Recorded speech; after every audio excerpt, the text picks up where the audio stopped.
Roll call. Recording in progress. Start the official. The meeting will come to order. May I have the roll call, please? Trustee Buelna. Presente. Trustee Henderson. Here. Trustee Hoffman. Trustee Hoffman. We'll come back. Trustee Eno. Here. Trustee Moreno. Here. Trustee Vela. Here. Trustee Vettis. Here. Student Trustee Martinez. Here. Thank you. Trustee Eno will lead us in the flag salute. Everyone.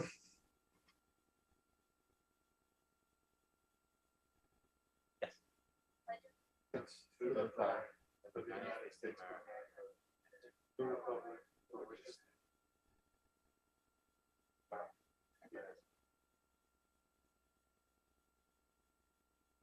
Thank you, Trustee Eno.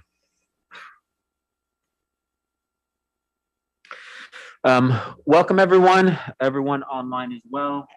We have, sometimes if I lean forward like that, it's because I have bad vision. So people do we have with 99 people on?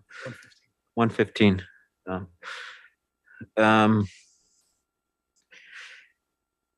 Before we move to approve the order of the business today, Chancellor, are there any changes to the agenda? Yes, good afternoon, Dr. Buelna, members of the board. Yes, there is one change. Excuse me, there are two changes for your consideration. Pardon me. We request to withdraw items P18 under the consent calendar for business. It's a service agreement. And item T4 under the consent calendar for facilities. So if you could remove items P18 and T4, everything else is presented and should move forward. Thank you. May I have a motion to approve the agenda and order of business with the requested amendments? So moved. Trustee Eno motion, Trustee Henderson second. Any additional comments? Roll call, Lupe. Trustee Martinez advisory vote. Yes. Trustee Buelna. Yes. Trustee Henderson. Yes. Trustee Hoffman. Yes. Trustee Eno. Yes. Trustee Moreno. Yes. Trustee Vela. Yes. Trustee Vettis. Yes. Thank you. Okay. Are there any members of the resource board that wish to be recognized at this time to make comments before the board? Anyone AFT 1521? Oh, sorry. If you're Ms. Alonso, if you can come up. 1521A, Hazel Alonso, who's present here at the ESC. Ms. Alonso. Is it open? Okay. Well, sorry. Good afternoon, Board President Buelna, Board of Trustees, Chancellor, and guest. My name is Hazel Alonso, President for AFT 1521A College Staff Guild. I stand before you again to discuss the needs of my members who are still depending on this administration to do the right thing. As indicated throughout the last several board meetings, AFT 1521A has been in the process of contract bargaining. And as we hope to near the conclusion of this bargaining cycle, I again beseech this administration and this board to give our proposals a serious consideration.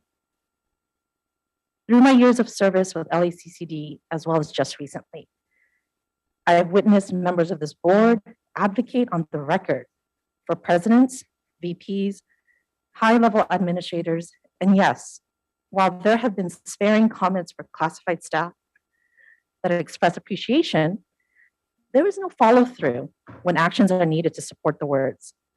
Where is the legitimate advocacy for your employees that are caring for the students that allow for LACCD to exist? The students that this administration desperately need. Where is your support for the employees that are risking or rising to the ask from the administration to help with failing enrollment? Have I and my constituents not shown you enough how vital AFT 1521A is to this organization? What will it take for this board and this administration to listen? Social networking, negative publicity, public shaming? It saddens me to think that this administration and this board potentially operate on a two-tier system. One, the elite and the upper echelon of six-figure salaries who are able to weather the inflation storm we find ourselves in. Or two, the lower class ranks and underpaid, who are your boots on the ground employees that are barely making ends meet. When administrators are hired and contracts are signed for chancellors, vice chancellors, presidents, and vice presidents, the cost of living of LA County are taken into account to find a livable salary. LACCD administration is one of the highest, if not the top tier of the pay scale amongst community colleges. Why is the same consideration not afforded to your classified staff? I ask this board to look closely at what message you are sending by disregarding what AFT 1521A is legitimately asking for at the bargaining table. We are not asking for anything without reason and without merit. We have maintained our pride, but understand the cost to myself and to my team to repeatedly stand in front of you to ask for the welfare and betterment of my membership. Do not propagate the notion that LACCD only reward the elite. Remember, it is your staff that make this organization function. They deserve better and they have earned it. Thank you for your time. Thank you, Mr. Alonso. Do we have the representative for 1521? Ms. Waddell? Yes. Okay, Ms. Waddell?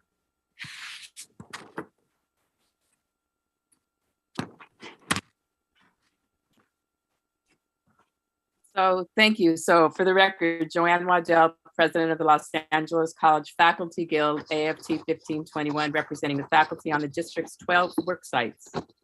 Board President Buelna, trustees, chancellor, colleagues.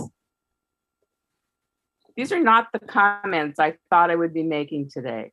I thought I would take time today to thank those in the room for whom about our students. And I do thank those of with whom I have worked over the decades to improve the lives of our students and our faculty and employees. I thought I would reflect on the 4 chancellors, 3 recessions, and 1 pandemics during which I worked with you. The most drastic effect of those recessions being staved off by labor's efforts on propositions 25, 30, and 55. And I thought I would reflect on the battles with an ultimate reform of ACCJC and our bonds going back to Prop A in 2000, followed by Props AA, J, and CC, and perhaps yet another, all very significant stuff. But recent events call on us not just to look back, but to warn forward about the Board of Governors encroaching on collective bargaining, about the ACCJC rearing its corporate head again, about leadership on the campuses that is more harmful than helpful. You'll hear more about that later.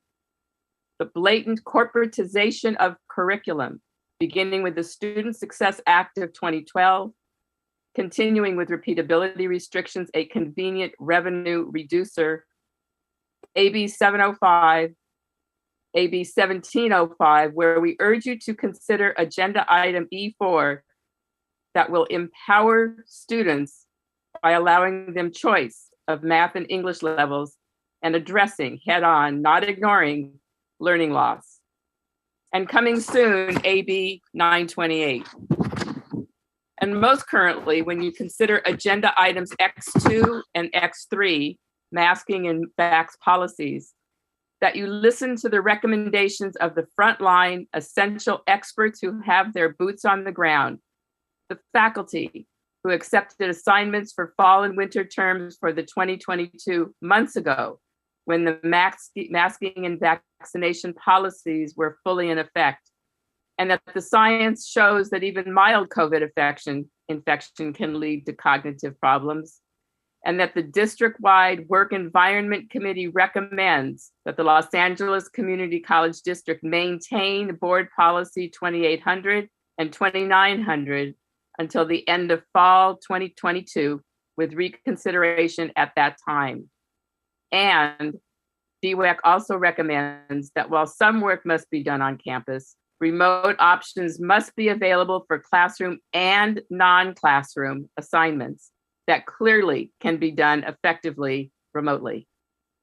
And so While these are not the comments I thought I would be making today, they are the comments about issues before us, and I thank you for your attention and your action. Thank you very much, Ms. Woodell. Local 99.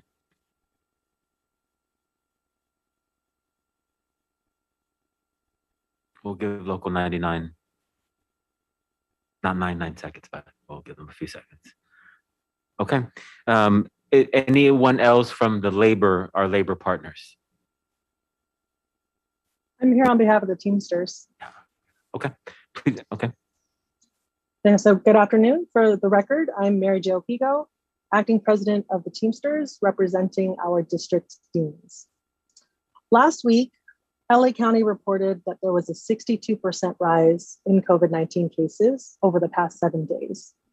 The 7-day case rate has now surpassed 100 new cases per 100,000 residents of the county, indicating high rates of transmission. Today, board policies 2800 and 2900 are on the agenda, specifically removing the masking requirement as of June 12 and revision of the vaccination requirement. If these changes are approved, our members have some concerns over health and safety, particularly when providing services to a student who might be presenting with symptoms, who's unmasked and with unknown vaccination status. They are concerned about what options are available to them in this situation. Additionally, if the masking requirement is dropped and students no longer need to be vaccinated, COVID transmission may increase. With this potential risk to health and safety, our members request the district provide any other additional leave options. The district did provide 24 hours of COVID wellness leave, and it expires on May 15th, which is effectively next Friday. So our members are requesting the deadline be extended to be able to use that COVID wellness time for any related issues. And lastly, since the telecommuting pilot has ended and sites have shared evaluations of the pilot, we are eager to hear about the findings from the sites that participated and what the next steps and opportunities for telecommuting becoming a permanent feature of employment at the district might be. Thank you. Thank you very much. And you have a very nice background. Any other representative from labor? Okay. Angela's next. No. She's not labor. She's academic senate. But thank you very much, Guadalupe. Mr. Chaveri from the academic senate. Good afternoon. Thank you, President Buelna, trustee members, Chancellor Rodriguez, faculty, students, and members of the public. My name is Angela Echeverry, and I currently serve as District Academic Senate President. I'm also a STEM faculty member at Los Angeles Mission College. There are many important items on today's agenda, but I only wish to focus on one, and that is the recommendation of the board's Legislative and Public Affairs Committee to oppose AB 1705 by Assemblywoman Jackie Irwin. I had the privilege to attend the committee meeting last month and hear the testimony of many LACCD students who opposed this legislation and who were much more eloquent than I could ever be about the harm that this bill would do and the impact that it would have had on their lives. AB 1705 has been opposed by the District Academic Senate, the Academic Senate for California Community Colleges, the Faculty Association for California Community Colleges, and other faculty groups. Those of us who have been in the trenches during the pandemic and the worst disruption to education in our lifetimes understand that AB 1705 is a serious threat to the mission of California community colleges. That mission is to serve all students, including those who come to community colleges to improve their basic skills, to seek a career training, as well as those who wish to transfer to a four-year university or simply engage in lifelong learning. The unfortunate truth is that there are deep inequities in our K-12 system. The average student who attends high school in Pacoima or South Central Los Angeles does not benefit from the same experience and privilege as one who lives in Moore Park or West Los Angeles. The proponents of AB 1705 are very well funded by corporate donors and have been very effective in framing the narrative by focusing on a single flawed metric known as the one-year throughput rate. As we learned at the last board meeting, the reality is a lot more nuanced. While most students have access to transfer level courses, We have not addressed declining success rates in math and English courses, growing equity gaps, and the learning loss that has occurred in the last 2 years because of the COVID-19 pandemic. Since the fall of 2019, our district has lost more than a quarter of its students. If this law goes into effect as written, I predict that we will easily lose another quarter of our students. And the impact will be absolutely devastating to our colleges and to our entire system and to our communities, even if the hold harmless provision does not end. This bill will impact the most vulnerable of our students of color, students living in poverty, students who are home insecure, food insecure, who are English learners, immigrants, and those who have disabilities. I urge you to oppose this bill as written. I understand that this is going to be an uphill battle, but we have to protect the mission of our colleges. The faculty groups have submitted a list of proposed amendments to Jackie Irwin. They have all been rejected.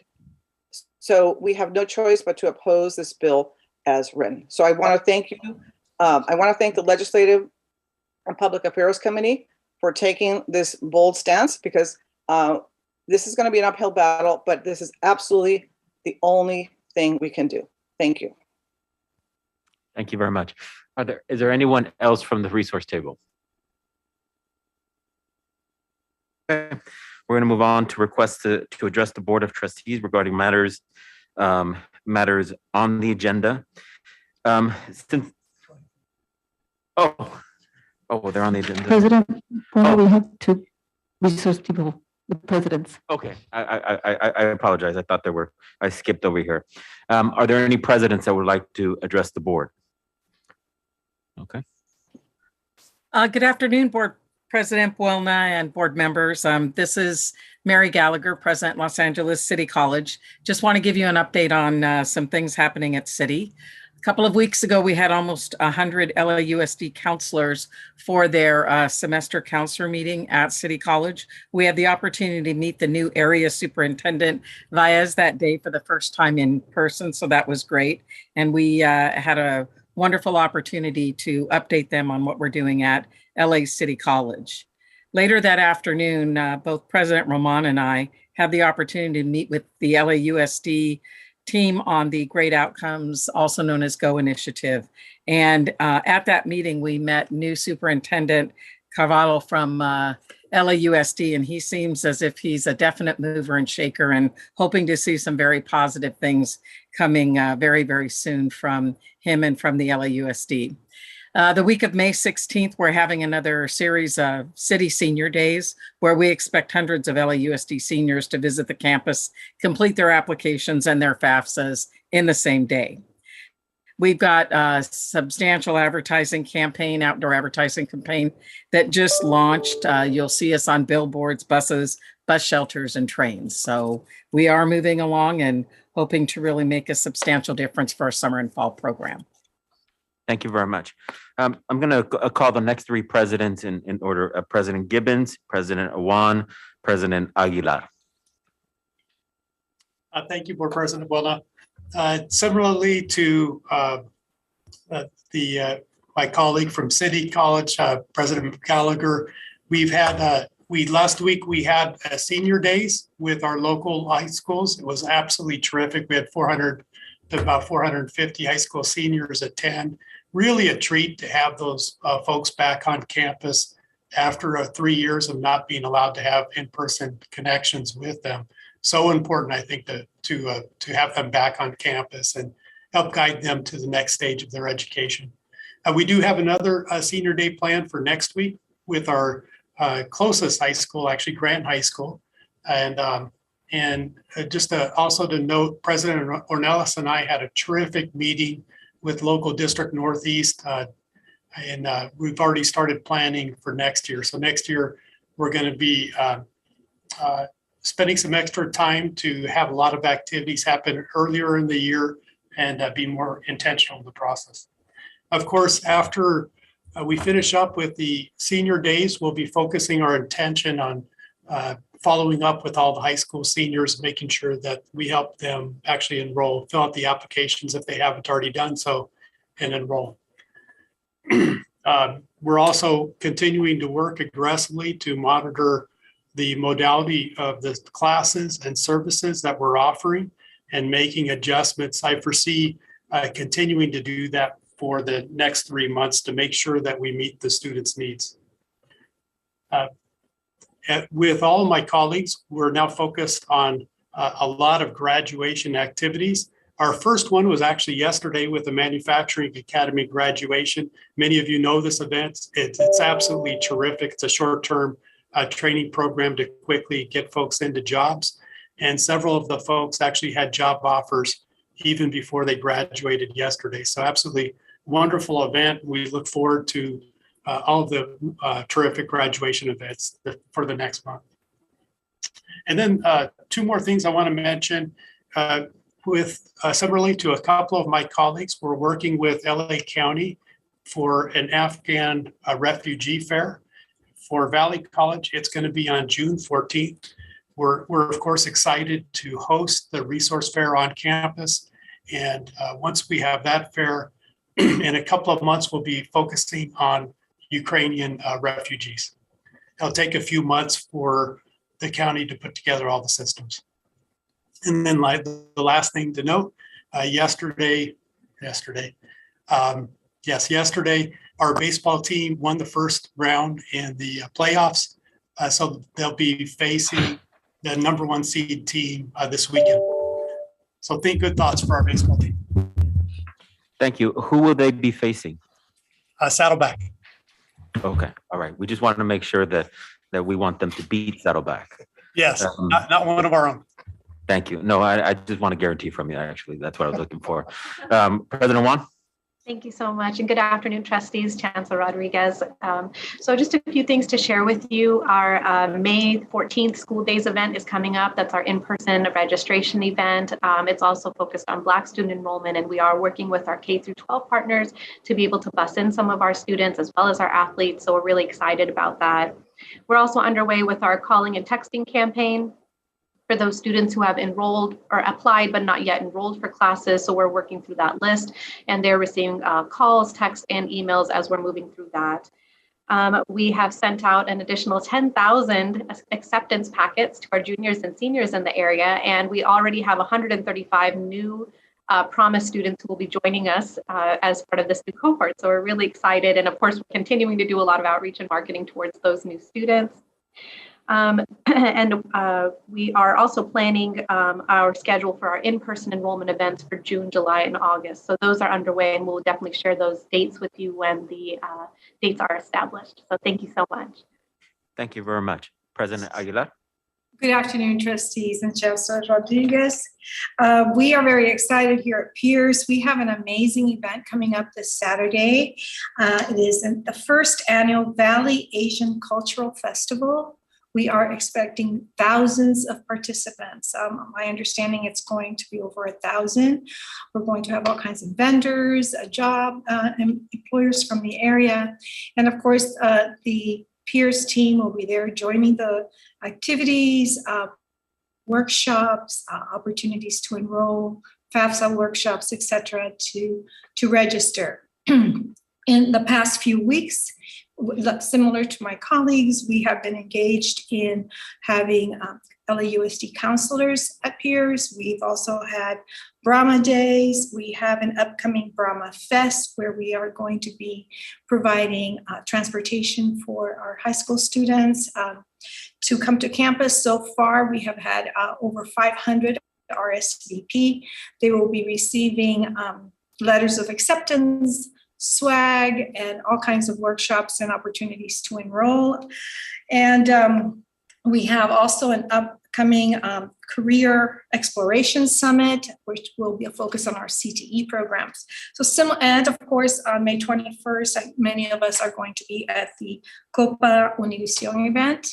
So we are very excited, a lot of activities, a lot of engagement with our high school students in our community. So I'll give you feedback and send you pictures and videos of our Saturday event. Of course, if you are around peers, stop by. Everyone is invited and enjoy the food. Thank you. Thank you very much. And yes, we will go by and enjoy the food. Interim President Dorado, Interim President Ornelas, and President Roman in that order. Thank you, President Buelna. So like my colleagues, we continue with our outreach and enrollment events here at Harbor College. And we're starting to embark on our early decision onboarding process for our schools individually. So we bring them on individually. We cater to them. We give them a VIP treatment for that campus. So that's starting. I also want to indicate that we were at the LAUSD South College Signing Day.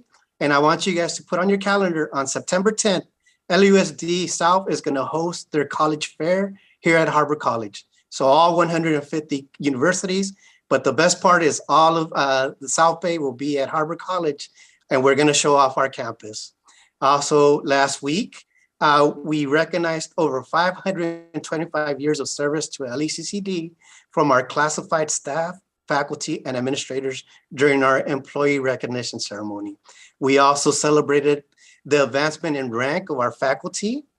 We celebrated our classified employee of the year, Ms. Sylvia Fowles, and our Golden Apple Award recipient, music faculty Byron Smith, who will also be honored this Friday by the Lomitas Harbor City Kiwanis at their 17th annual Golden Apple Award ceremony.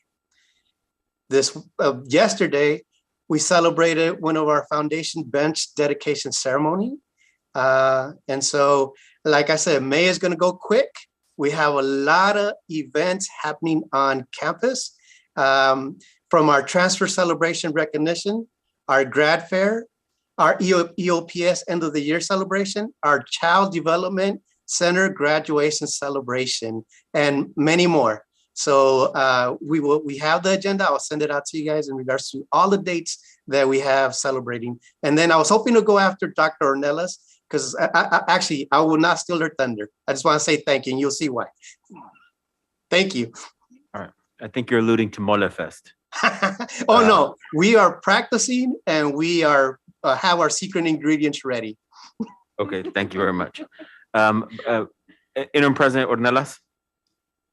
Good afternoon, President Buelna and members of the board, Chancellor Rodriguez. I guess it's on President Rodriguez and President Vanderwood. We look forward to the competition, healthy competition that is. Invite you all to join us on May 13th at the Culinary Cup. Lots of mole in preparation.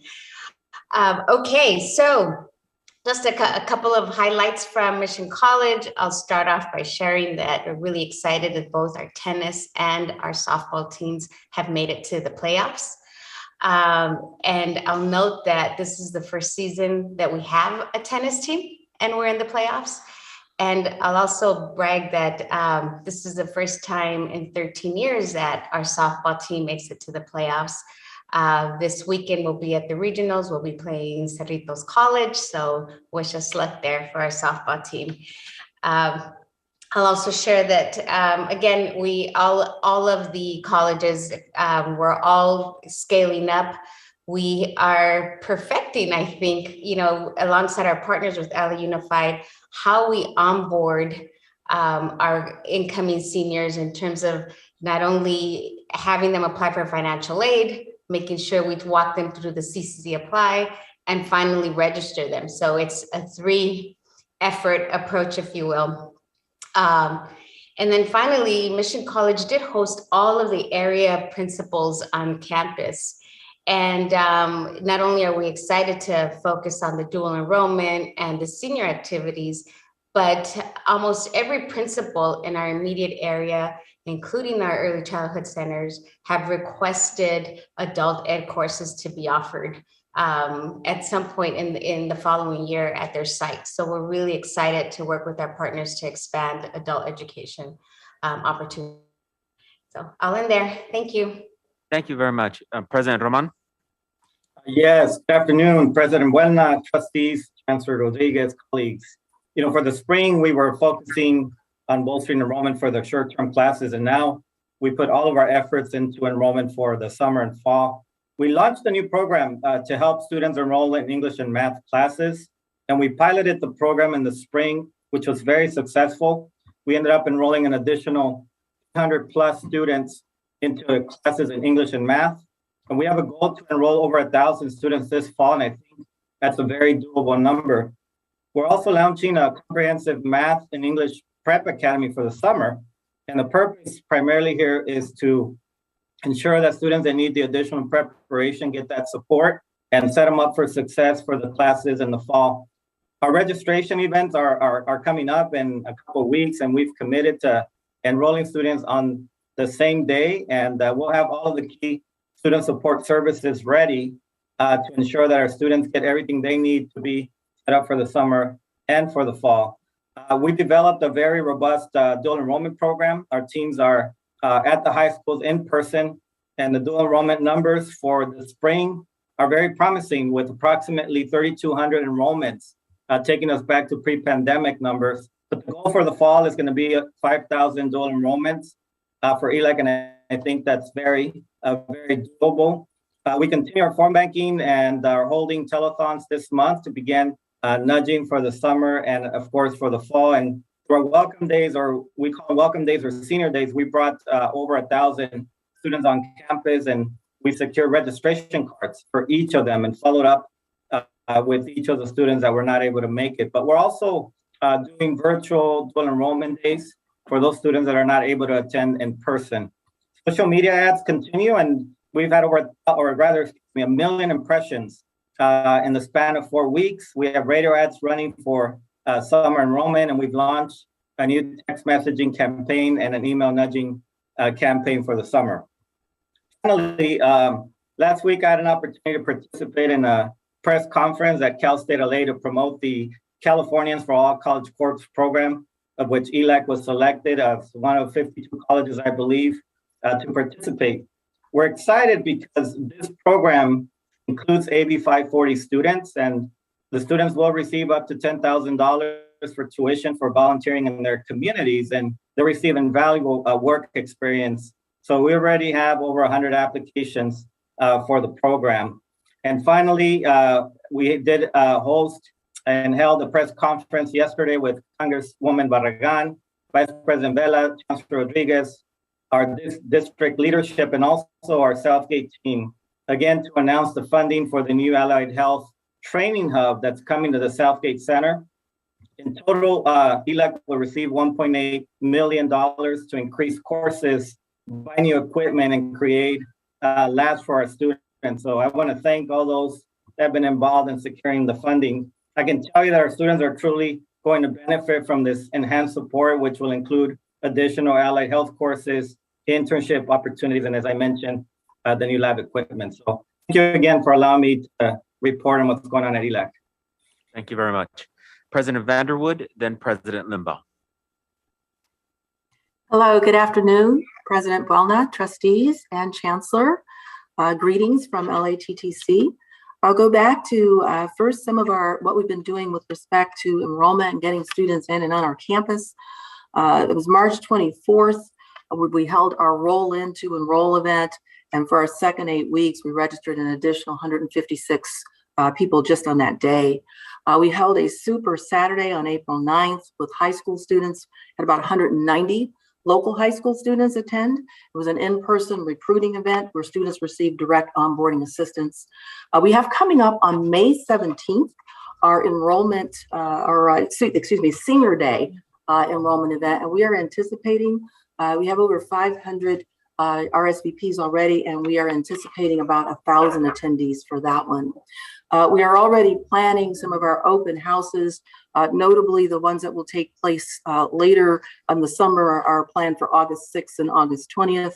Our dual enrollment efforts are continuing with our Pathways model in particular, because our Pathways instructors are also involved in assisting in our dual enrollment.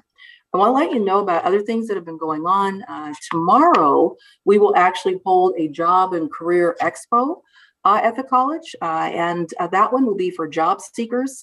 More than 50 employers, including Amazon, Caltrans, LA Department of Water and Power will be on our campus. I actually did a spot recently to promote it on Good Day LA last week. So we anticipate around 500 attendees for that on tomorrow. I had the ability to attend a press conference on behalf of our district, our chancellor, and our college for the Los Angeles Department of Transportation last week for Universal Basic Mobility pilot. On this one, this program will support students actually in our electric vehicle certification program with local dealerships and repair facilities, internships, and they'll gain real life experience. This program is pilot expanding services in the electric vehicle and car sharing and also charging facilities. And so it's for the Los Angeles. We will also help us with launching our youth ambassador program, focusing on sustainable mobility options. Last week, I also had the ability with several of our faculty and staff, our team, to attend. For us, it's an enrollment management event, but the Guided Pathways Institute 2.0, where we focus primarily with colleges across the state, really working through their pathways models and how those pathways models are fully being built out for the best advantages for our students and ultimately through enrollment and ultimately having our students complete in the way that they wish. A couple of things I want to share, some of the fun things. New series, Gordon Ramsay, the chef, new series called Future Food Stars is a new series, and Gordon Ramsay and his team spent last weekend on Trades campus filming it. We do not have the release date yet, but this is a brand new series. It follows 12 food entrepreneurs battling for an investment from Mr. Ramsay, Chef Ramsay. What is particularly significant about this one also is that this is a real opportunity as we continue to look for partnerships with our culinary program. Our culinary students were actually able to funnel in and be extras in the background. Also, we're hoping that the footage will remain because as the contestants are coming onto the campus, they're running onto the campus and they're all yelling, "We're at Trade Tech, we're at Los Angeles Trade Tech." So we see that as a potential as we look at all the different ways for marketing and enrollment management, we're including that one as well.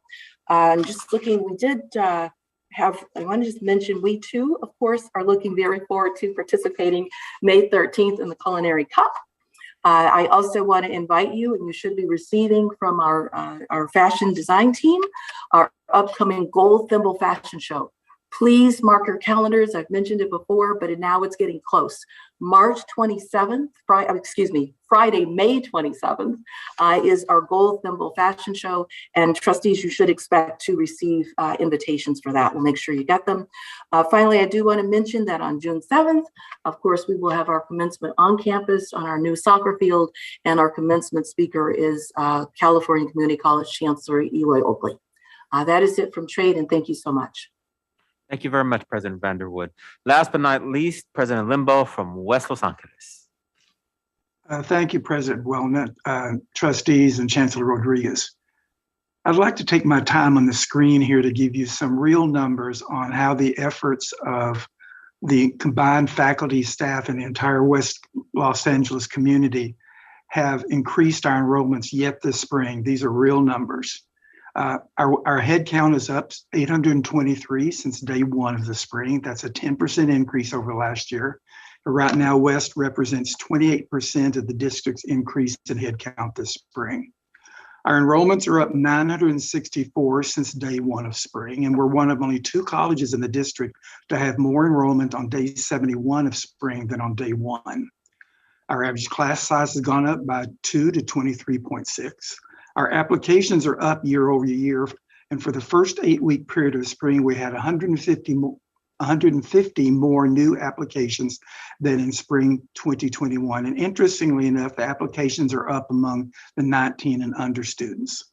And finally, when examining the application data for the weeks beginning March the 3rd through April the 10th and comparing it to the same range in the prior year, we found we have a 36% increase in applications from African American students, and an 18% increase in applications from Latino students in the same time period. So we're very proud because that represents the combined efforts of the entire community. I'll also mention, call to your attention in the Chancellor's report, we're very proud of the award that we got from Campaign for College of Opportunity for our success in working with Black students. You're all invited to the dedication May the 25th for our 2 new buildings. And I just received word, we received another $500,000 grant in apprenticeships here at West. So I'll be able to send you all some more details out about that. And that's the word from the West Side. Thank you very much for your time. President Limbaugh, excellent closing, especially with the stats.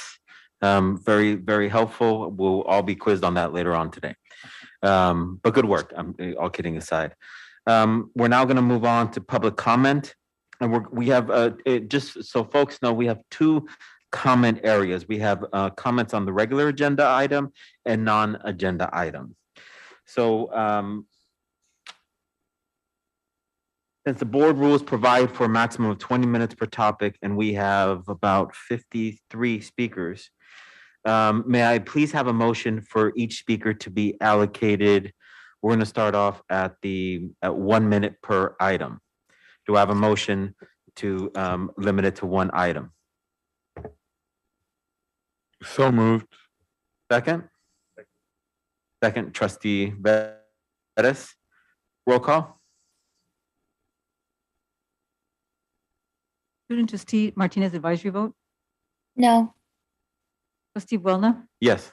Trustee Henderson, Yes. Trustee Hoffman, Yes. Trustee Eno, Yes. Trustee Moreno, Yes. Trustee Vela, Yes. Trustee Vettis. Yes. Thank you. Thank you very much. So each speaker has 1 minute, and I'm going to go a little off script unless we have some objections from members. We have some guests from Southwest College, which are not on the agenda item, but unless I see an objection, I just would like to call them up so they can make their presentation. Then we'll go back to the agenda item. Is there any objection? Seeing none, I'm going to call up Paul Turner, then Jimmy Daniel, then Hattie McFrazier. And we also have 2 speakers on Zoom, Dr. Estrada and Miss Marie Briggs. And for the speakers, our staff has, so if you could just please watch that. Thank you very much, sir. Thank you very much. My name is Paul Turner, as for the record. Just a quick question. I only have 1 minute. Yes, sir. I can barely introduce myself in 1 minute, but I will do so. We're speaking about the leadership of LA Southwest College this afternoon. And so what my colleagues will be presenting to you will be reasons that we need to move forward with the changing of leadership at that particular community college. Just for the record, I also like to say that I was born and raised here in Los Angeles, and I am actually a product of a community college. I went to LA Harbor Junior College. But you're going to hear some concerns that the college priorities have been diverted from credit classes to non-credit classes. You're going to hear concerns about the high cost of and uncleanliness of some of the college facilities. You're going to hear the fact that we don't believe that we're getting a fair share in terms of the recruitment of students within the community. We certainly believe that everybody should have an opportunity to go to a community college. We just want to make sure that all of the particular folks are being recruited fairly and they're being heard as they go to college. So you'll hear more about this from my following colleagues. Thank you so much. President Buelna, is it possible if there are more than one person in a particular topic, can any of those people also afford the time to another speaker of that topic? Mr. General Counsel? Yeah. Yes, it's up to you. It's certainly allowed that. Yeah. So, so I know there's more than 20 people for the mask issue. So, but I don't think there's 20 people for Southwest. I think there's less. So that maybe they can get more time. I guess I'm just trying to. Right. I agree. Good. Okay. So I would need a motion for, I guess this would be a spot resolution to give them additional time. Is that the request? Because we have a resolution to pass for 1 minute. Oh, for all speakers? For all Oh, speakers. I apologize. Okay, I didn't know that. So if the speakers could finish their comments, I think they've been afforded a little more than the minute. You want a friendly amendment? What I'm saying is we're giving Okay. the speakers a little some latitude in the process. Thank you. Please move forward. Mr. Jimmy Daniel. Okay. Good afternoon. I have items of great concern regarding LA Southwest College. I also live in the community. And I'll start off by saying we have a disgruntled faculty and staff at LA Southwest College. The reduction of credit courses at LASC, increase of non-credit courses. Records show that 5 business and economic courses were inactivated. 48 credit courses were discredited. 20 new credit courses created, and 61 new non-credit courses were created. I don't understand the direction that they're going when you're offering so many non-credited courses that cannot be accepted at major colleges and universities. That is the wrong direction for our students. Since I have a short time, I'll just go down to what really the other concerns that I have. The recruitment of African-American students in that community. You're reaching out to Koreatown, Chinatown, but you're not reaching out to the high schools located near LA Southwest College. I don't understand that. With the college promise, those schools directly close to the college should be attended to first. But if you're not making the effort to reach those schools, what are you saying to the community? The last comment that I want to make real briefly is the costs that are associated with campus facilities is so high that we cannot take advantage of the facilities at the schools. It's as if we are Pierce College or another major, a Valley College. Your prices, our prices at Southwest have to be assembled to what the community looks like. But they're so astronomical. I don't know what happened to the basketball teams that we had, no football team. I understand now that they have hired a coach. But if you do not have the arts, the football team that are attributed to colleges, how are you going to create students? So many want that pathway, especially in sports. But if you lose yours and don't replace it right away, then you're losing students.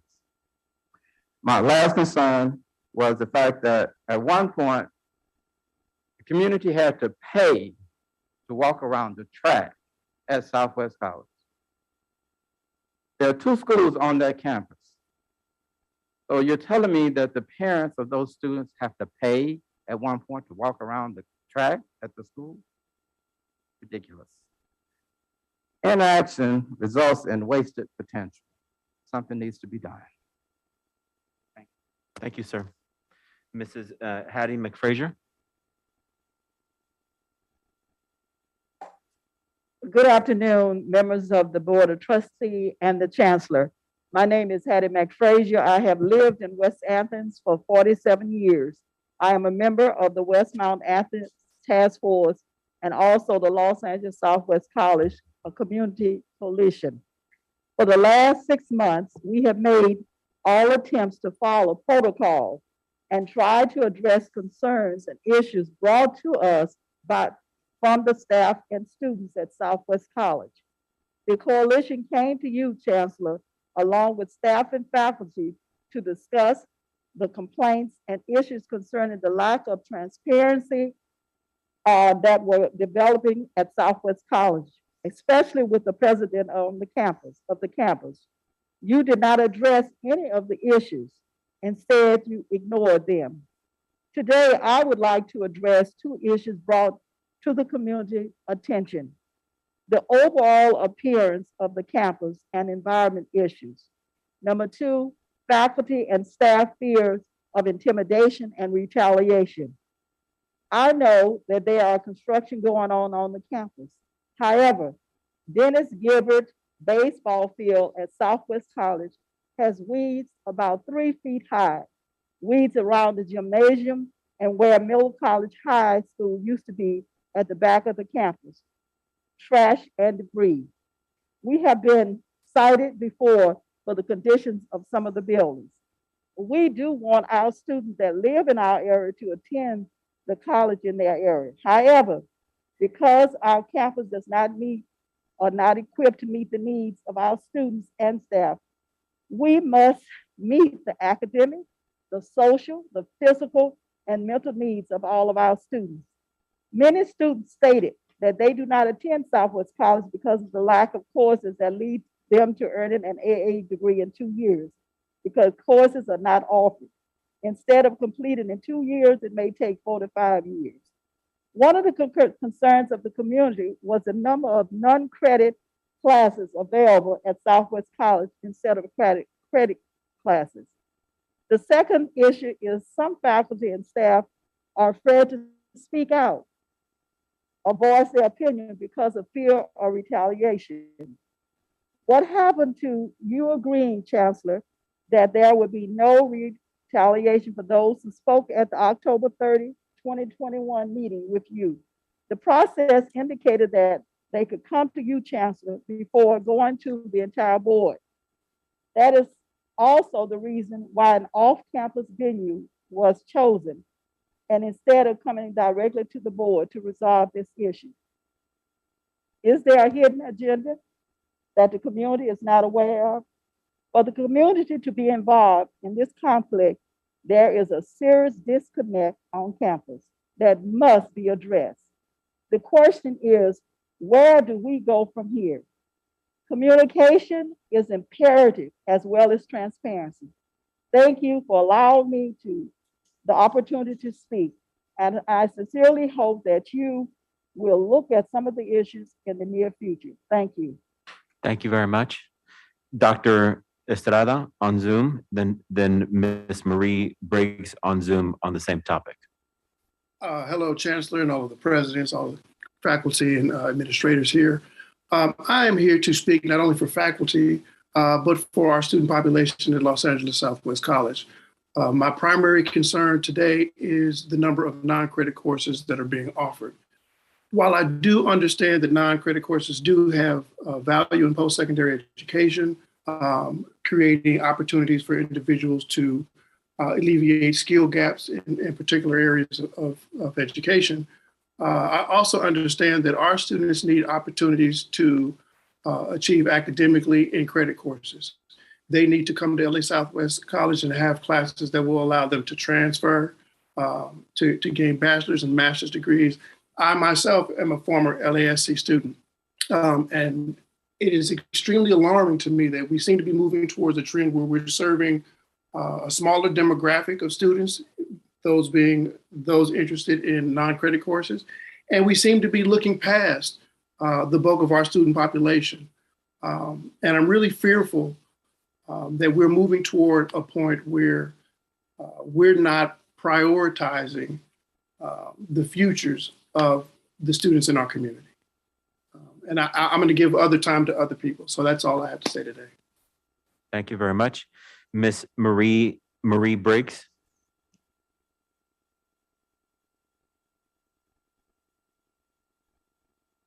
Ms. Briggs. Please unmute yourself, Ms. Briggs. Yeah. Okay. Good afternoon, everyone. Again, my name is Marie Briggs. I'm a current student at LASC, and I would like to discuss the outrageous experience I encountered when in contract for the facility use of the Little Theater. February 18th, I went into contract to use the Little Theater on September 22nd. And from the very beginning, I experienced unnecessary, disrespectful, and unprofessional behaviors from the staff. I later met with President Awan, probably about August, to discuss what I believe were inflated rates and additional charges for services that I didn't even need. And she agreed and made adjustments to the contract. I then forwarded my liability insurance to move forward with my event. And 3 weeks before my event, I received a message essentially canceling my event due to a scheduling conflict with the technician whose daughter was getting married. I left many messages, and later that evening, I received a call from President Awan. After nearly an hour of expressing my disbelief and disappointment, she agreed to use a substitute staff to facilitate our program. Upon my arrival on the day of the event, the facility was not presentable. Restrooms were dirty. Fruit was left in the green room, so there were gnats flying everywhere.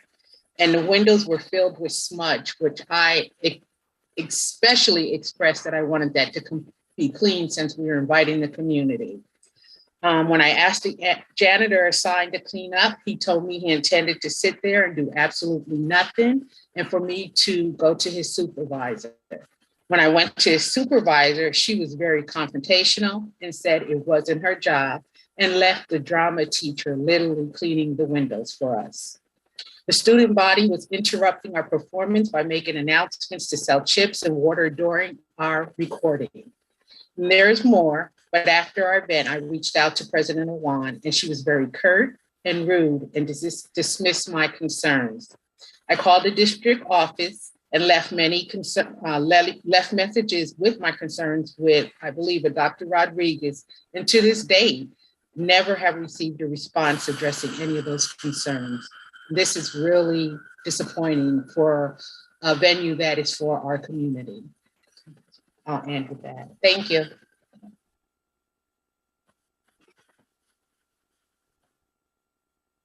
Thank you, board members. Dr. Estrada gave me a little bit more time. I just wanted to come in summary and just say very clearly that LA Southwest College holds a very important role in our community. And if we didn't care about it, we wouldn't be here. The high cost of college across the country implores us to be sure that the community college is available for us to go through, get our degrees, and be able to get those colleges and transfer those degrees to four-year universities and institutions. So the movement toward non-credit classes has to be checked. As you saw the example of the facilities being unusable and not being able to be used and at a high cost, unacceptable in a situation, a facility that we hold near and dear.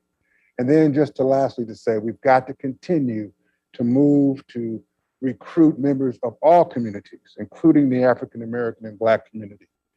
Just up to 3 years before the pandemic, LA Southwest College proudly sponsored the Strategies for the Development of the African American Man-Child, a conference that was literally a lighthouse for other African American men and women in the community to come to the facility and begin their matriculation toward higher education.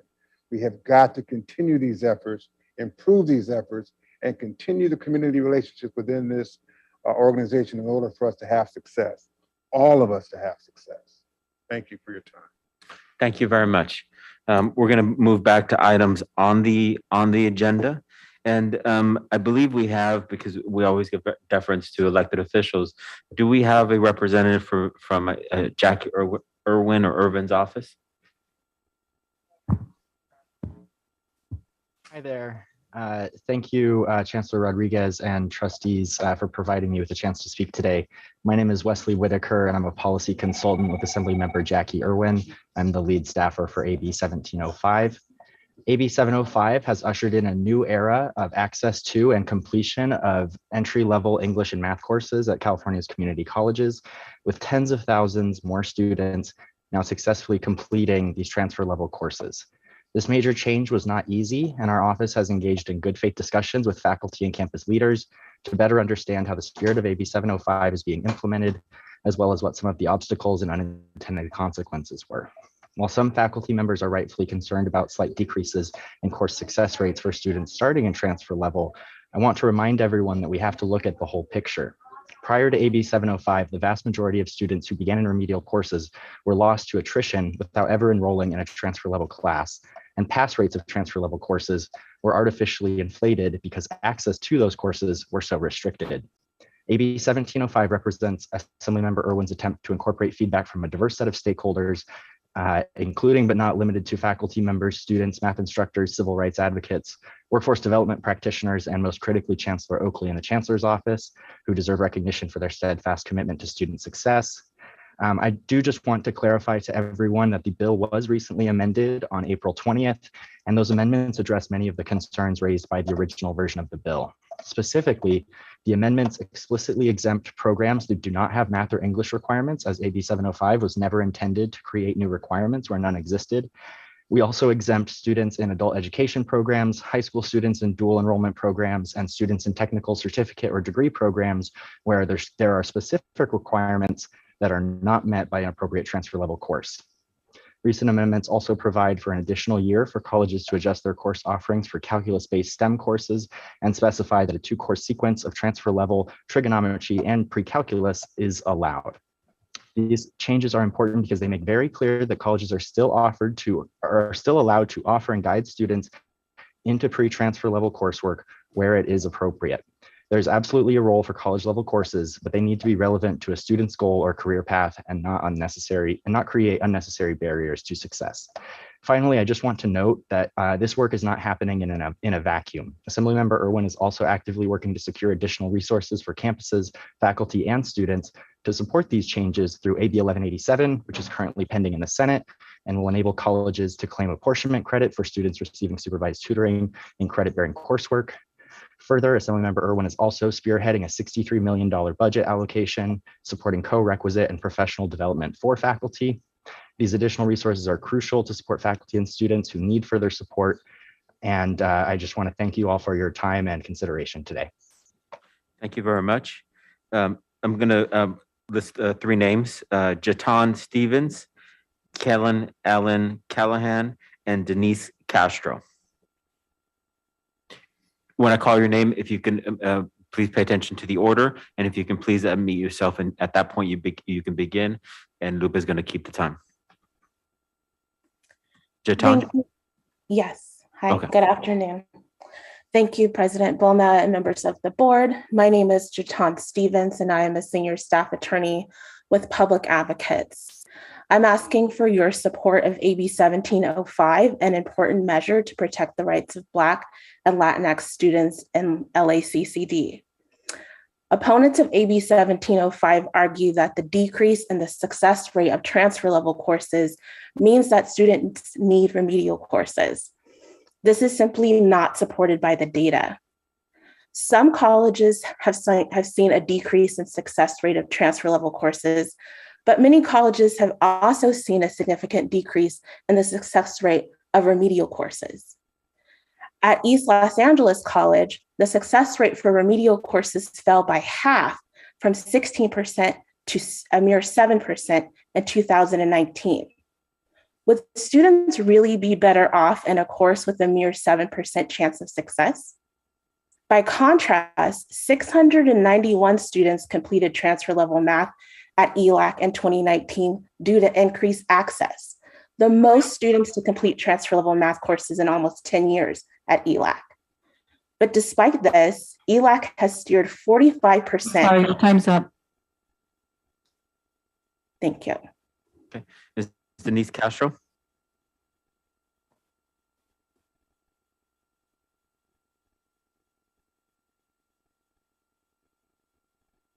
Unmute yourself, please. Denise? Ms. She provided written comment. Dr. Wilmer. Okay, thank you. Brian Walsh? Hi, thank you for allowing me to speak. I'm in opposition to AB 1705 because it's just more of the corporatization of our system. You are not a corporate board of directors. You are a public board of trustees. And we need to be very clear that we see this epidemic across the country of lobbyists at state capitals that are telling legislators they know better than what faculty know. Faculty deal with students day in, day out, and faculty are opposed to this. I'm also a history professor. I've seen in parts of the country legislatures banning critical race theory, teaching about gender orientation, and also the Great 1619 Project. I don't understand when it was we decided to listen to corporate lobbyists and state legislators over students and faculty. I strongly urge you to oppose this legislation.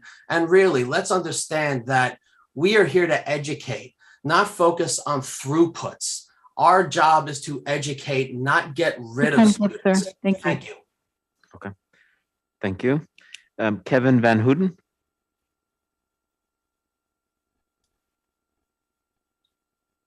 Mr. Van Houten.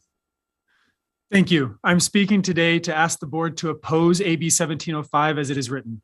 As with many fellow community college educators, I believe it is crucial to eliminate barriers for our students on their educational journeys. However, AB 1705 is going too far in eliminating all options for those students who simply aren't ready for college level coursework. Certainly, this number of underprepared students is smaller than once perceived, and current efforts ensure that every student already has a right to access their transfer level courses. But the right to access pre-transfer courses is being stripped away. Yes, our amazing students enter our campuses with so many cultural assets, perhaps the greatest of all being the resilience to stand up and persist in the face of systemic inequities. 1705 is ignoring these inequities by removing our college's abilities to help students use those assets to prepare for real success. English language learners are among the most vulnerable of our student populations, and they'll face the greatest impact of this bill as access will be even more limited than it currently stands. This legislative effort strikes the very heart of the mission of our community colleges, which is to combat income inequality. Thank you very much. We're going to go back to Ms. Denise Castro. Thank you. Hello, my name is Denise Castro. I'm a policy analyst at the Education Trust West, and as an organization working to expose and eradicate the injustices and inequities in California schools and colleges, we respectfully request the Los Angeles Community College District Board of Trustees to support AB 1705. AB 1705 will provide clarity and additional guidance to ensure that all students benefit from the transformative policy of AB 705. Research by PPIC finds that the passage of AB 705 led to thousands of more students entering and successfully completing English and math transfer level courses. And every student group studied to date has been seeing an increase in completion. That includes Black, Latino students, Asian students, foster youth, students with disabilities, and low-income students have benefited as a result of AB 705. But we're seeing an uneven implementation of AB 705, especially we're seeing this at Los Angeles Community College District in placing students into remedial courses that decrease their likelihood of obtaining their degree and moving on to receive their graduating. Your time's up. Thank you. Thank you very much. Edwin Espinosa.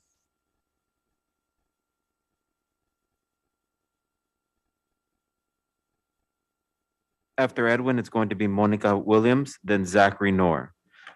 Mr. Edwin Espinosa. Lopez Edwin on?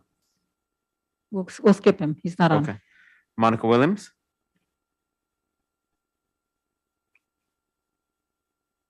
Monica Williams. Okay. Zachary Knorr. Yes, hello. Thank you, Board of Trustees and Chancellor. Today, I would like to speak in opposition to AB 1705 and encourage the board to take that position. The representative from Assembly Member Irwin's office noted that in his words, there was a slight decrease in success rates for these classes. That is in fact not true. In English, we've seen a failure rate twice as high before the implementation of this bill. In math, the failure rate is almost 3 times as high. As community colleges, we have an obligation to serve all members of our community, not simply those members of our community who are already prepared for transfer level math and English. We owe it to our students to give them the option to take remedial classes if necessary. And if we fail to do this, we are going to have that. We're already seeing thousands and thousands of students who are dropping out of education completely because they can't get through the math and English classes. So I encourage this board to remember our mission. We serve our community. We serve all students that want to attend our schools, and we need to oppose AB 1705. Thank you. Thank you. Kellen Allen Callahan?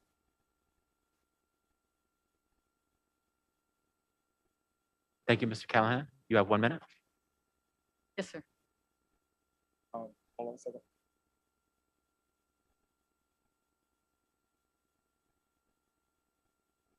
Oh, can you hear me?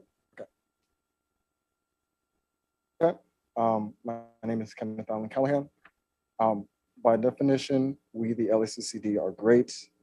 We are the largest community college district in America. We house the largest number. Oh, my gosh, that was up. By definition, we, the LACCD, are great. We are the largest community college district in America, and we also house the largest number of community college students.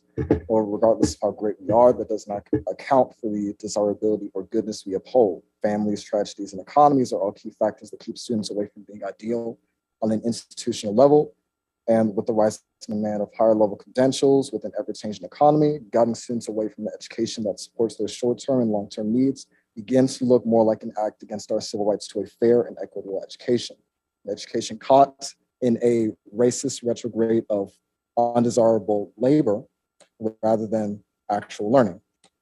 I'm not saying that remedial coursework needs to be gotten rid of, but we need to have our students be doing something that gives them something for the work they put in. Please support AB 1705. And thank you very much. Thank you, sir. On Audrey Dow, then Dustin Lopez and Giovanni Divala. Good afternoon, Chair Buelna, trustees, and Chancellor Rodriguez. I'm here today with the Campaign for College Opportunity to urge your support for AB 1705. I want to be clear that AB 1705 does not eliminate remedial education courses, nor does it require students who don't need those courses, the transfer level courses for CT or adult education, to be implemented. I want to start off also with some applause. 8 of your 9 campuses are already enrolling 90% of students in transfer level English within the first year. 8 of your 9 campuses have throughput success rates of at least 50%, with LA Pierce at 70%. 7 of the 9 LACCD campuses are enrolling at least 79% of students in transfer level math within that first year, with 4 campuses above 40% in throughput. There is a lot of room for improvement. Remind you that these numbers represent thousands of student life, thousands more than we've ever had before, students who are now on their way to degree and not stuck in remedial ed. Last week, the Assembly.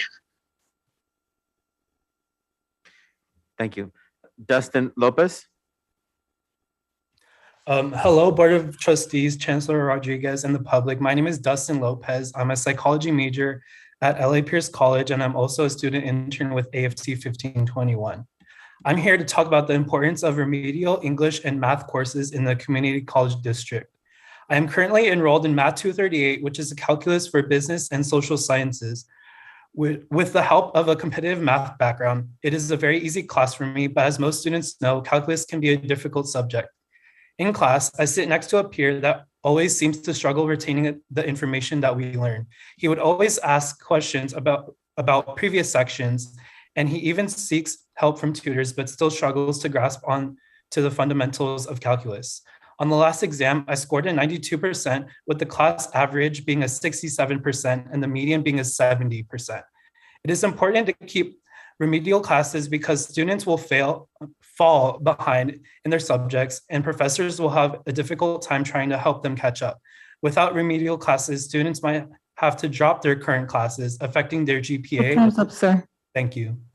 Thank you very much. Giovanni Divala. Good afternoon, Board of Trustees. My name is Giovanni Divaya. I'm a student at Los Angeles Valley College, and I'm a student intern for AFT 1521. I'm here today to voice my concerns on AB 1705. I'm currently an avid user of the tutoring resources at my campus. I'm concerned that if AB 1705 passes, our current tutoring resources will become overwhelmed as more students take college-level English and math courses they may not be prepared for, causing later wait times to be seen and causing burnouts amongst tutors. Does the district really have a plan of action to address these concerns? We, the students, ask that you not support AB 1705 as it will have a significant impact on our resources that are in place to help us succeed in higher education. Thank you all. Thank you very much. The next three are Citali Ortega, Edison Naranjo, Kurt Duffy. Citali?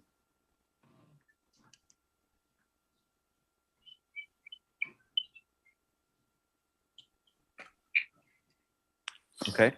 Edison Naranjo? Yes. Hello, good afternoon, everyone. My name is Edson Naranjo, and I am a student at Los Angeles Pierce College, and I am a student intern at A15 1521. The reason I am speaking today is to shed light on the upcoming AB 1705 bill. Cutting the remedial classes for English and math, which are foundational classes for any successful college student, will have a detrimental impact on those students who need it, professors, and student tutors. Many of the students who will be forced to join regular English and math classes will need the remedial courses, will fall behind and become discouraged to continue their academic journey. Also, professors will now have an increased difficult classrooms as they will have to balance teaching the entire classroom, but at the same time, ensure no one gets left behind. Lastly, student tutors who many times are often undertrained and overworked will become overwhelmed with the difficulties of having to become a secondary professor to these students since they do not understand the content in their course. From firsthand experience working with large groups of children, some of whom have special needs, it becomes a larger strain on the teacher watching over them, as you do not want those students to feel behind and feel excluded. But at the same time, teachers and professors also do not want to neglect other students and partake in unfair practices.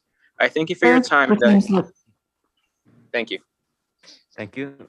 Mr. Kurt Duffy. Good afternoon, trustees and honorable chancellor. Thank you very much for taking the time to consider this item. If AB 1705 is passed and enacted, it will have a devastating impact on our students, our mission, and our local economy. The matter comes down to this. At base, the proponents of AB 1705 aim to deny community college students a voluntary opportunity to enroll in coursework that addresses educational disparities stemming from racial and socioeconomic injustice. And quite cynically, the proponents do this in the name of equity.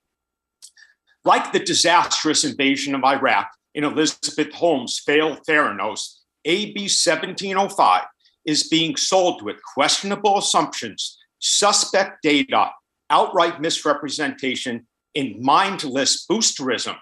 I assure you, a reckoning is coming.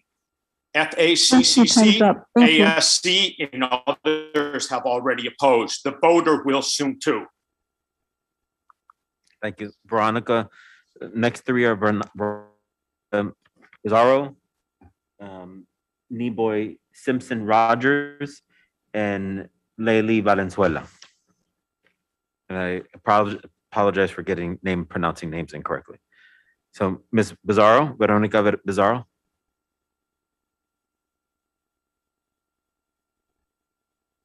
He's not in the room. Okay. Neboy Simpson Rogers. Same reason. Not in the room. Not in the room. Okay.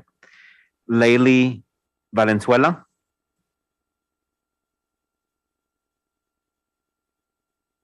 Not in the room. Also not in the room. Okay. Luis Bede. Good afternoon, Board of Trustees. Thank you very much for this opportunity to speak. I am the ELAC ASU Secretary. I am strongly opposed to the Assembly Bill 1705 because the community needs non-transfer level courses to thrive and excel. Although these courses might not offer transfer credits, they're the foundation of an educational hierarchy. Without the skills obtained through these non-transfer level courses, it would be very hard for the average student like myself to thrive. It seems like you want to expedite the process of a student being on campus. There is no need to rush students to success, much less by stripping them from powerful resources. I, along with the support of many others, urge you to vote no on AB 1705. Putting it into play would severely impact the community and not in a positive way. I myself dropped out when COVID first started, and I would not have come back if it wasn't for a non-transfer level math course. Please, I urge you to vote no on AB 1705 for the greater good of the community. Thank you very much. Thank you, Mr. Bede. Karen Armenta, please unmute yourself. Good afternoon. So I oppose AB 1705 because not a lot of students are succeeding in both math and English. But as of myself, as a student who is a part of a DSPS, I noticed that there's a lot of students who don't need to have the same knowledge and the same learning skills. But because I have taken pre-statistic class before I taken statistics, I was going to become anxious if I was to take the transfer level courses because a lot of students were not ready to take it. So because of what we all have, our cognitive skills and our learning skills, we all don't need to have an equal skills as of everybody else for the transfer level courses. Your time's up. Thank you. Thank you.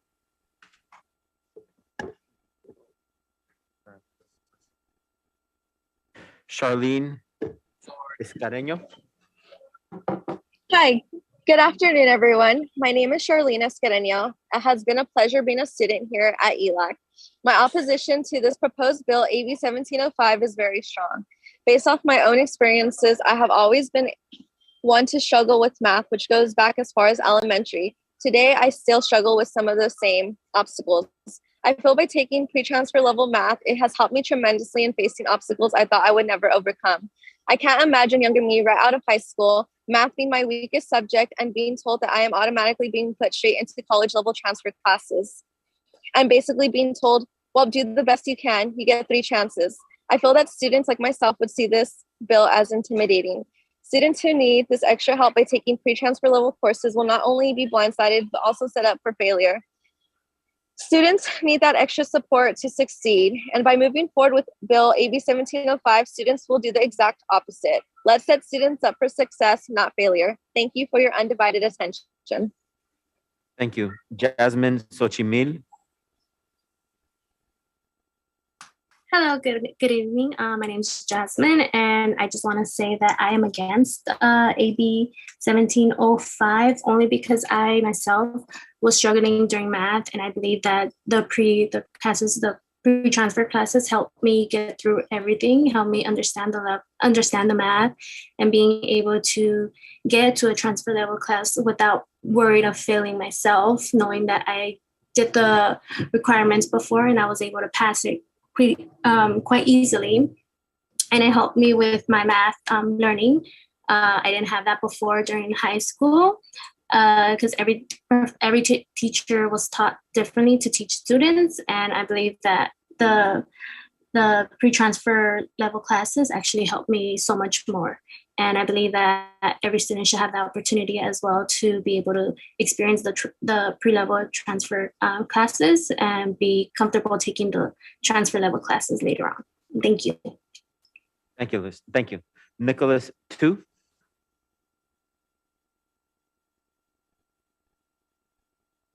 Unmute yourself, please. Hi, my name is Nicholas Tu, and I'm a student here at ELAC. I'm speaking in opposition of AB 1705. Students should have the freedom to choose the courses that they need to take. Each student is different and their academic needs are different. Some students will need to take certain pre-transfer courses for whatever reason, and they shouldn't be denied their right to these courses. California community colleges should be focused on giving students access to proper education. Thank you all. Thank you very much. Leslie Solis. Hello, yes, my name is Leslie Solis and I'm an East Los Angeles student. I want to start off by saying that I oppose AB 1705. From my own experience, I had the opportunity to take the lower level English math course, and I feel like those courses really helped me develop my language and math skills towards reaching the college level proficiency. I am a part-time student and a worker, so I know how hard it can be and intimidating to get placed in an advanced college course, and I feel like I would not have made it without the help of the lower courses that really helped me develop my skills step by step to improve my knowledge.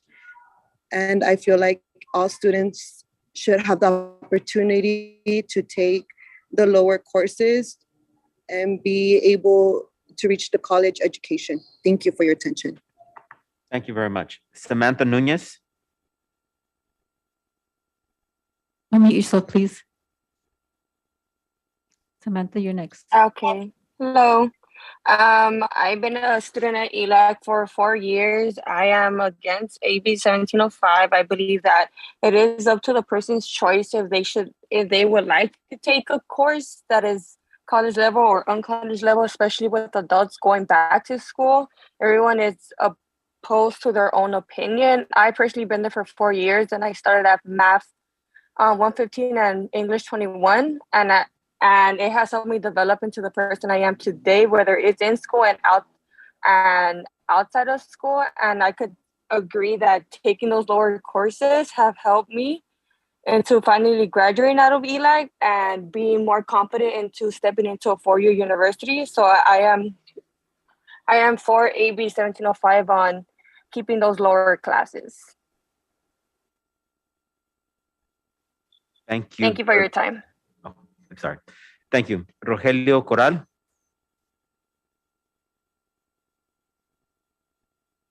Unmute yourself, please. Hello. I'm against AB 1705 regarding that is not allowing people that are coming from 10 years back that have not gone back to school, that don't have the skills in mathematics or in English, that they should have that opportunity to take the lower level class courses. And it's not taking into account for people with the disabilities on the type of level of it what they need to understand. That's all. Thank you. Thank you very much. Juan Cuara. Mr. Cuara. Can you hear me? Yes. Oh, okay. I just want to say I can't even believe we're having this discussion. I am against AB 1705. I strongly believe that the beginning algebra courses, the beginning trigonometry courses, all the remedial classes are necessary for students to succeed in college courses. I'm repeating what a lot of people have already said, but without those remedial math courses and English courses, I would definitely not have been able to take the more advanced mathematics courses and the more advanced English courses. Yeah, that's just where I stand with it. Thank you for your time. Thank you. The next three are Laura Gutierrez, Jocelyn Hernandez, and Daniel Judge. So Ms. Gutierrez. Hello, everyone. Good afternoon. My name is Laura, and I'm a student graduating from East Los Angeles College.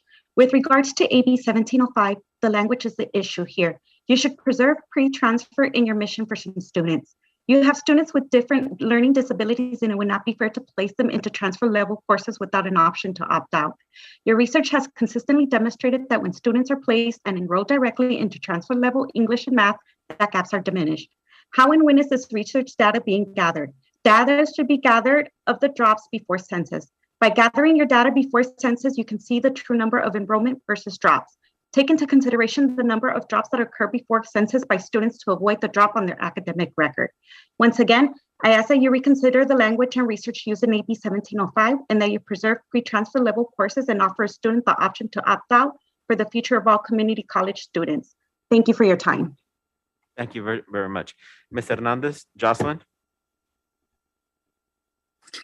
Hi, yes. Good afternoon.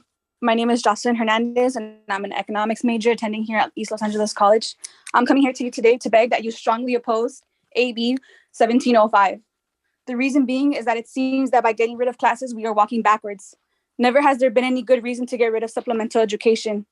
ELAC itself offers Math 125 with supplemental instruction that enough should tell you that prerequisite courses are important. If that isn't enough, I'd like for you to see the effect of not requiring prerequisite courses have caused. A couple days ago, I walked into the tutoring lab at 8 in the morning, needing assistance. It was very full compared to 2019 when I had first coming to the school. It was very, very full. Students are suffering by not having these prerequisite courses. They are not getting the education that they need. These courses are here because ELAC is here to empower students to achieve their educational goals and to expand their individual potential. Thank you very much. Daniel Judge. Thank you. Hi. I started out in pre-transfer level English and math courses and would not be here today if AB 1705 was in place as the bill currently stands. I started in Math 120, then took Math 125, ultimately taking all the math courses I needed to major in math and transfer. What I tell my students is it's not where you start, it's where you end. I was at ELAC for 4 years before I left to Marine Officer Candidate School and transferred to Cal State LA. Today, I'm the District Math Council Chair for LACCD. You are more likely to survive the Titanic than pass a transfer level math course at some campuses in the LACCD when starting out at transfer with AB 1705 proposes. There is 1 survivor to 2.1 non-survivors on the Titanic, but campus ratios for the best prepared students of color in the LACCD based on AB 705 and multiple measures, which does not include drops before census, are as follows, based on the State Chancellor's dashboard, fall 2018 to fall 2019. This is the data that they don't want to talk about. They talk about throughput. They never talk about complement of throughput. Your time's up. Thank you very much. Next three are Marjorie Bien, Rodrigo Velasquez, and Omar Mesa. Ms. Bien? She's not present. Yeah, I'm right here. Hello? I'm sorry, go ahead. We can hear you. Oh, okay. Hi, how are you, Board of Trustees? My name is Marjorie Blen, and I'm here to beg you, and I mean beg you, to please support AB 1705. And the reason why is because a lot of students are repeating the same message that they hear from their faculty members. As we just saw, 3 of those students, 4 students were from a union, and 3 of those were a faculty, and 1 of them was the academic senate. And many students, I'm first generation, undocumented, single mom of 2 kids, student trying to make it in community college, and I was stuck in the remedial sequence for 3 years. I was at 10 years of my life trying to get past that sequence, and many times I cry and suffer homelessness, housing insecurity, financial hardship because of those classes. When I went straight into statistic without support, I had a higher chance of making it, and I passed it with a B. Many community college students don't understand how harmful they are because they're being spread misinformation and are repeating the same thing that they hear their teachers hear every single day. And how can we spend money on classes that don't count for credit? Thank you very much. Rodrigo Velasquez? Yes, thank you. Hello, my name is Rodrigo Velasquez, and I am a proud and current undocumented community college student at City College and a fellow students making a change. I urge the Board of Trustees to stop playing with students, to stop playing with Black and Brown students' educational journeys, to please listen to our voices, to students' voices, and to support AB 1705 at LACCD. We're all more than aware of AB 705 passing almost 6 years ago, and now we have introduced AB 1705 as a follow-up to ensure every student, specifically Black and Brown students who are disproportionately affected by remedial courses, are placed into transfer level courses directly at every California community college. The data is there. The evidence is clearer than ever that every single student, let me repeat myself, every single student is more likely to benefit and complete their coursework if they're placed directly into transfer level courses. What more data or evidence do you need? Black, Latinx, undocumented students like myself, parent students, and first generation students don't need more barriers, and especially don't need more educational barriers like remedial courses to prevent them from succeeding in their futures. Thank you. Thank you very much. Omar Mesa? Hello, my name is Omar Meza, and I'm a student at City College of San Francisco. I urge the Board of Trustees to support AB 1705 to aid marginalized students to directly enroll in transfer-level coursework and prioritize equitable solutions like co-requisite courses and tutoring that will maximize our success. For the thousands of students still stuck in remedial coursework, AB 1705 offers a chance to students who are disproportionately affected by remedial coursework, undocumented, Latinx, Black students, and first-generation students, all a fair chance in the community college system. AB 705 has passed, but it's not enough. Community colleges are placing students in remedial courses without their knowledge of another option. And worse, have enforced the imposter syndrome that students like myself need to waste their resources on these classes. These resources include our time, energy, money, and things that we do not have to spare. It's not fair that so many students like myself have been convinced by our own community colleges that we are not good enough, that we are not smart enough to be taking transfer level courses. Thank you. Thank you very much. Chidi Agu, then Genevieve, then the University of California Student Association. Hello, good afternoon, board members and Chancellor Rodriguez. My name is Shidi Agu, and I'm the program coordinator for Students Making a Change. In the 10 years since I began at community college, I have graduated summa cum laude from UC Santa Barbara, received a Harvard fellowship, and I'm now a counseling student at San Diego State University, completing my master's degree. None of this would have been possible if I had gotten stuck in remedial coursework like so many of my peers have been over the past decade. That's why I'm here to strongly encourage you to support AB 1705 as a necessary follow-up to AB 705. AB 705 more than doubled the number of students passing transferable English and math in its very first term implementation, but that has not been equitably implemented across the state or even within the LACCD. Still, more than half of Black and Latinx students go to colleges where they're disproportionately harmed by being placed into remedial coursework. This does not believe in students' capacity like my college believed in my capacity for anyone else ever did. Co-representing concurrent supports are the way to support our students, not relegating to remedial education that has so long harmed them over the past decades. I encourage you to invest in this continuing expansion of the open access mission of California community colleges. And I want these students to have more opportunity than I did a decade ago. Thank you. Thank you very much. Lupe, Crystal, are there any more agenda items on, or speakers for agenda items? Okay. Angela Campos, Angelica Campos.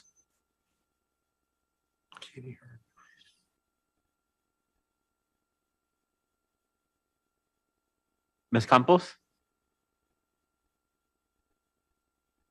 It looks like her mic is not working. Okay, let's start with Katie Hearn.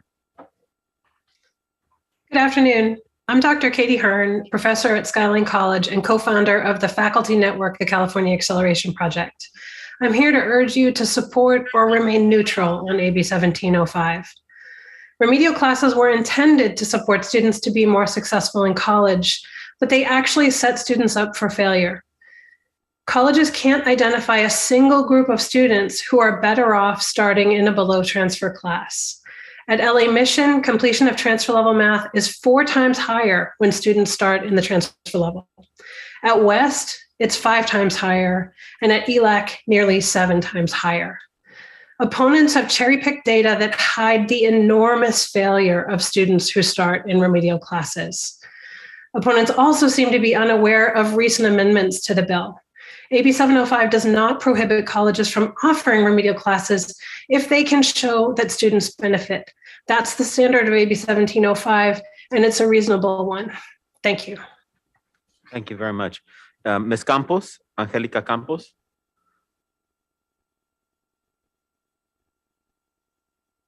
Is she on? She's on, but I think she's having problems with her Sorry mic. about that. I was having technical difficulties. Ms. Campos, you're on? Can you hear me? Yes, you're on. All right. Hi, everyone. My name is Angelica Campos, president of the Student Senate for California Community Colleges, which is an organization statewide recognized that represents over 2.1 million students. I'm also most importantly a student in the community college system, and I'm just here to advocate and support AB 1705. Well, first and foremost, the Student Senate for California Community Colleges supports this, as we do recognize the importance of transfer level courses and the ability for students to quickly get through the transfer system if they so wish. Myself, I again want to support AB 1705 because I do not want students like myself to be stuck in the community college system for 5 years total if they so wish to transfer. I think it's so important that we again allow students to get into transfer level courses, because oftentimes as a student we hear, oh, you're not ready. People tell us we're not ready for transfer level courses, but if our colleges support us, they put more certainty. Thank you very much. Are there any other speakers on agenda items? Dr. Well, we have like 5 people with their hands raised, but we need to ask them if it's an agenda item. I'm sorry. So- Okay, 5 hands raised. Yeah, Okay, can you tell them to, on agenda items, can we make sure that it's on agenda items? Unless we let them in, there's no way to tell. Okay, let them in and then I'll call them to see if it's on an agenda item. If it's not a non-agenda item, then we'll put them on the non-agenda item. Victor, you can go ahead and let us know if it's an agenda item.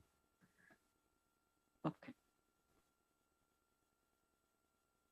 Please go ahead. If you could state your name and the agenda item. Jeffrey Hernandez, and it's on the legislative committee report on the AB 1705, in particular, the recommendation. Agenda item. Okay. Thank you. Welcome, Mr. Hernandez. Thank you very much. And I did speak to the committee, and I just want to make it very, very clear. You've been hearing pro AB 1705 advocates compare pre-transfer courses based on transfer throughput. It's been very disingenuous. So I strongly urge you to accept the legislative committee's recommendation. If it is indeed the case that the legislative intent is not to deny students the right to choose for themselves whether or not to take the pre-transfer level courses, then let's get that amended into the bill. Thank you very much. Thank you very much, Mr. Hernandez. Next person. My name is Victor Lemus. I'm also speaking on 1705. Okay. I've been a student after 10 years of not being in college for a while. I actually agree with the previous speaker. I think the bill should be amended. I think this is a matter of choice and not a matter of just throughput. I mean, I've noticed most of the higher ups talking about, we have higher numbers and higher this, and we're going on TV and doing all these things. And most of the lower level faculty and students speak on the quality of education and how they're really important building blocks in order to succeed. And I agree. I haven't been in college for 10 years. I did the military for a while, and coming back, I haven't taken a math class in that long. It's very disheartening to hear that there is no choice. If you don't have the education background, you only have 3 chances and that's it. So please, amend that or stay neutral or oppose it, but definitely don't make it, a requirement that you're going to just jump into a transferable course all at once. It just doesn't make sense. That's my time. Thank you very much. Next speaker. Hello. Okay, please state the item. Hi, I'm Jasmine Carrion, currently a student enrolled in East Los Angeles Community College, and I will be transferring this year. As a student, I just want to say that as a student who grew up being bilingual and being placed as an ELD learner, I know how it feels to not belong in a class where you are not at the same level as others. This is why I'm in favor of preserving pre-transfer English and mathematics courses and why I'm against AB 705. Coming from a person who has had difficulty gaining knowledge from subjects like English, especially math, if the community college I'm currently assisting would have put me in a high level class for math and not give me the option of starting with classes that are in my level, I would have thought of not attending school at all or drop out due to failure. Community colleges should not be made to challenge beginner college students, but to serve us all and help us with classes that can start us off in our level of knowledge. To me, this is a threat because it is where future students start a career and it's only discharging students that aren't successful as others. With that being said, it is challenging future graduates to not attend college at all or drop off, limiting their probabilities to pursue a degree. The bill will only shorten the number of students who attend college and maximize the probability that students will enter and complete transfer level coursework in English and math. Like I mentioned before, I disagree with this bill because it is just thinking about those students that are successful and not the ones who are trying to be successful. Everyone learns at their own pace, even if it takes years to accomplish a degree. Thank you. Next person. Steven, you can go ahead. Hernandez.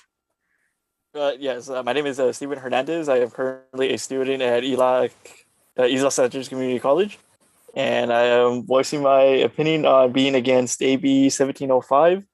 I do not like, excuse me, I do not like how this bill is taking a student's choice of picking classes, let's say, non-transferable, because they should be given the choice to take those classes so they could be better prepared to take a transfer level course.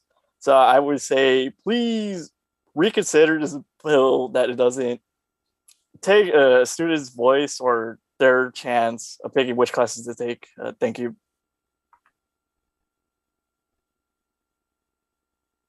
Natalina. Next person. Hi. Good afternoon, Board of Trustees and Chancellor. I'm Professor Natalina Monteiro. I teach political science at East Los Angeles College. It's heartbreaking to see people come and accuse students because they belong to the union. AB 1705, AB 705 does not work for my students. I could tell you stories of students that have come to me, can even write a complete sentences. and you expect them to be an English 101.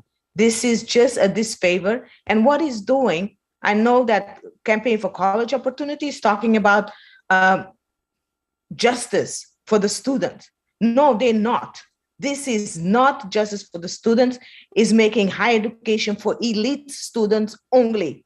And it's not talking about minority students, not talking about women of color, poor folks. No, this bill is totally wrong, and please vote against it. Thank you very much. Thank you. Next person. Patricia?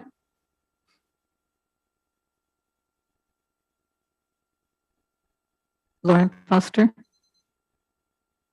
Do we have more hands? Their hands are raised. I'm How many- talking about masks, so I don't know if that's right on right now. Maybe someone else should go and I can come back.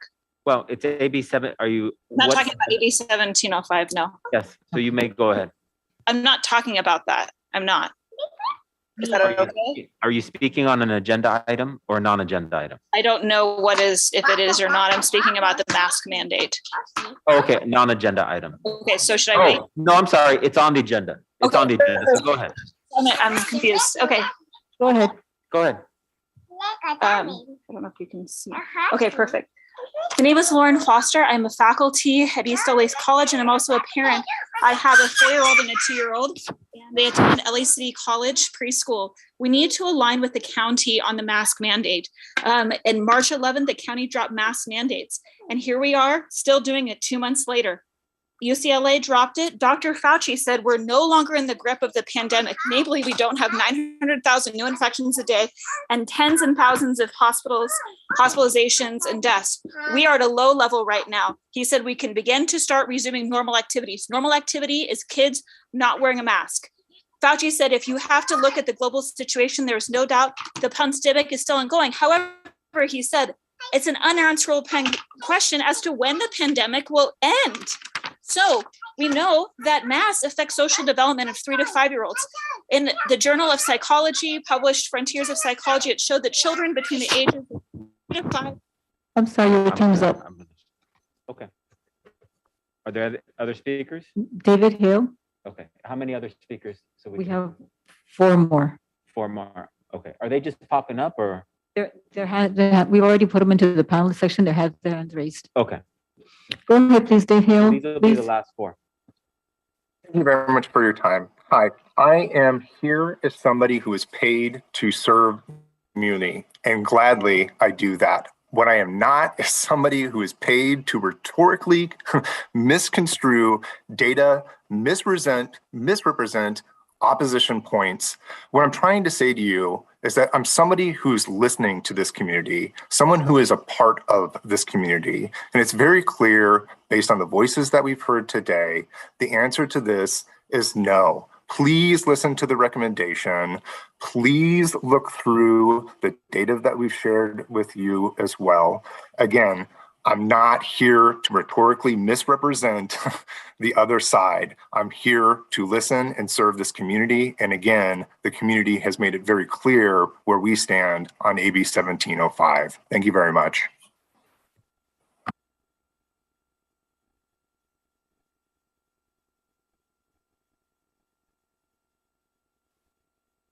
Jacob, unmute yourself. You're next. Hello, my name is Jacob Couch, and I'm a former community college student from American River College speaking on behalf of AB 1705. So I would just like to say that I think a lot of this conversation has been centered around student choice, and I think that's a bit of a misnomer as a student who went through this himself. I was enrolled in a lot of courses and I thought I was on transfer track the entire time, and it turned out that I had been pushed into a lot of these remedial courses, and I had thought they were transfer level, and that was just sadly not the case. And what resulted from that was in my last semester before I transferred to UC Berkeley, I ended up having to take 28 units, or half of my entire community college course load, in a single semester just to be able to meet transfer requirements, because I had been misled by college counselors and by the admin at my school.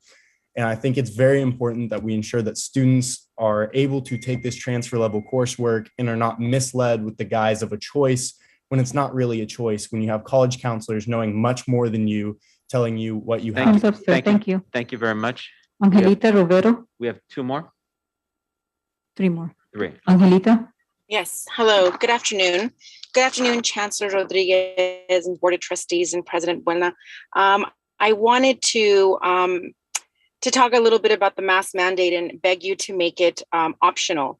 I'm a professor at Pierce College. I'm in person, and I really am tired of being put in a position where I have to be the mask police. That is not, it's not healthy for our students. A lot of them aren't wearing masks anyway. A lot of them are tired of it. I believe we need to align already with the county and move forward. Today, this morning, the CDC director was on Channel 11 stating that it is optional. And even though there's a variant that's contagious, it's not deadly. And so we're at the point where we need students to have some normalcy back.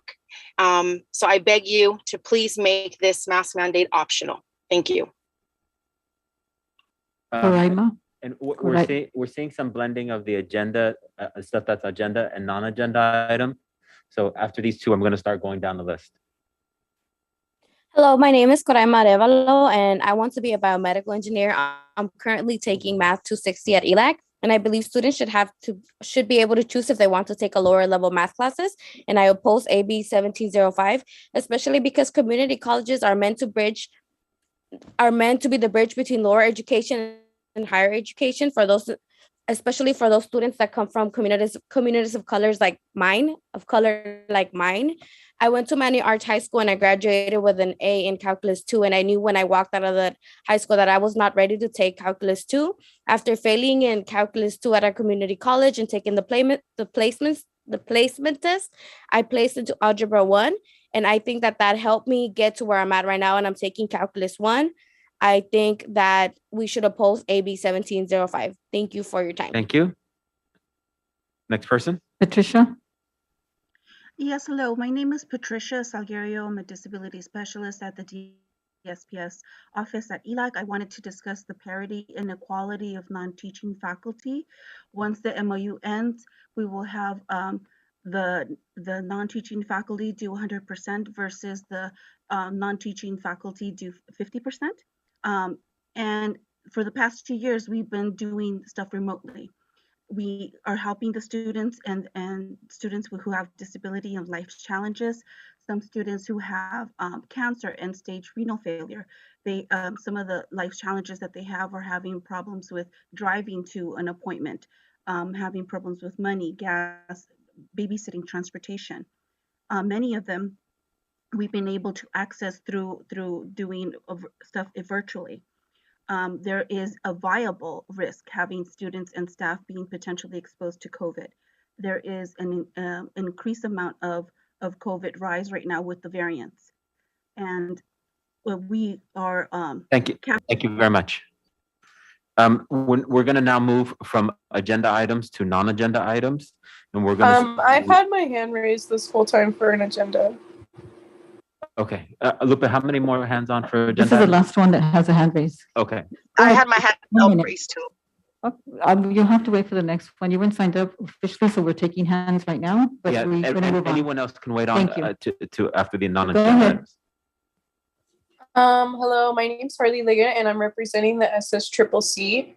The implementation of AB 705 has been uneven across the CCCs, and a substantial number of students are still required to directly enroll in below transfer level courses. At 1 in 5 colleges, a third or more students are still being enrolled in remedial courses, and these students are disproportionately Black and Latino students. Research demonstrates that the change of completing transfer level courses are significantly diminished for those who start at a course below the transfer level. Only a third of these students subsequently enrolled in a transfer level course. AB 1705 will prevent the misapplication of AB 705 and codify selected guidance from the SSCCC or the CCC's Chancellor Office regarding its implementation. The bill clarifies expectations for students. Thank you very much. We're going to move on to non-agenda. Anyone else on the agenda items? Then we'll wait until the last of the agenda item. But we have people who signed up. So we're moving on to non-agenda items. So I'm going to go in the list of three: Richard Shavy, Kristen Cassidy, Marcia Kloppenstein. Mr. Shavy? So just to be clear, board members, we're on non-agenda board items. Mr. Shavy.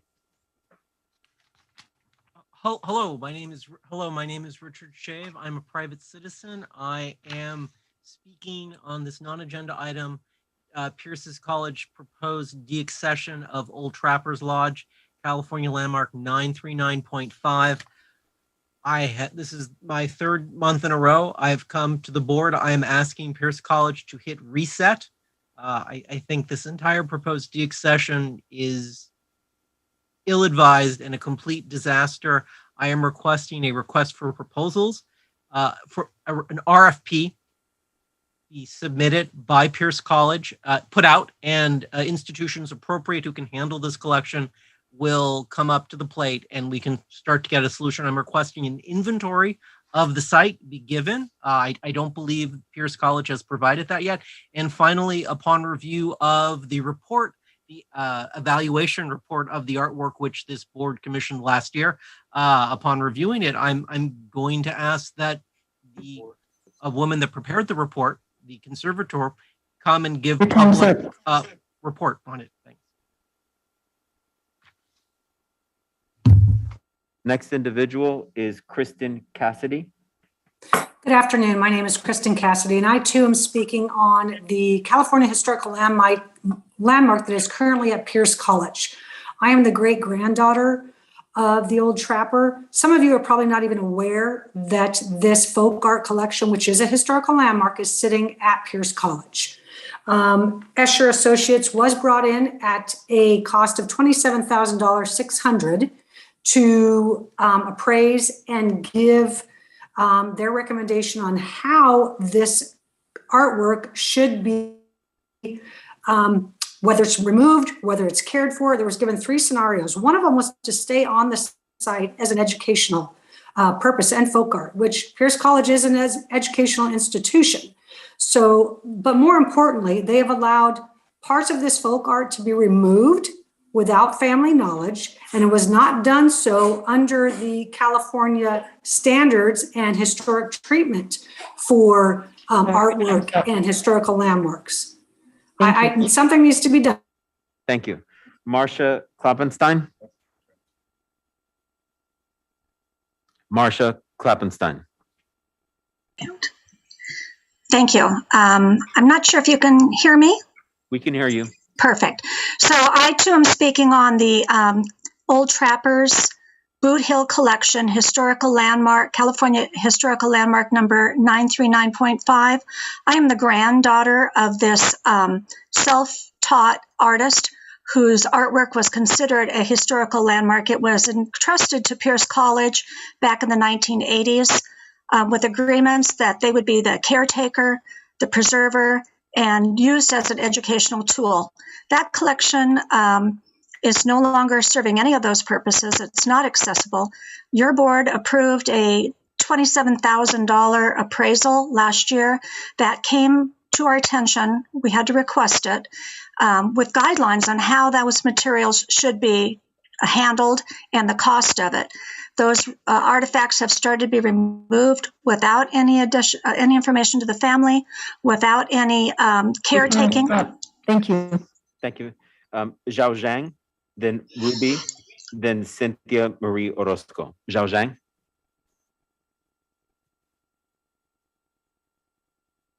Good afternoon. My name is Xiao Behlendorf. I am a library faculty at Batty College, here to speak on non-classroom faculty concerns. I was informed that the chancellor has directed all colleges to schedule classes and classroom faculty in a mix of 50% in person and 50% online, but no direction for academic support services and non-classroom faculty. I ask that the chancellor directs all colleges to schedule academic support services and non-classroom faculty in the same mix. The pandemic has shined a very bright spotlight on online academic support services. Students, especially students of color, are relying more heavily on online academic support services. Going back to the same pre-pandemic way of delivering academic support services does not meet our students' needs. We insist on non-classroom faculty's work to be tied to a desk or building shows at best a lack of understanding of our work, and at worst, a very troubling lack of trust and respect. Thank you very much for your time. Thank you.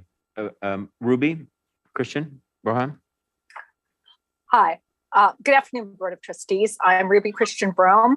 I'm the AFT 1521 chapter president at Los Angeles Valley College. I stand here today in support of my brothers and sisters who are non-classroom faculty. This includes counselors, librarians, and all other non-classroom faculty.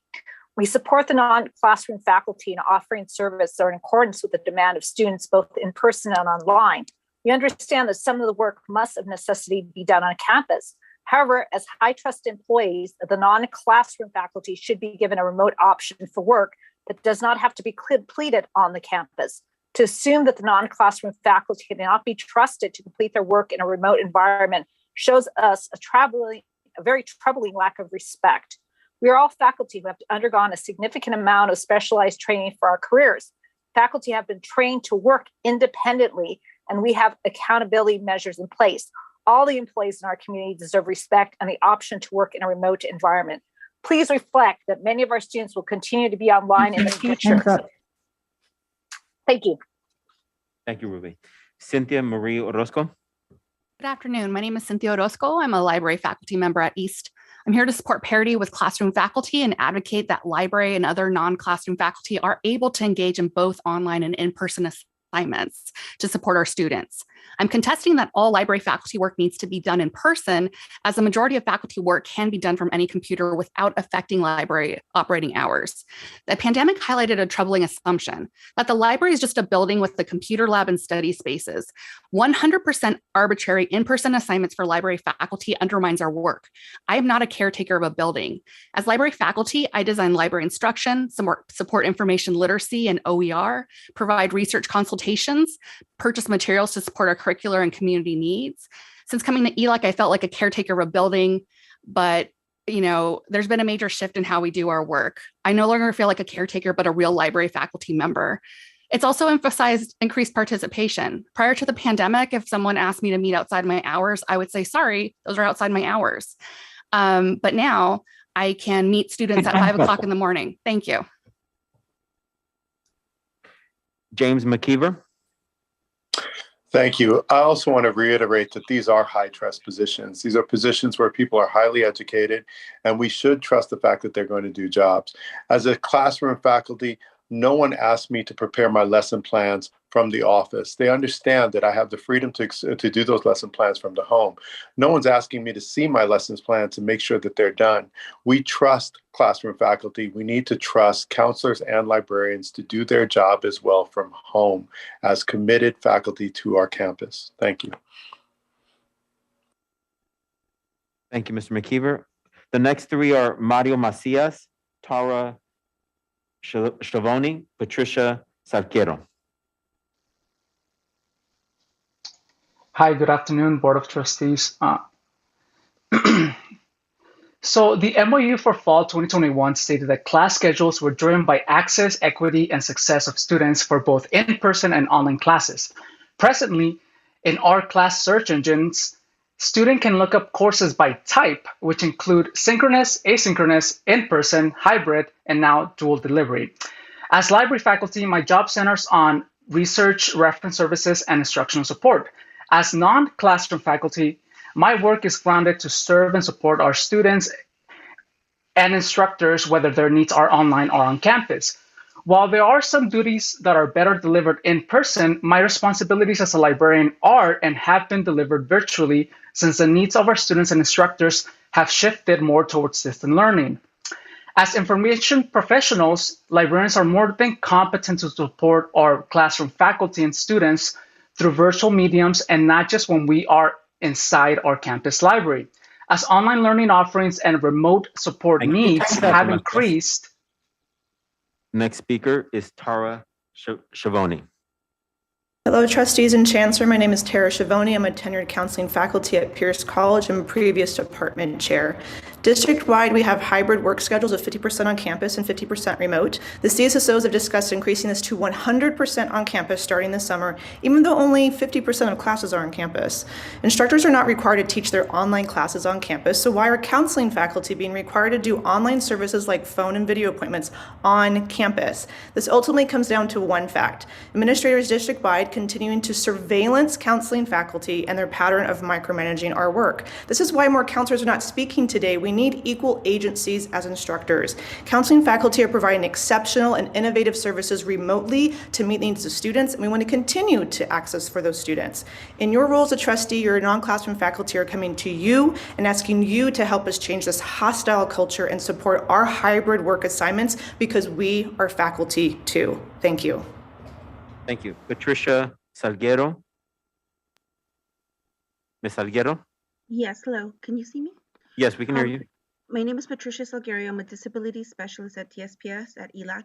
And I also wanted to talk about the parity between non-teaching faculty and teaching faculty. We have to consider students with disabilities and how we're able to capture them more and be able to assist them more.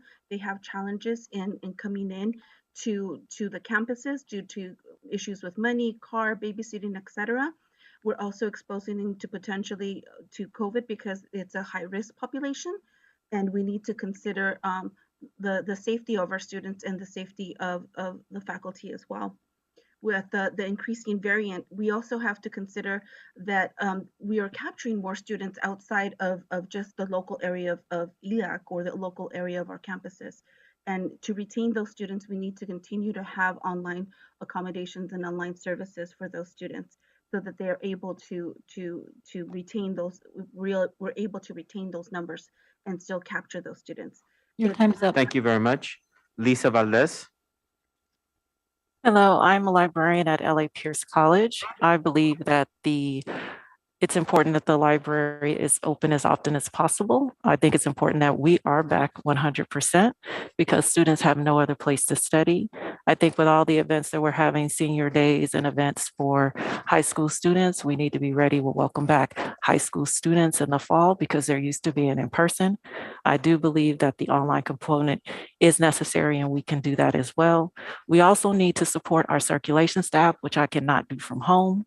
We are trying to create cohesion and community here at Pierce College, and we cannot do that separately, that we have to do that as a team.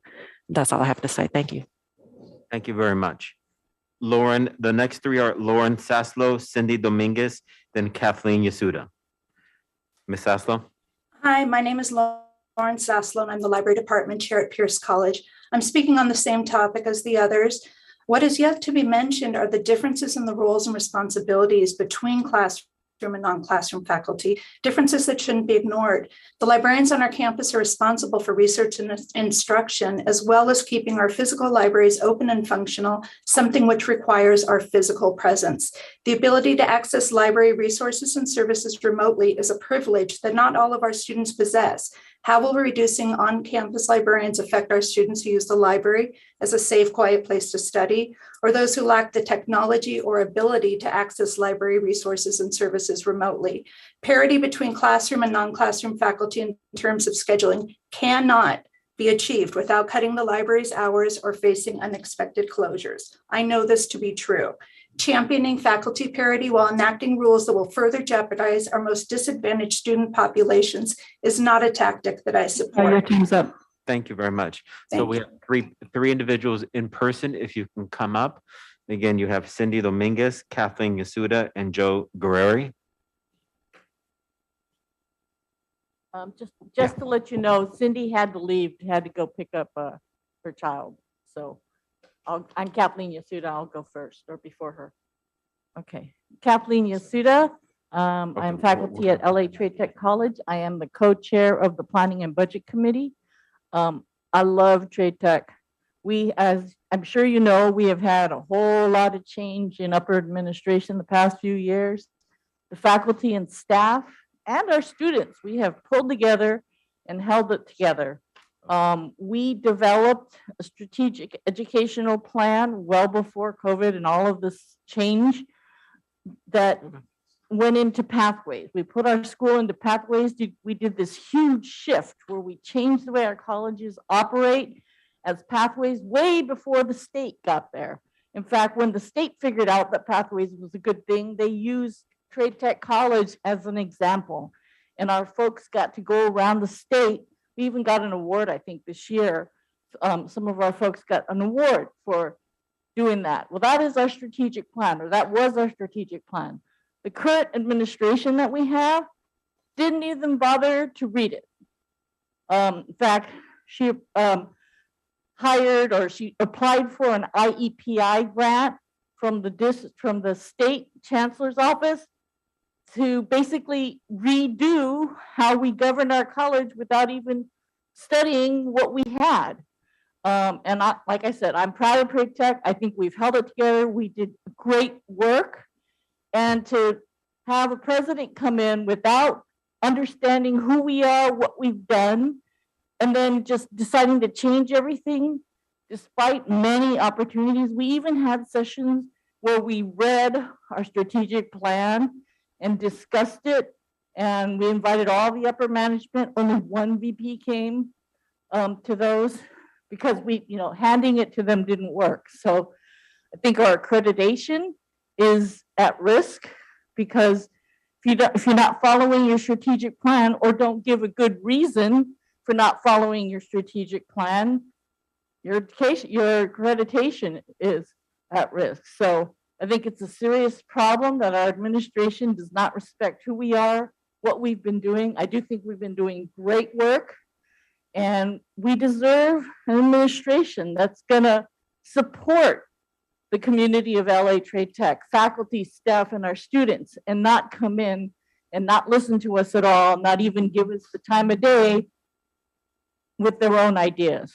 So I ask you to please, I guess because Cindy couldn't come, she was going to present to you. We had a vote of no confidence. It was very serious. There was a lot of debate. Each department had their own discussions and debate. It was very serious, but overwhelmingly, our academic senate voted no confidence in our current president. Thank you. Thank you very much. Joe Guerreri. You have one minute. Thank you. Hello, my name is Joe Guerreri. I'm the president of the Trade Tech chapter of AFT 1521. I'm here today in support of trade faculty, several of whom have joined me today. Many of our faculty colleagues have also come before this board over the last few months to discuss their concerns about ongoing issues at trade. As you have seen, Trade Tech faculty cared deeply about our institution and decided to speak because they want to help make things better. We want to encourage you to collaborate with the trade faculty to find a path forward for the college. Trade Tech is a great institution with a strong history. We can grow even stronger in the future if we commit to working together so faculty voices are heard. Our faculty, students, and community deserve that. Thank you. Thank you very much. Yadil Asfal. They are not in the room. Okay. Carolyn Shavenko. Hello, my name is Carolyn Shevchenko, and I'm a student at Pierce College, as well as a member at Heads at Pierce. And I would just like to express the concerns of all in-person students at Pierce right now of how sick and tired we are that the board will not comply with reevaluating, updating the mask and COVID guidelines on our campuses to further align with the rest of LA County and make masks optional like all other campuses and all over LAC, UCLA, UC schools. We're already vaxxed, boosted, and if exempted, there's a negative COVID test that's needed to be taken, which is on campus. We just no longer see the need and usage of why masks are mandatory on campus. Thank you. Thank you very much. Skuna. They are not in the room. Okay. Lauren Ritta. He already went. Okay. Amrin Richards. They are also not in the room. Okay. Reza Farzin. Greetings to all present. I'm Reza Farzin from Los Angeles Harbor College, speaking on behalf of the District Work Environment Committee, henceforth referred to as DWEC. DWEC strongly recommends that LACCD continue to maintain board policies 2800 and 2900 related to masking and vaccination for all entities entering any LACCD facility until at least the end of fall 2022 for the following reasons. Firstly, many faculty members accepted fall assignments when those policies were enforced, assuming they're accepting assignments in a relatively safe work environment. Secondly, CDC continues to recommend the continuation of masking in all high traffic areas. And as we all know, a classroom is most definitely a high traffic area. Thirdly, studies have shown that people hospitalized with COVID-19 may lose 10 IQ points, which is equivalent to 20 years of aging. And you can find that study at newscientist.com. Finally, there's a Thank you very much. Camille Medrano. I'm sorry, I was speaking on behalf of 9 WEC chairs. So we could have wasted your time by 9 minutes, sir. 1 minute. Thank you. May I? Sir, why don't you go ahead and finish your comment? Give me 1 second. Let me bring him back in.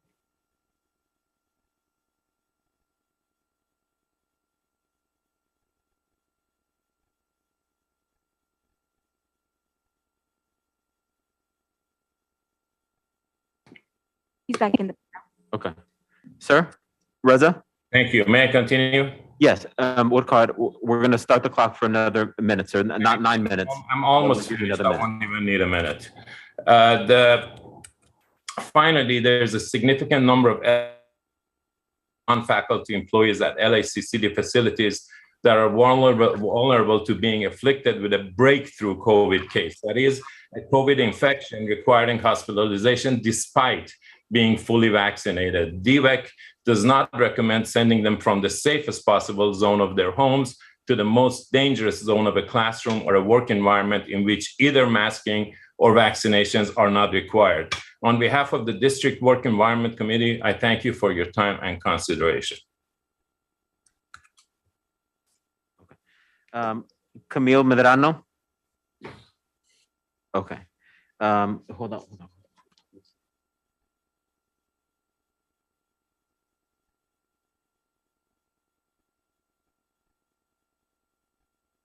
Okay. Michael Romo.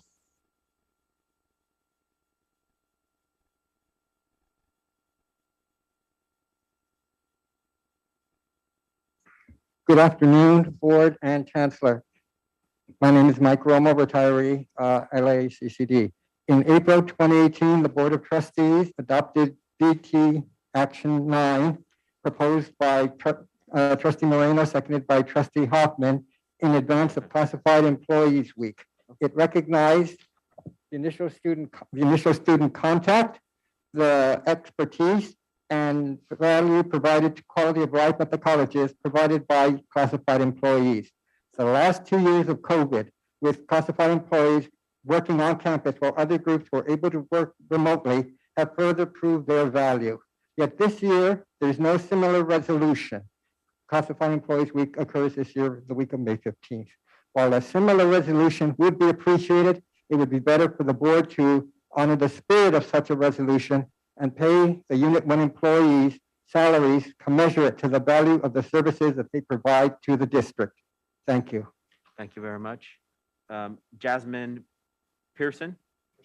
Prasad?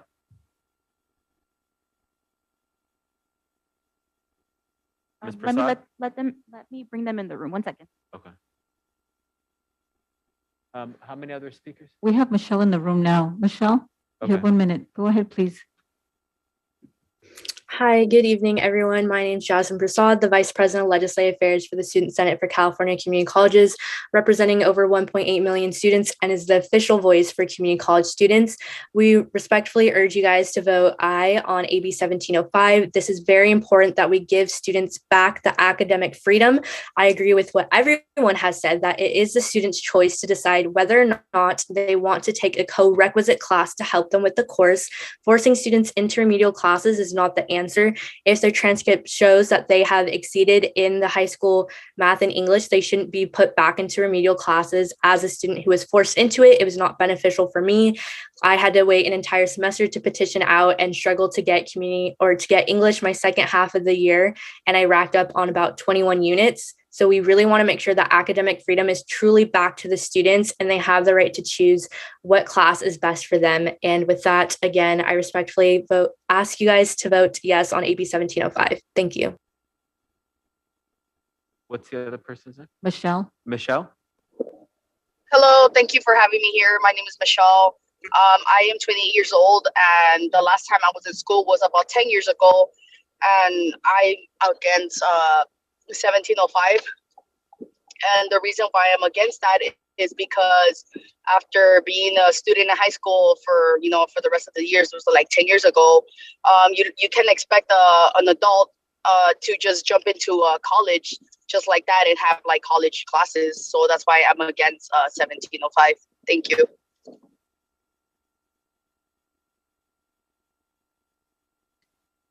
Then we're done. Okay, we're gonna end it with those two. Perfect. Thank Okay. you. We're promoting them right now.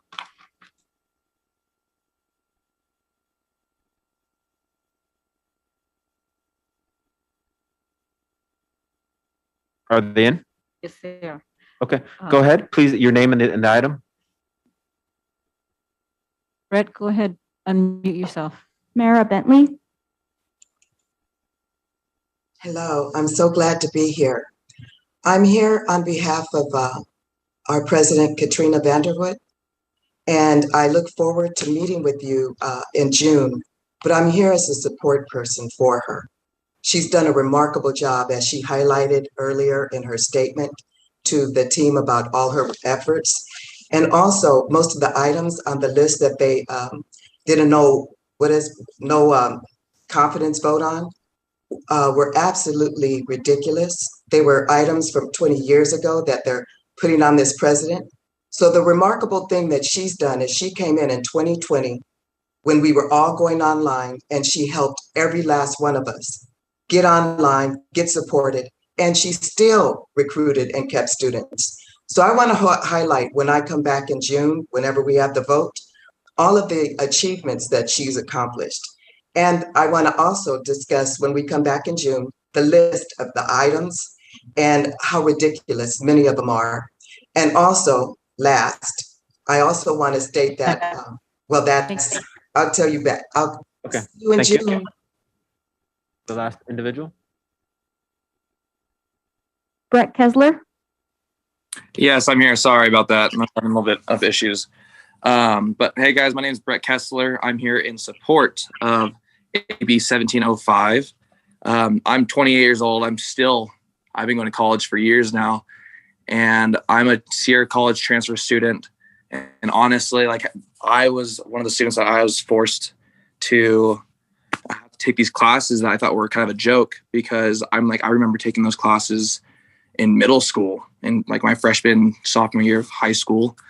And so I just thought it was a big waste of time. And I figured, hey, we need to get all these kids not forced into these classes so they can better start their major and get into the more important classes early.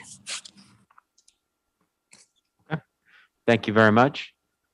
We have our last speaker is Yolanda Campos. Good afternoon. My name is Giovanna Campos, and I am the current recording secretary for the AFT College Staff Guild, Local 1521A. I'm here to ask this Board of Trustees, why is there no advocacy for classified staff salary increases? We have been at the table with management since August of 2021, and we have presented several comprehensive salary proposals since October 22, 2021, and there has been no movement. Other than COLA, which is not a raise, district management has not offered any salary or step increases to help members mitigate the increasing rate of inflation. We appreciate the comments that some of the college presidents and the chancellor made at the enrollment town hall on Monday, recognizing that we are the first employees that students encounter at every college. But let's be real, those comments don't pay the bills. The board has no shame in approving extension of contracts or step increases for administrators to sit behind closed doors, but can't offer and approve a salary increase or step advancements for decades of work for the people that show their loyalty to this district. You speak out in favor of classified administrators that make hundreds of thousands of dollars a year, but can't advocate for the people that have boots on the ground. I also noticed that there was no resolution for Classified School Employee Week on today's agenda. There hasn't been one since 2018. You have let down your most committed and most Time's up. vulnerable Thank of you. all district employees. It's time for you to show up for AFT 5218. Time's up. Thank you. Thank you very much. We had one employee who signed, one individual signed up, Mila Shakuna. And this is the last one. Good afternoon, everyone. I apologize for my not very well English. I'm in LACC, I'm a student in LACC, and I'm also a mom. And my daughter in LACC kindergarten, they're like very good. I'm very happy with this, but one thing I want to speak about this mask mandate. I don't want my daughter use this mask because I think for these children, it's very good to communicate without mask, to be more clearly. And just want to say that LAUSD dropped this mask mandate. LA County dropped this mask mandate on March 11. And I want that this dropped this mask mandate also in LACC kindergarten. That's all. Thank you.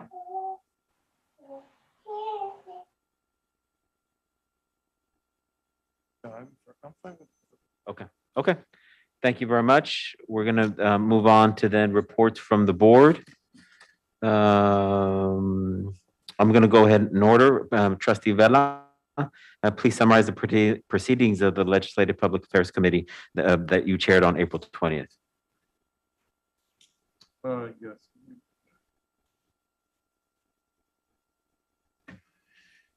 All right. I just want to be clear, is this the end of public comment? Yes. Okay.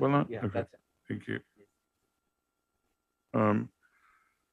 Okay, great. So, okay, so, okay. Hi, everybody. Thank you so much for your patience. As you can see, lots of pressing items today here at LACCD. Let's start off with our state legislation, pieces of legislation that the district is looking at.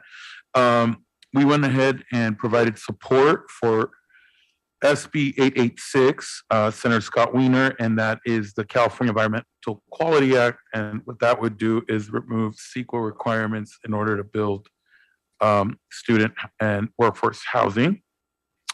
We had a very robust, as you can imagine, conversation on all of the federal activity that our advocates, as well as the district, are continuing to advocate for community colleges so that they receive funding that's necessary, workforce housing.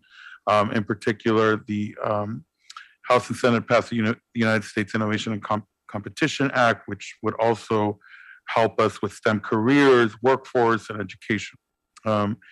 Again, many other, we win some, we lose some. We weren't able to move forward with AB 1964, which was authored by our very own Assemblymember Mike Fong, which would go ahead and allow us to provide ethnic studies courses in order to qualify them for Cal State.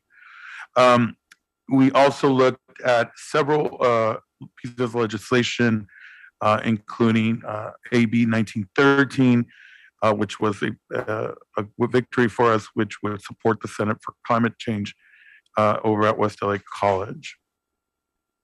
State budget is looking very interesting, as you know, and you've all read in the newspaper. The state is looking at a very massive surplus. However, K-12 and really K-14 are capped due to state law, including Prop 98. So the governor is looking at, as you've all heard in the news, gas rebates, all sorts of interesting new things that they're looking at. Again, we're looking to continue to provide funding for our Metro Pass, and for other items. We also have been successful in ensuring that the community colleges have presence in our local cities and school districts by partnering and moving forward and creating more partnerships with them as well. So that's going really well.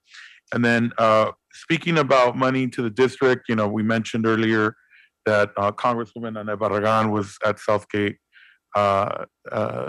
East LA College and went ahead and provided us or presented us a very generous $925,000 for an allied health training program that we witnessed, which was fantastic. And this is just one of many congressional earmarks that we're very proud to bring home from our wonderful congressional folks. I also want to thank Senator Alex Padilla for the matching dollars over to this earmark. Thank you so much. Thank you very much. Trustee Hoffman, can you please summarize the proceedings of Budget and Finance from April 20th? Yes, thank you, Chair Buelna. At the Budget and Finance Committee meeting, we reviewed the quarterly audit report, and it was presented by Mr. Arnold Blanchard. And we also had very comprehensive reports from 4 colleges in how they are using their HERF funds. And the colleges that presented to us were City College, Mission, Trade, and Valley. That's a standing agenda item for the Budget and Finance Committee. So we look forward to having more reports at our May 18th meeting. I recognize that, and we all recognize that the May revise will be out. I think it's due May 10th. I don't know if it'll come out a little bit before or a little bit or on that day. I don't think it'll come. I'm hearing it won't be presented on a Friday before the weekend. But maybe sometime this week, and Chancellor, you may have more information on that, but we'll look forward to having a really comprehensive presentation at the Budget and Finance Committee meeting on the 18th when the May revise is out. Thank you. Trustee Henderson, could you please summarize the IESS committee meeting from April 20th? Yes, thank you, President Buelna. Good evening, everyone. The Institutional Effectiveness and Student Success Committee met on Wednesday, April 20th, with Trustees Veras and Marino in attendance. The committee received a presentation on the college strategic plan for LA Pierce College by Interim President Ara Aguiar and her team, which was approved for recommendation on the agenda today. And we also received and filed the college enrollment, recruitment, and marketing report for LA Harbor College by Interim President Luis Dorado and his team. And Vice Chancellor Ryan Corner provided accreditation and enrollment updates. The next meeting for the Institutional Effectiveness and Student Success Committee will be on Wednesday, May 18th. And so ends my report. Thank you very much. Trustee Vela, could you please give a report of FEMPOC from April 20th? Yes. So we also had a very busy meeting that day. Went ahead and approved the Los Angeles Southwest College Master Plan update. We also took action on the Los Angeles City College Central Quad Landscape Hardscape Improvements Project and schematic design. We also took action in approving the Los Angeles Pierce College Child Development Academic Facility Project schematic design. We also got an update on the capital improvement assessment update and also looked at the bond program monitor activities report and the active construction projects. Thank you. Thank you very much. Student Trustee Martinez, could you summarize the Student Affairs Committee meeting from April 15th, please? Yes, hello, can you hear me? Yes. Okay, great. Hello, everyone. So quite a bit happened at our last Student Affairs Committee meeting.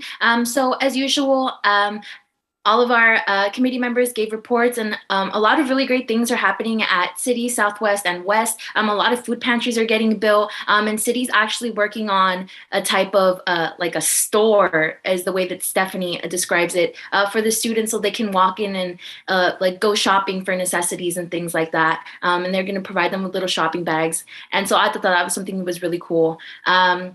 Another thing was we had Dr. Ruben Smith come in, and board members, as you all know, last board meeting we received a presentation on housing and how the district plans to go about its housing.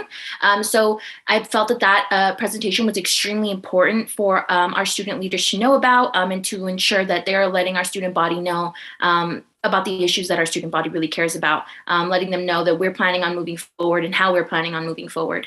Especially that with the fact that we passed the board resolution that aims to go out and take data from the students to see how we would like to go about structuring our housing. So Dr. Ruben Smith was very gracious enough to come in and give a presentation to our students about that. So it was a more condensed version of the one that we got with the board.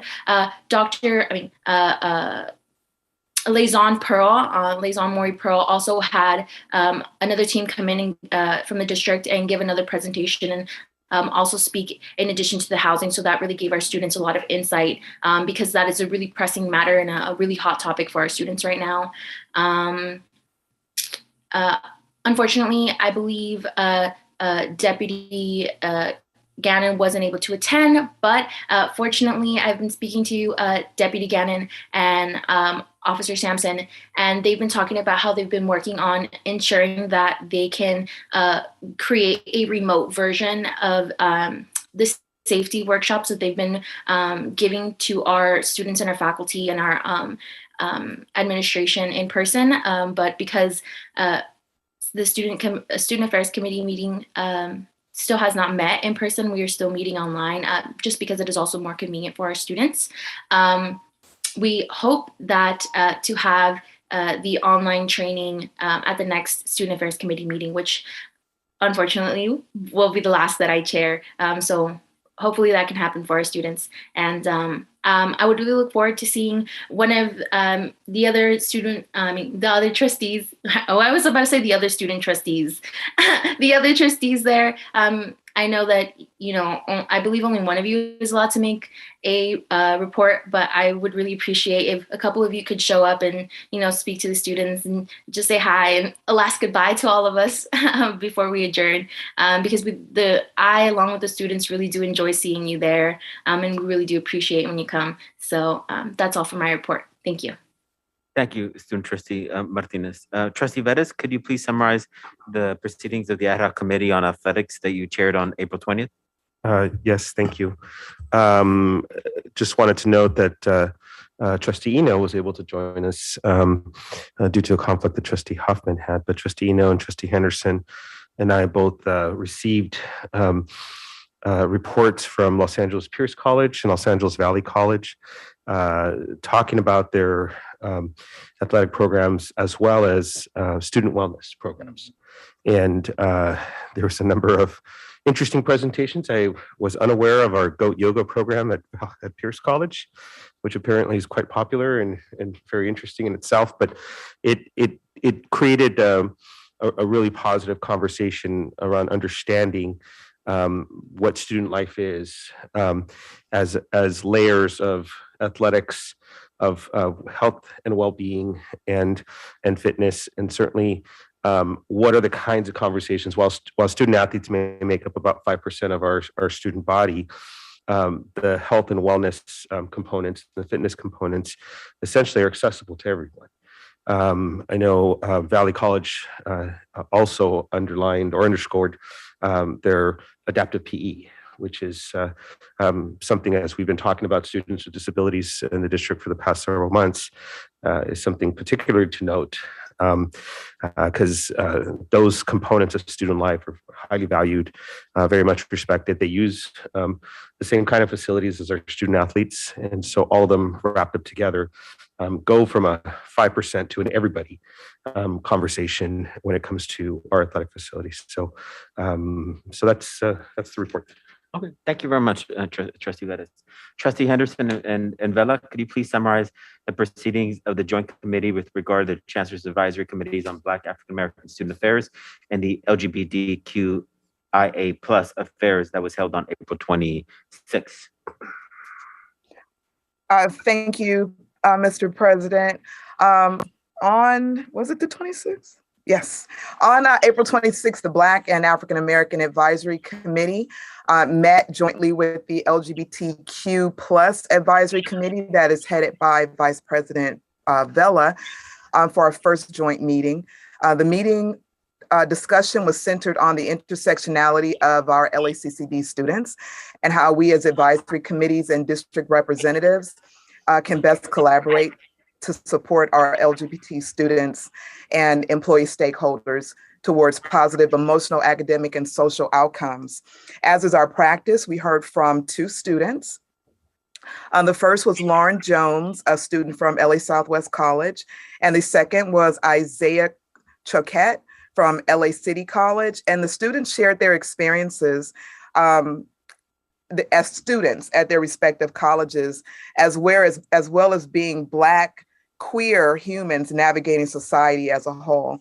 They provided feedback on access to support and resources and gave suggestions as to ways in which the district could improve its services and the need for additional resources, as well as the importance in ensuring that student voices are heard in all discussions. Dr. Nairi Berry provided an AAOI update and reminded us that the Black graduation will be held in person on Tuesday, May 23rd at 3 p.m. So please share with students to ensure strong participation. Dr. Deborah Harrington and Mr. Felipe Agredano provided an update on proposed upcoming legislation and funding allocations and advisory committee activities for the LGBTQ plus committee, and reminded us that the Lavender graduation will be held on May 17th. And we had LACCD faculty member Dr. Tiffany Lenoy as our guest, who spoke on creating institutional allies as a way for LACCD to effectively support and nurture our Black queer students. And that ends my portion of the report, unless Trustee Vela would like to add something. No, thank you. You covered that very, very well. Thank you very much. Board travel ratifications authorizations. May I have a motion and a second on item E2? I'll move to approve. Trustee Hoffman, is there a second? Second. Trustee Henderson, second. Comments? Okay, roll call, Lupe. Student Trustee Martinez advisory vote. Yes. Trustee Buolna. Yes. Trustee Henderson. Yes. Trustee Hoffman. Yes. Trustee Eno. Yes, and thank you. Trustee Moreno. Yes. Trustee Vela. Yes. Trustee Veres. Yes. Thank you. Next item. E3, adoption of 2022 Board of Trustees goals. These are the goals from the last meeting. Again, this is adoption. This doesn't mean that we're not going to have a retreat and other discussions. May I have a motion, a second on item E3? So moved. Trustee Henderson, is there a second? Second.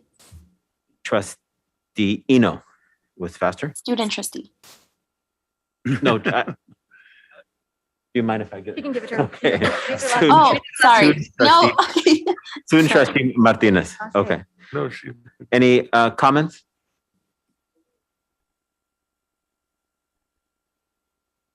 Okay, seeing none, roll call. Student Trustee Martinez advisory vote. Yes. Trustee Buolna. Yes. Trustee Henderson. Yes. Trustee Hoffman. Yes. Trustee Eno. Yes. Trustee Moreno. Yes. Trustee Vela. Yes. Trustee Veres. Yes. Trustee, can I ask one question though on these? Given the timetable. Is that a yes plus? Oh, it's a yes, but a clarification point on the timetable. Are we set to return? I know there's some broad dates, but are we set to? I would recommend that we maybe do it not on the same day as a meeting date. Just from the standpoint of, I think the last time we did it in the committee date was, a couple hours and. Trustee Veres, I guarantee that. Thank you. Okay. Okay. Thank you. Okay. President Buolna? Yes. Just a friendly amendment to Trustee Henderson's report. The Black graduation is on May 24th. Okay. Thank you very much for that. Okay. E4, we will now begin a discussion on AB 1705, which is the proposed legislation that would require a community college district or community college to maximize the probability that students will enter and complete transfer level coursework in English and mathematics within 1 year. So in terms of, to begin the discussion, I think it's important to understand what happened within the Legislative Affairs Committee in terms of the action that occurred in legislative affairs, then to understand that we have different options as a board. We have the option of ratifying, we have the option of not ratifying, we have the option of continuing the matter, we have the option of opposing, and we have the option of supporting. So there are different, so I wanted to first start off with Trustee Vela and the committee. Then we can we'll take we will either do a resolution. If there's no resolution, then the matter does not move forward. Okay, I just wanted to make sure that there is a clear path regard to the mechanics. So Trustee Vela. Yes, so as President Wena mentioned, in our committees, we, the Public Affairs and Legislative Committee takes official stances on, in particular, state bills that affect the district. In this particular case, the committee discussed AB 1705 and ultimately came to a decision to formally, on behalf of the district, oppose unless amended. At that time, we were not privy to any of the amendments that were being put forth by either our academic senate and or the state academic senate. And therefore, at that point, President Buelna asked the chancellor to put this item just for various, informational today, action or any other. So again, it's a discussion, but the committee already has taken action on this.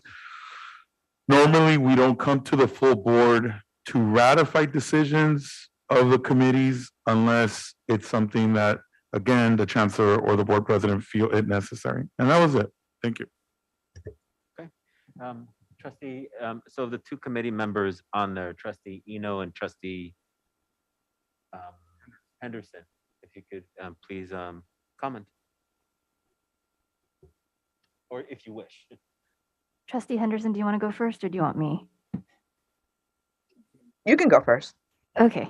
Hello, Kelsey Eno, trustee here. I'm the one that moved to not support 1705 at this time unless amended. There were several, and there continues to be several issues, I think, for student success related to the bill.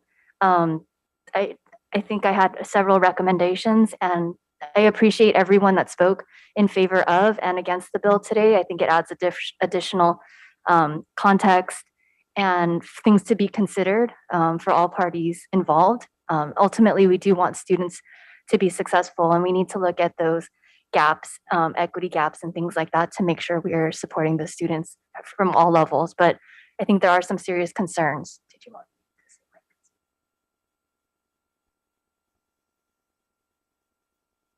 something? I'll start with that for now, Trustee Henderson. Well, you hit the nail on the head, Trustee Eno. I agree with you. I have concerns. I agree with all of the speakers that we had today for, as well as some of the concerns expressed by those against. I have concerns, and I would like for us to see some of the proposed amendments to this and watch it as we move forward. Thank you. So other trustees, comments? Trustee Vettis, I see you going towards Mike.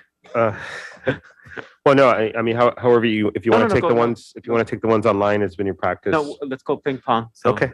And I may want to sort of make two sets of comments here. First, I think I'd like to say that it's, having the presentation given to us last meeting was how we've been going back and forth through this and nudging the vice chancellor for some data or some clarification points. So thank you for having that, because it's oftentimes not the practice where we get a chance to sort of see a little bit of time of legislative actions taking place. But I will say this: when the conversations, and you can't have a conversation about 1705 without talking about 705. And I'd like to say that, the debate that we had then revolved, and many of the same issues are on the table today. I think certainly, knowing people personally in my family and close circle who have sort of languished in remedial classes through the years, not a pleasant experience, taking 20, 30 units sometimes that come off as essentially useless because it doesn't move you forward in terms of that process. I think I'm going to sort of give kudos to one campus because when I first got to this district, some of our campuses had remedial classes in mathematics that went 6 levels down.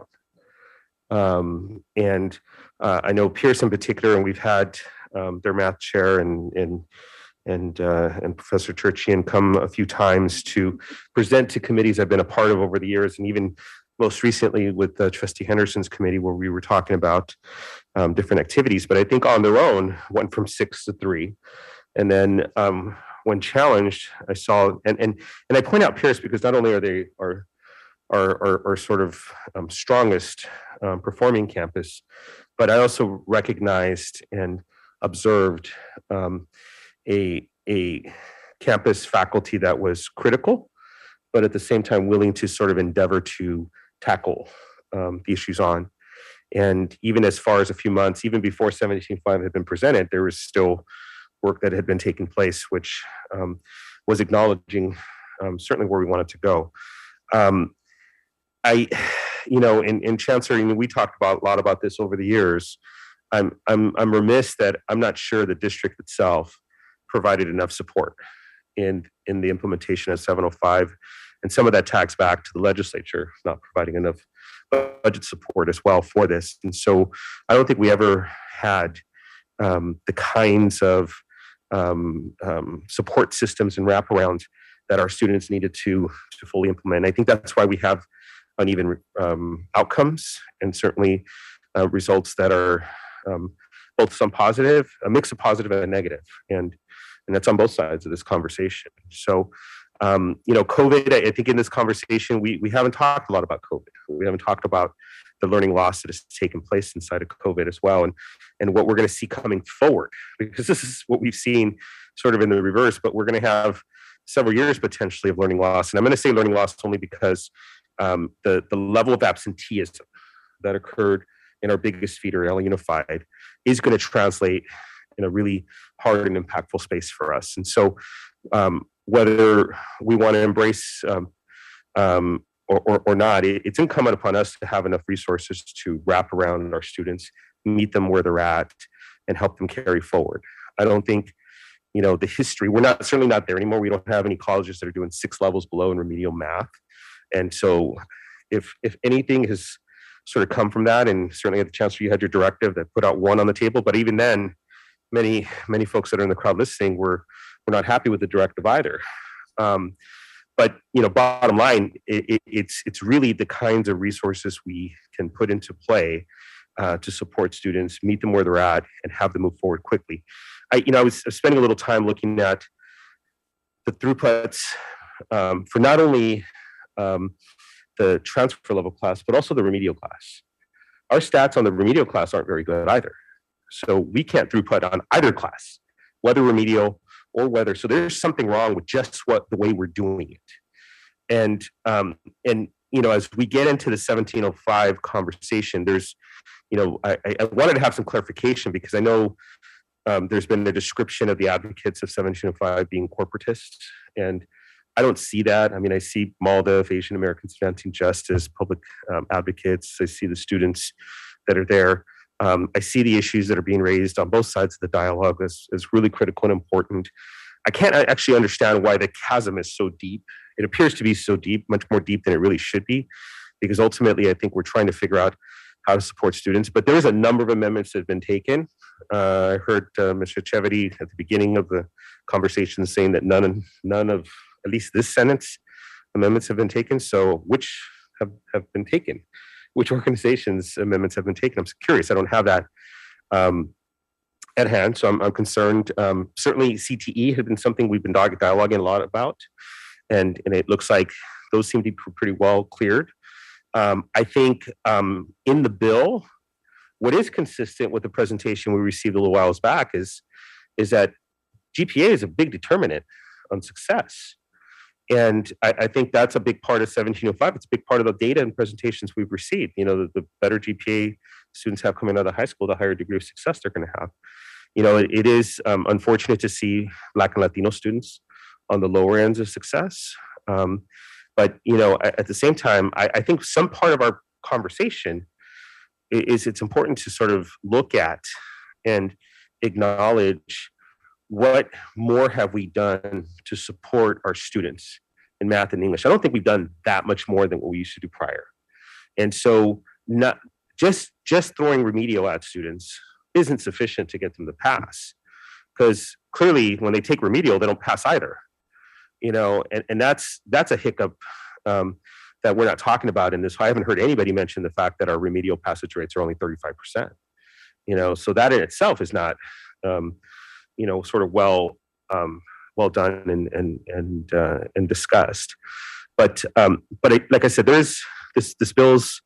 You know, I saw parts of the legislative committee the other day, higher ed committee, and it certainly moved unanimously.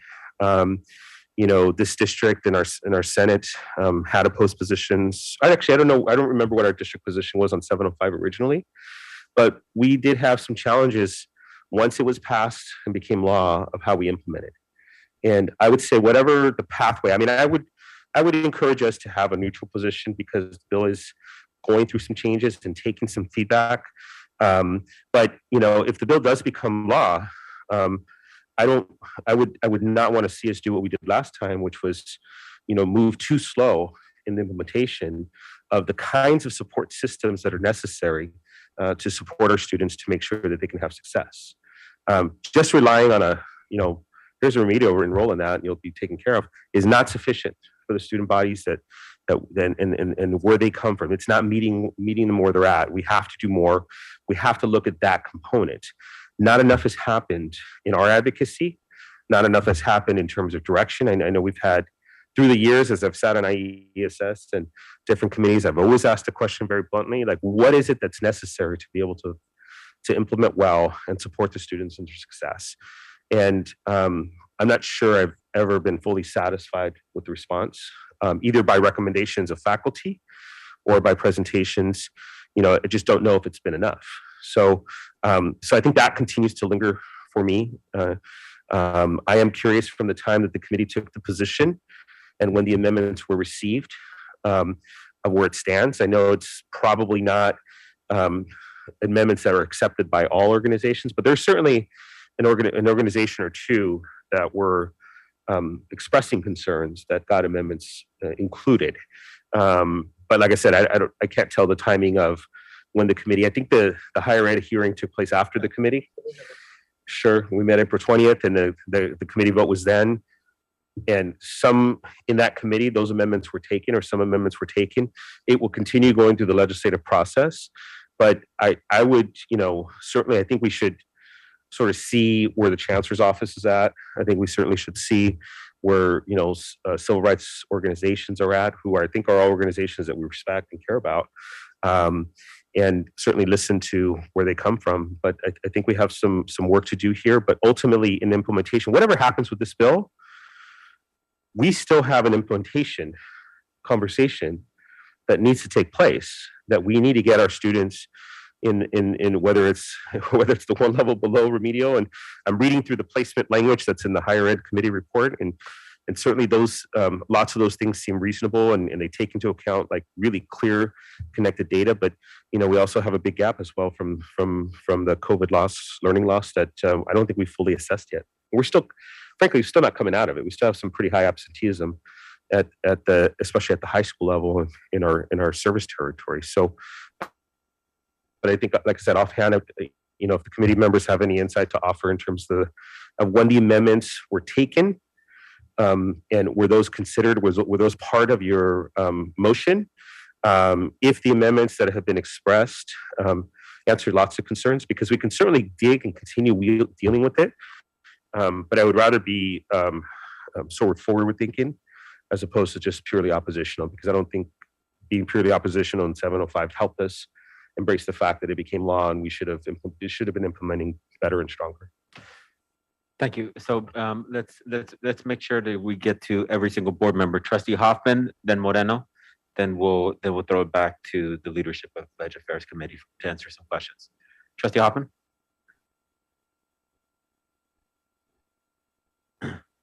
I apologize, I was on mute. I'm not on the committee, so I can't actually answer those questions that you posed, Trustee Veras, but thank you for your thoughtful comments. I do know the Chancellor's Office is in support of the bill as it's written now. I mean, there's so much I can say here. I do want to thank the speakers on both sides of the issue, because one thing is clear: whether you're for AB 1705 or against AB 1705, you're passionate and you're caring about students. And I think we can't lose, sight of the fact that we want our students to be successful. I was actually going to make a motion, if I can do that at this time, and if you want to take comments first, I understand, to have a neutral position on this and go back and talk to the author and the author's office and offer up some of the amendments that maybe didn't get accepted in the first place, because I feel like, we need to come together and maybe have some more collegial conversation around AB 1705. Trustee Moreno. I kind of agree with all my other fellow board members here. We have to strike a balance, and the problem is I like to determine what the motivations are sometimes before I make a decision, and I like to believe that the motivations are all in the same direction. However, having been in a system as long as I have and watched literally, I calculated one time it took 3.5 years just to get the college level math, or what it was, English, I forget which one. And that's just too much. So we need to do something about that. The problem is that we don't want to be draconian about it. And I think it's the similar way. We have to have some middle of the road, some balance struck. But I understand the motivations on both sides. I've kind of flip-flopped a little bit myself here, I might add. But right now, I think the best course of action is to see how this can be developed into a more satisfactory approach than right now as it's being posed. Thank you. Thank you. Trustee Hoffman, I think the Legislative Affairs Committee makes a recommendation. So I want to throw it back to the committee to see where they're at with regard to the recommendation. Their recommendation was to oppose AB 1705. So I want to ask and that's the recommendation. So does that recommendation stand? What is the action that the committee is recommending? If I may. So the recommendation was to vote no unless amended. Some of the amendments that I would like to see on this document that haven't been addressed yet would be that it says the 1-year mark, but instead of a year, I would like to see units. So there's a lot of students that are going to be part-time or, taking time apart. And so to quantify it by a year, calendar year, I think units would make significantly more of a difference for students. Also, they keep using the word throughput, but what I've learned today is that throughput doesn't include the drop students before the census. So if they're going to look at those numbers, they should also include the students that actually enroll in the class, then drop within the first 2-3 weeks of the class. As far as looking at the success numbers of quantifiable data, I think what else? I also made comments about, and people made comments here where you get students that are coming into these classes at all different levels, especially at the first English 101 or the transferable math. So I would want to look at class sizes for students to make sure that they meet the needs for both students and faculty in order to be able to teach those classes. In this document, Trustee Buolna, sorry, but it does say they're looking at close the gaps for Black and Latinx students, but I would also like them to look at Pacific Islander students because they're also very lower performing in these in this data. It says Asian, but I think disaggregating data by looking at those populations is going to be extremely important. What else did I have on here? Yeah. On that front, may I Oh. add the disaggregation of the diverse Latino populations? Sure, yes. As well. Yes. In terms of disaggregation. And I mean, additional things on this document, it talks about student success, but it doesn't really define it. And then also, I understand the community college were an open door policy, and this is definitely, hopefully, the goal of it was to make students not start, from levels like Trustee Vera said, 6, 5, 6, 4, even 3 levels before college level. But I'd also want to know what the partnership with the high schools was going to be. Because if we don't have that pipeline from high school support, and the students are just supposed to come into our college, especially what we were saying, the gap of the 2 years of the COVID and all of those things, I think that's something to consider as well. So how are we going to partner with the high schools? And then what does the definition of student success look like in this document? I heard today from Wesley Waiter, I think that was his name, the representative, that there was a April 20th document, but the one that I have is from the April 19th. So if there are additional amendments addressing these issues, definitely let me know because I'm looking at an older document then. Oh, something else that I thought they wanted to document, show the data from, I guess, the throughputs, what the data is, but they pushed up they pushed back the deadline to report. So I'd like them to keep the September 1st, 2023 data instead of pushing it to 2024, because we need to be able, if they've been looking at benchmarks since 2015, then it's very important that we look at the data sooner than later. I wouldn't want that pushed back, especially because we've been doing 705. So there is numbers. Yeah, it's just, I think that's the most.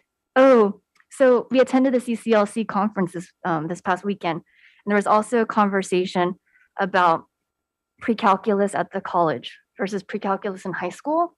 And, I believe those classes are significantly different. In high school, pre-calculus is not for college credit.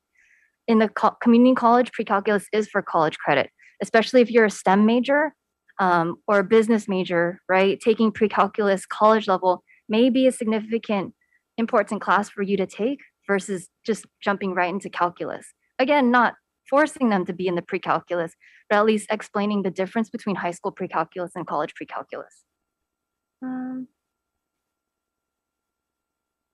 Yeah, I'm sure there was more, but those are my main issues with the current, as it stands, 1705. And so if amended, taking these things into consideration, 705 was great. It eliminated just assessment tests as being a way to place students into English and math, and that's great.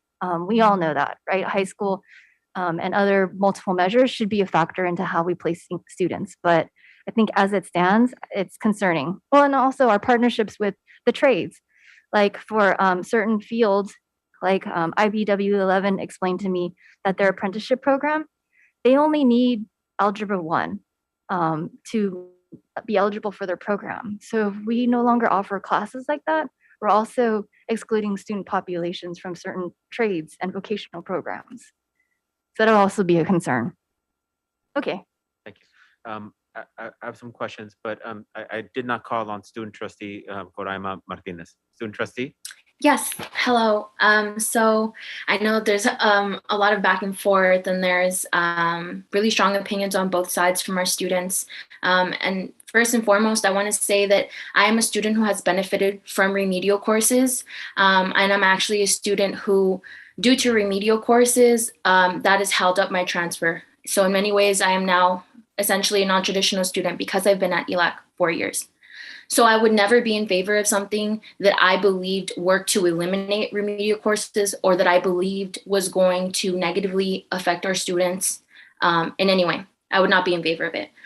AB 1705 is not going to eliminate remedial courses. I know that there were a lot of students that were really concerned, and a lot of students that I actually recognize familiar faces. So I really appreciate those students coming out and expressing those concerns and making it clear that they benefited from our courses and need them. And AB 1705 is not going to eliminate the remedial courses. AB 1705 essentially is just going to allow students to be placed straight into transfer level courses. And if that student feels that they are not ready, they are not equipped, they are not comfortable, whatever the case may be, to take that transfer level course, they can choose to place themselves in whatever remedial course they feel best suits the needs that they have at that moment. It essentially what AB 705 was supposed to do is to eliminate that, right? And to allow students to be able to take whatever course they felt was comfortable for them so that they didn't get stuck in remedial courses. But actually many of the neighboring districts around us, AB 705 has not been implemented properly for them. So there are sister colleges around us that still force their students to take these standardized tests to be placed into classes. And then that's why these students end up getting stuck in these remedial courses or ends up messing with their transfer plan, even though their high school transcript already shows that they passed that equivalent math. So because AB 705 has not been implemented properly, AB 1705 aims to make it very clear that you have to allow every student to go straight to transfer level. If that student does not feel comfortable in transfer level, then they don't have to take it. And I know there are concerns of, well, what about our non-traditional students that come back years later, that maybe don't have access to their high school transcripts, that haven't gone to high school in a long time? You can take remedial courses. They will still be offered. And it's, if that's what you feel is important for you, is what is your need, then they're still going to be offered. Remedial courses are not going to be removed. I believe it was Trustee Veres that touched on this, is yes, even though we are still going to be offering remedial courses, we need to do more. Just offering the remedial course is not enough. Just offering the students the opportunity to go straight into the transfer level course is not enough. Students need more help. And so that's why I've been a huge advocate for having classes with a student tutor, the student that has taken that class prior, that has passed that class with a good grade, and now sits in that class and works with those students and is there to essentially, in a way, be a teacher's aide or a professor's aide, and to help those students. I think that making sure that we meet students where they're at is what is really important. And so I'm in favor of AB 1705 because I do not believe that it is going to bar our students from taking the courses that they feel are comfortable for them. If there are students that don't have access to their high school transcripts, the AB 1705 clearly states that they're going to go on a whatever the student tells the district, okay, well, this is what I got, or this is, where I feel I am, that's how they're going to put down their grade. And so then the student is going to have the free will to pick whatever course they want to take. So if they haven't been to school, they haven't taken an English or a math course in years, and they feel that they're ready to go to transfer level, then they have that privilege, they have that opportunity. And so this is about giving the student back the power to take what classes they feel are best for them. I really do feel that AB 1705 is going to aid our students, especially our brown, our black, our non-traditional students, in achieving their transfer journey, in achieving their degree quicker. I understand many of the concerns that have been expressed, but truly I would not be in favor of this if I felt that it was going to hold students back. So I just want to make that very clear. And I understand the concerns. I understand that many of my board members many of the board members would like to look at the amendments or even amend certain things. So if possible, what I would like to propose is, if we do not take a vote today, if the board is not comfortable taking a vote today, instead of striking a no vote or remaining neutral, if we could maybe then table this toward the next meeting, we can regroup, maybe have another presentation, look at the new amendments, but the Chancellor's Office is in support of AB 1705 with the new amendments. And so that's what my recommendation would be. Okay. Trustee Hoffman? Thank you, President Buelna. So first of all, I believe CTE is excluded from this piece of legislation. So that sort of answers the question about working with the trades and some of those programs. And piggybacking on what Trustee Veras suggested and looking at some of the other groups and organizations and even statewide other community colleges within the district, the CEO board of the Community College League has not yet taken a position, and they'll be meeting to discuss this in June. And similarly, I'm on the trustee board. I'm actually the president-elect, and we will be discussing this as well in June and taking maybe taking a position. So there's more discussion to be had. I do want to add just a little bit of personal experience, and in the interest of time, I wasn't going to, but I feel like it's important. You know, I've been working in this system for the last 24 years. And what I never saw until AB 705 and now AB 1705 is student choice. And I think that's really important. Students were not given a choice before. They were put into remedial courses. They were given 3 times to pass those remedial classes, oftentimes without support, and then they were kicked out of the college. And I really feel like at least providing a student with choice is a really good idea. And I've seen students that are not necessarily prepared for advanced level math, but they can take a transferable level statistics class and pass. And those classes are accepted, you know, at the CSUs and the UCs. So I really do feel like we need to give our students a leg up, and we need to figure out a way to be able to support students so that they do have choice. That's all. Thank you very much. So, Trustee Vela. Thank you, President Buelna. Did Trustee Henderson get to comment again? Because we did went to Trustee Eno.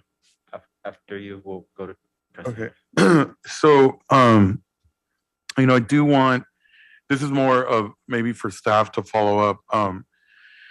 You know, my concern if AB 1705 passes has a lot more to do with college readiness. I think we need to be talking to our K-12s about what they're going to do to support AB 1705. What is their stance on it? I could tell you from former K-12 board member, your students from K-12 are not coming in at transfer level math class, and this bill would literally enroll students automatically into transfer level math and English. And I can tell you, coming from Bell Gardens High School, when I graduated, there's no way I had to go to Summerbridge. There's no way I came out of high school with maybe a 10th grade level math class, which was geometry, and I failed algebra. And so at the UC system, I had to take many remedial courses in order to get through pre-med, which I did ultimately, but it took me a lot of sacrifice. But you really need to know who's coming here, you guys. You really need to know who our students are. I don't know if we can see that data, staff. I need to know what level are they graduating with at high school? What is the lowest math and English level that these students are reading at? I doubt LAUSD, they're all coming out with calculus. I mean, that's not nothing bad on LAUSD. It's just, we have to be realistic of who's coming in directly from high school. That's number one. Number two, we don't even have a plan at the district about the person who's going to take the class 2 times in 1 year and then doesn't pass. What are we doing with them? Are we just going to let them fall through the cracks? Trustee Veras just said we weren't prepared. We still aren't. We don't have the blueprint to make sure that these students then don't get lost. If you saw the data, the very initial data, yes, more students are succeeding, and that's a plus. But there's also a very low level of success. And these students, we're not following up. You don't see that correlation with declining enrollment? That could be it. And I want staff to show that to me. I deserve that. And I have to tell you that, I come from a family where I wasn't lucky enough to attend a private school. I went to Bell Gardens High School and barely got out of there alive. Okay, and I went to Summer Bridges at the UC system. My sister is still at ELAC today, at 45 years old. Had to take math 2 or 3 times. And thank God, with the help of really her family, not really tutors at ELAC, she's passing this semester and transferring to Cal State. But this is something that, we have to look at ourselves and who are we serving? Are we serving people who have college readiness because they went to, Alhambra and Montebello, school district, or Beverly Hills High, or are we serving people who are not and did not come from there? Are they coming from different schools that maybe, can we look at, and I thank all of us for looking at, one course below as a way for them to have a choice, maybe 2, but this would enroll them directly. And so as long as they're not lost, then I will be able to look at the eyes of our students moving forward. Because if we enroll and then, no offense to my colleagues, but we just remove because, hey, everyone's getting enrolled, it's a factory, people are falling, there's no need to put remedial courses and they disappear.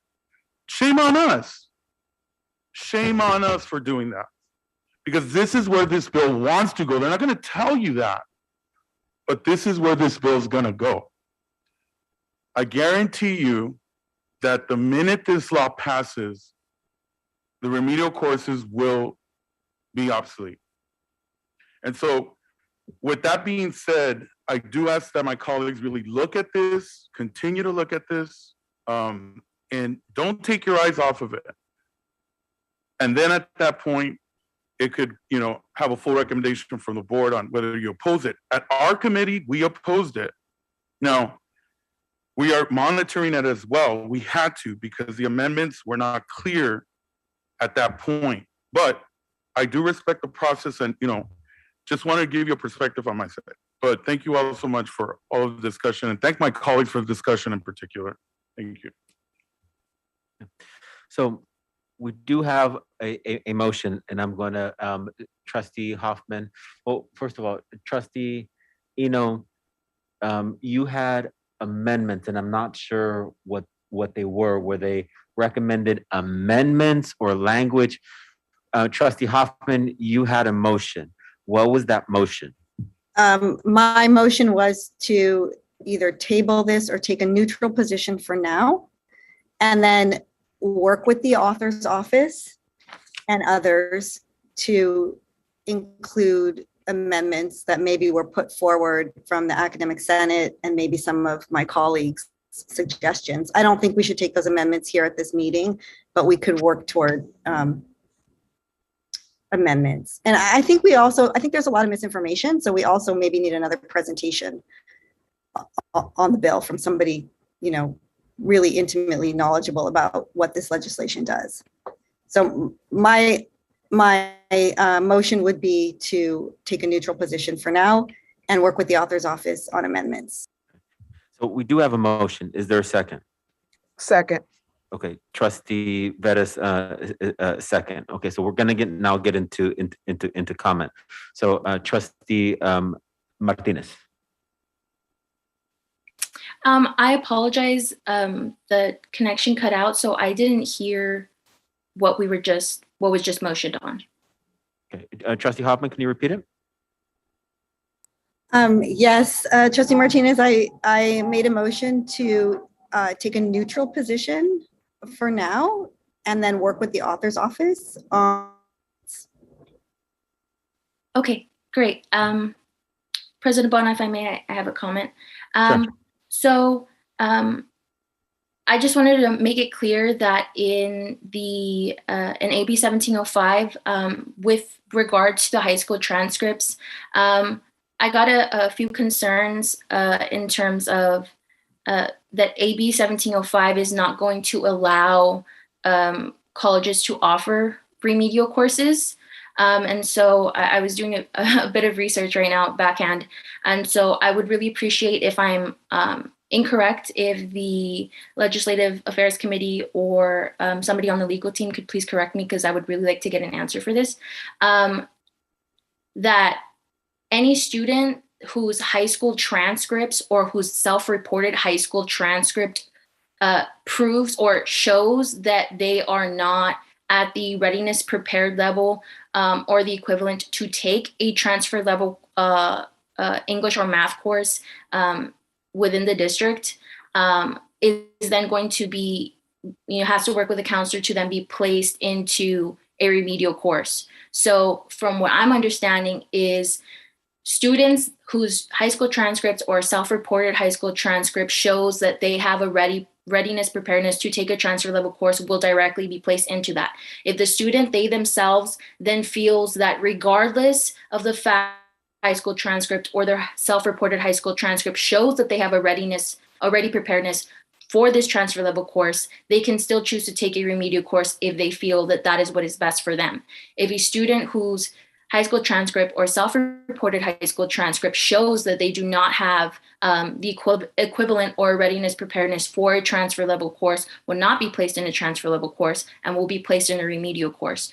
So that then to me, I interpret that as remedial courses will be offered and that this is not going to eliminate remedial courses. And if that is a misinterpretation, if I am not properly understanding the bill, then I will change my stance, even though I know that we've already made a motion on this. And I will, take a different stance. But the reason that I was in support of AB 1705 is because I have the understanding, or I had the understanding, that remedial courses will still be offered. So if anyone could answer that question and confirm that I am understanding correctly, I would greatly appreciate that. Okay, do we have any of the staff that would like to answer that? Or Chancellor, sorry. Or we your staff?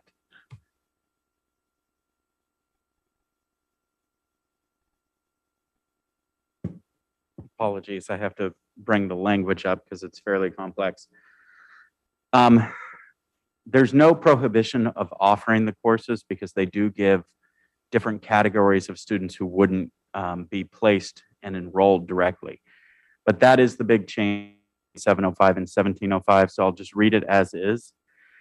The bill would require all new and continuing United States high school graduate students and those who have completed GED who plan to pursue a certificate, degree, or transfer program offered by a California community college to be directly placed into, and when beginning coursework in English and math, enrolled in transfer level English and math. So student trustee, it does not look anymore at the specifics of the high school record as it relates to math and English. It looks at whether or not a student has completed high school or a GED. So it's a little bit different than what you were describing. I hope that gives some clarification, but my current reading is if a student has is a high school graduate or a GED recipient who is planning to get a certificate, degree, or transfer level, we are mandated to enroll them when they choose to enroll in English and math at the transfer level. 1 second, Dr. Corner, right before you leave the podium. But specifically, it's fine if you answer this just with a simple yes or no. Does AB 1705 allow the district and allow the professors to still teach remedial courses? Will remedial courses still be offered if AB 1705 is implemented? It does not appear to have a prohibition for the offering because there are some segments that they've carved out that students could enroll in remedial. I'm going to be very honest, Dr. Corner. I don't understand what prohibition means. I would really appreciate if you could simplify that explanation. It doesn't say you can't offer them. but the language would make it so that you would want to severely limit. Yeah, President Boyle, I just want to make a clarification on the recent amendments that was brought up by faculty, but it would be very, first of all, and Dr. Corner, unless I'm wrong, you would have to prove, a college would have to prove that they're having trouble in order to teach remedial courses, correct? Not in order to teach, but in order to place or direct, and that's already in AB 705. Okay. Trustee, do you have another comment? I would like to stick with what we have as from that came out of the committee. Okay, I think so we There's have, already a motion. yeah, there's a motion. That motion is to remain neutral. So I haven't made a comment. Before I make a comment, I'm going to go one more. So no additional comments. Okay, no additional comments. Any additional comments from the virtual land? Trustee Vettis, do you have an additional comment?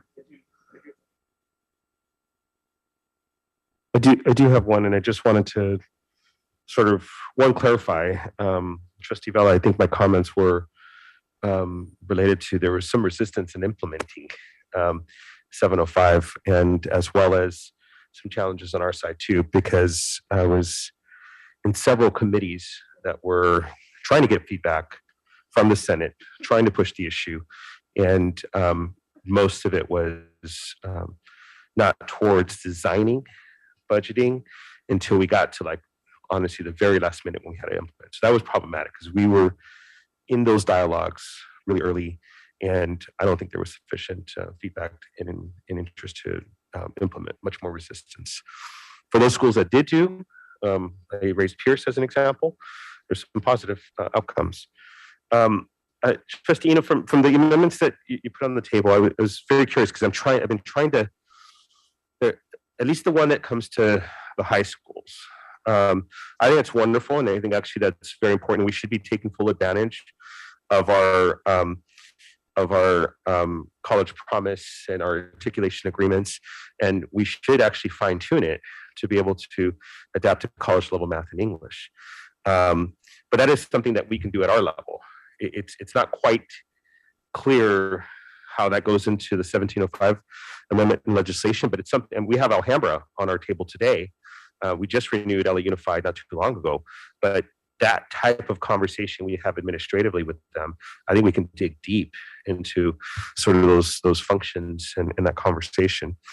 The other amendments you raised, I was trying to sort of understand what was expressed via our faculty and the ones that you raised, and they appear to be different. So I think as we're trying to seek amendments, I think we have the voice of our faculty and our instructors. We have things as all of us as activists and engaged individuals see and observe. But I think that we have some clarity. I still, like, for as much as I've heard about how 5 is, I still haven't gotten a ton of clear, like, what are the kinds of amendments we can carry forward to close the gap on things. And I think that's that would be valuable. And I'm going to sort of state this as well because, and I pointed it out in my earlier comments, but we don't do well in remedial success rates either. So again, just to underscore the fact that remedial is not a solution for getting students prepared for success, because remedials don't work. But there is a substantial difference that can be observed in our English to math. I think our English, and I would say this from sitting on committees when we were discussing 705, there was generally much more excitement and idealism in the implementation process of 705 from our English faculty than there was from our math faculty. And you look at sort of the end results, and maybe there's a correlation to that as well. I mean, it's just something to sort of, in my mind, to think about. But ultimately, I think, like I said, in terms of the amendment piece, we got to get some clear sort of, like, all the things you mentioned, the units. I think that's a great very simple because, the vast majority of our students are actually part-timers, and the units is a measuring point that's reasonable. The high school thing, I think it's us. I think that belongs to us at our lower levels, at our relationship levels, and as opposed to state legislation. But the other components, CTE, I think is like off the books. I think for those who've listened to my rants about the math gateway, sometimes in terms of success, I've always listened with great intent on stats and other kinds of embedded type of math classes. We still have some. We have not taken on that challenge that was put out years back to talk about like what is the kind of math skills that should be the context of college graduation.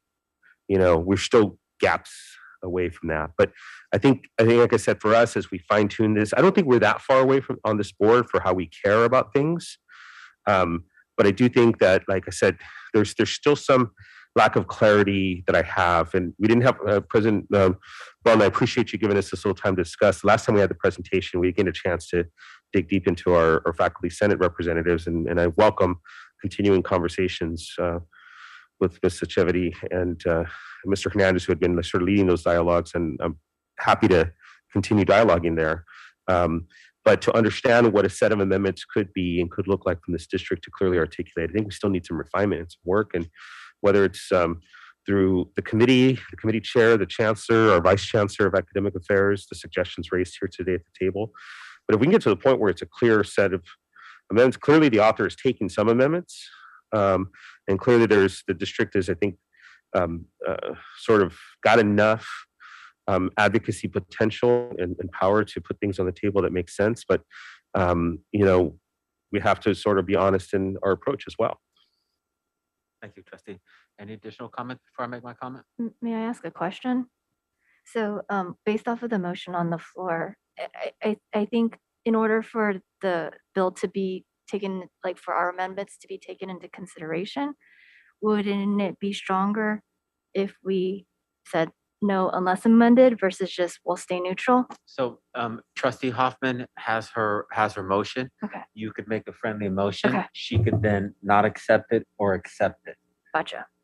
So do you wish to make a request that she accept your amendment, or if not, it's up to you. You could just address Trustee Hoffman. Trustee Hoffman, how do you feel about a friendly amendment to say no unless amended?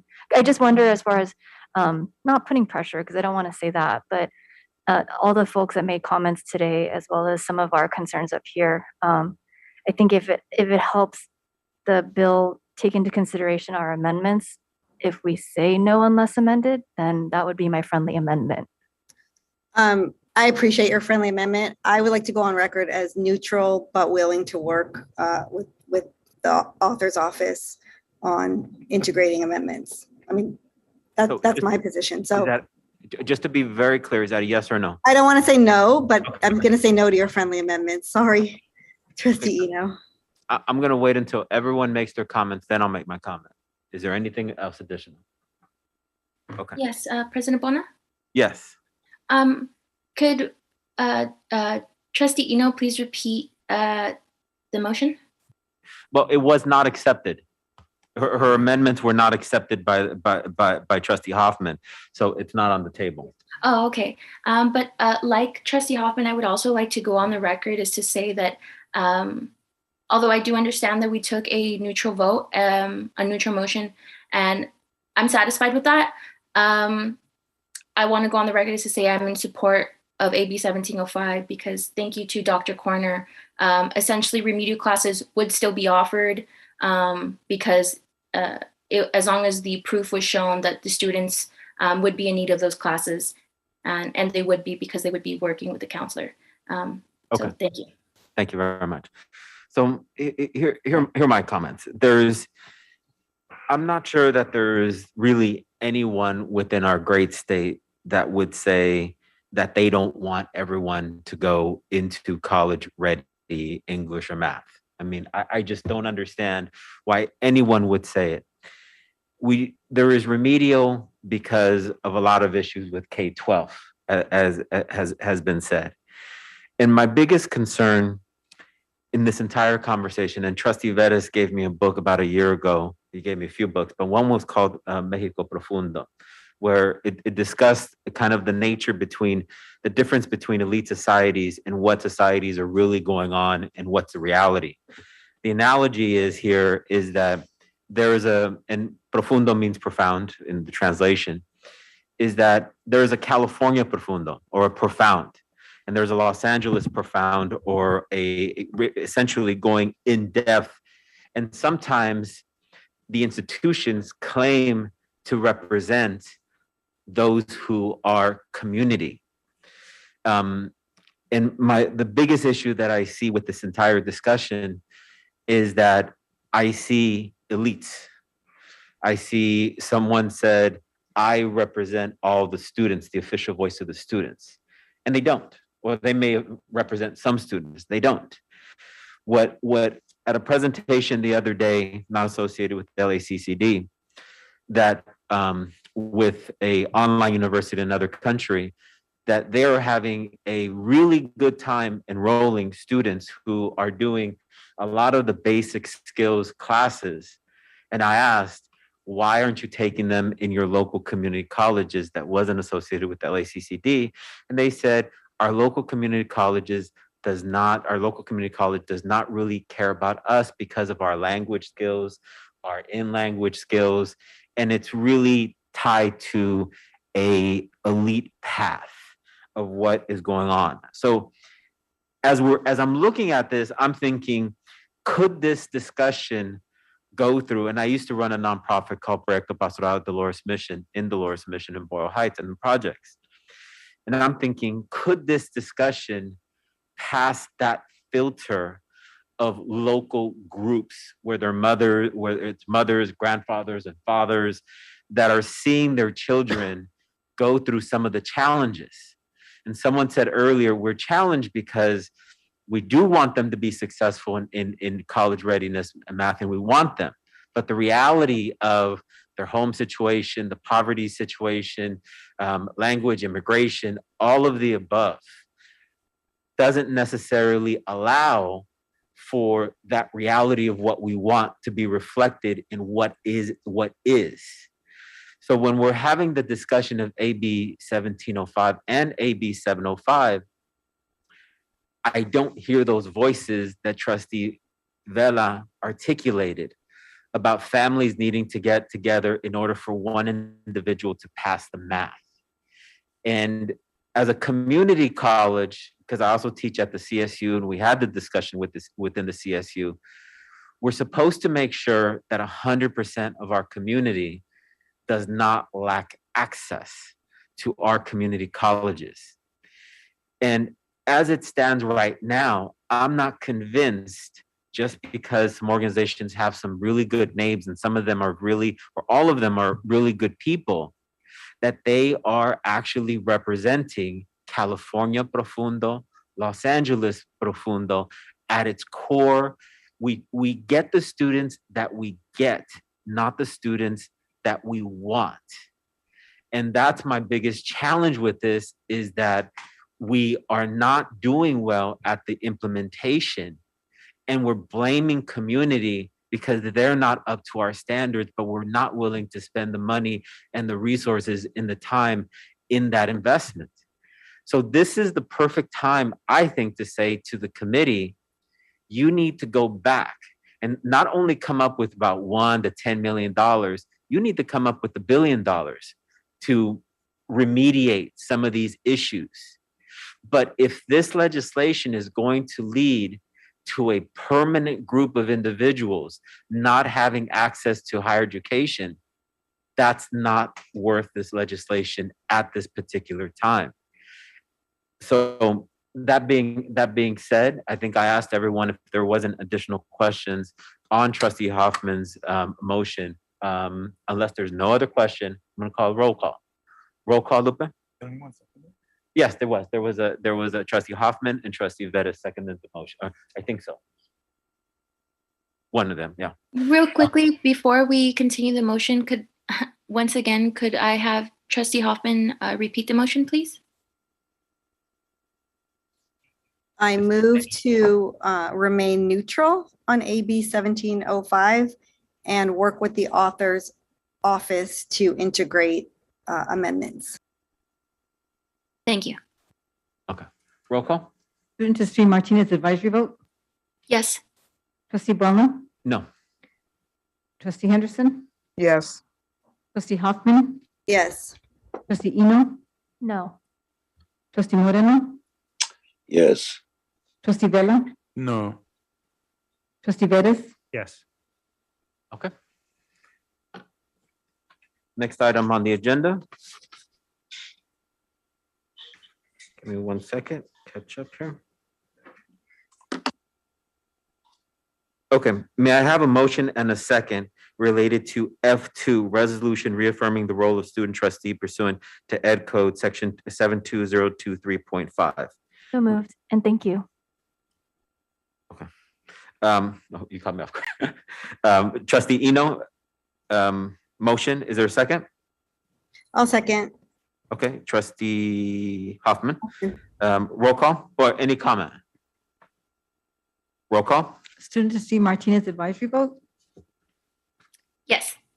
Trustee Boulna? Yes. Trustee Henderson? Yes. Trustee Hoffman? Yes. Trustee Eno? Yes. Trustee Moreno? Yes.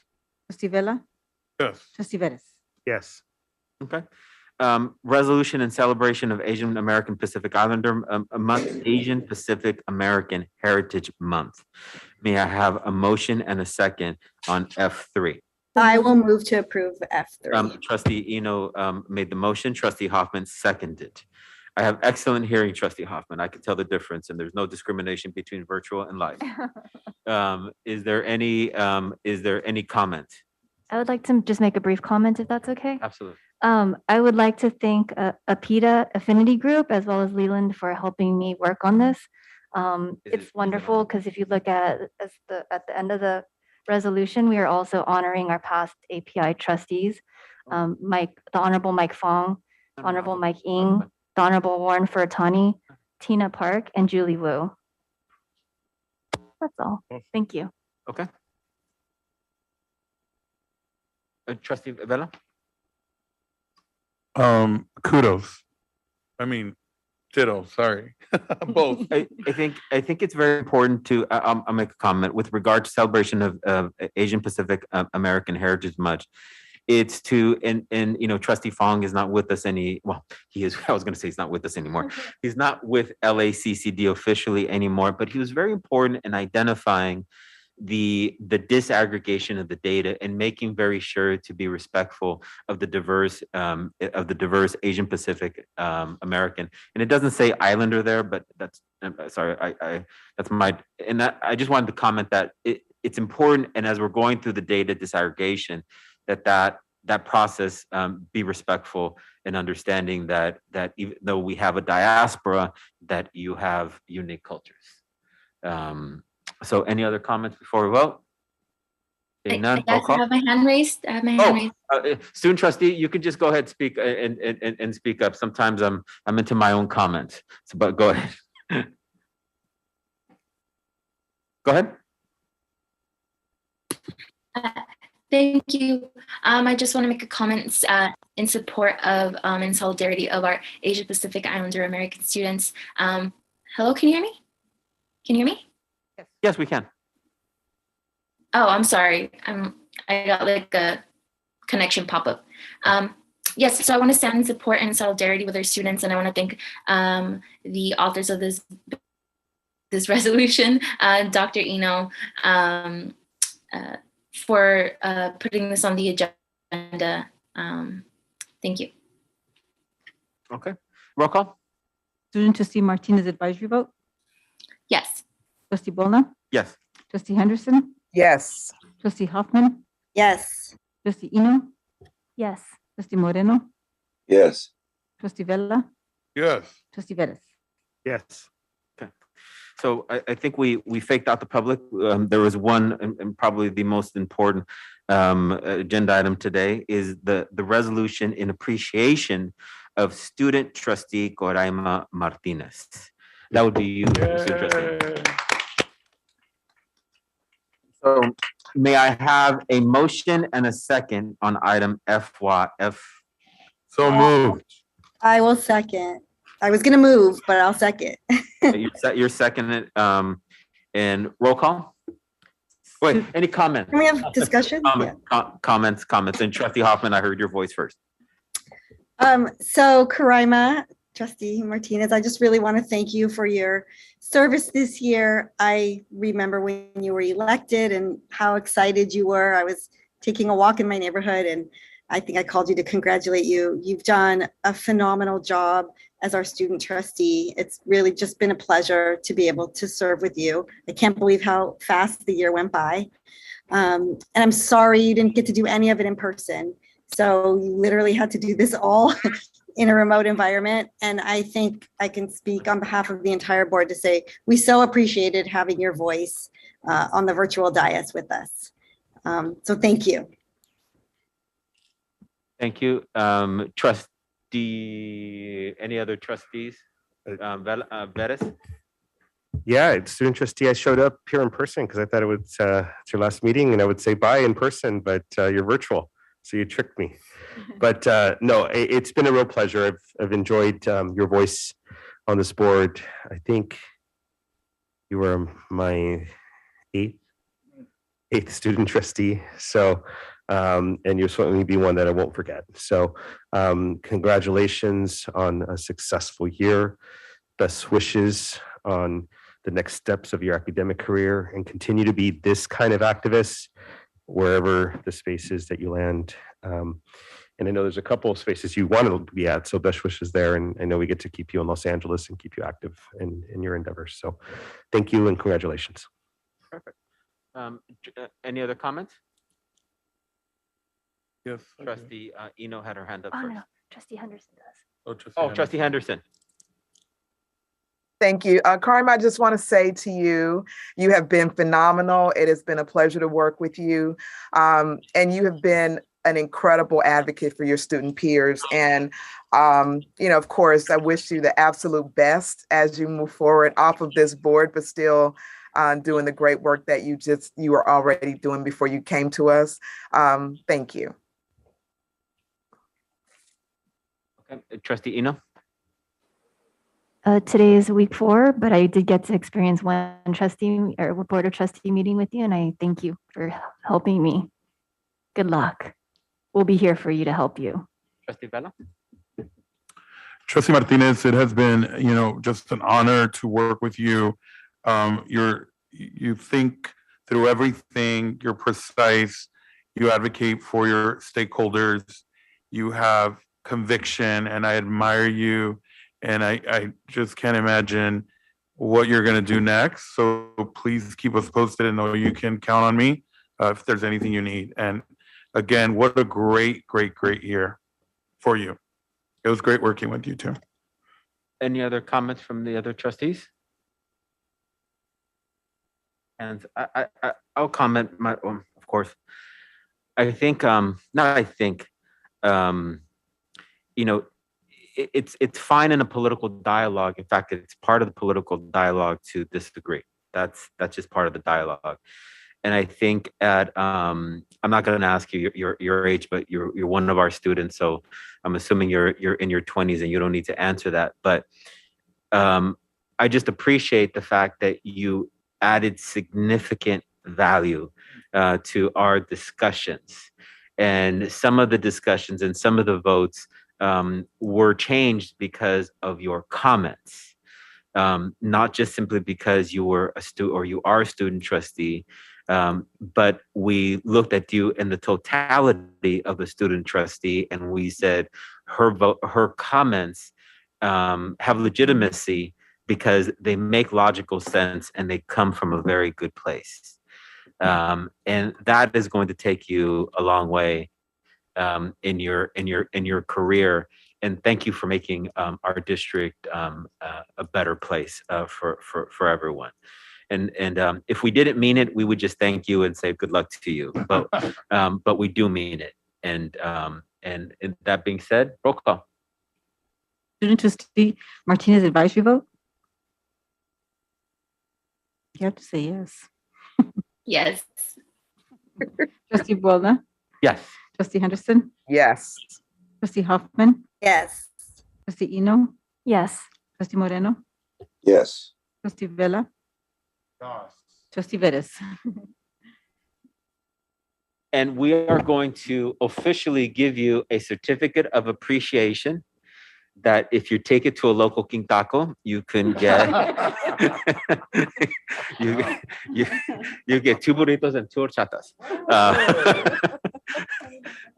So let me just read it. Certificate appreciation, recognizing Coraima Martinez and grateful appreciation for her dedicated service to the students, faculty, and staff of the Los Angeles Community College District and to the residents of the County of Los Angeles as a student member of the LACCD Board of Trustees, 2021 through 2022, May 4th, 2022. All right, there you go.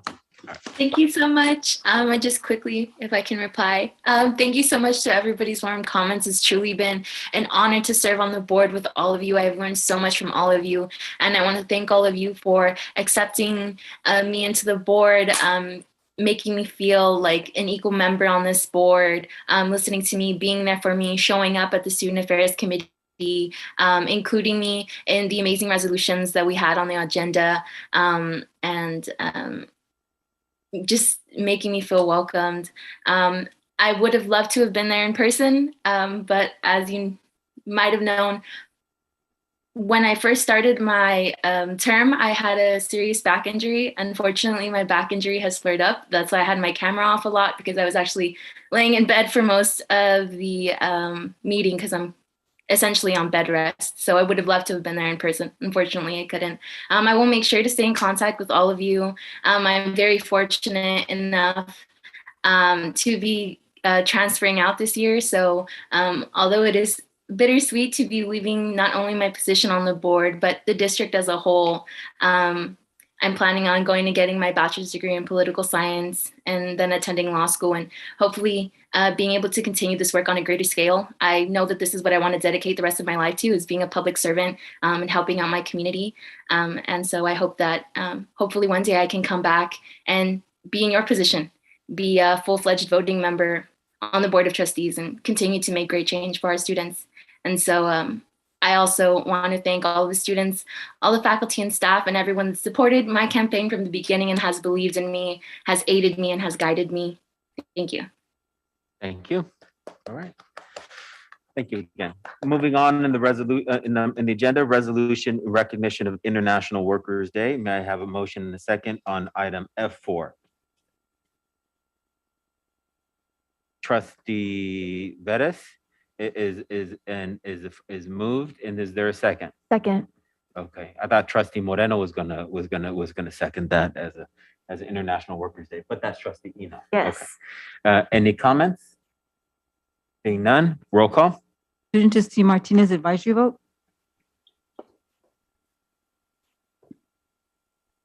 Student Trustee Martinez.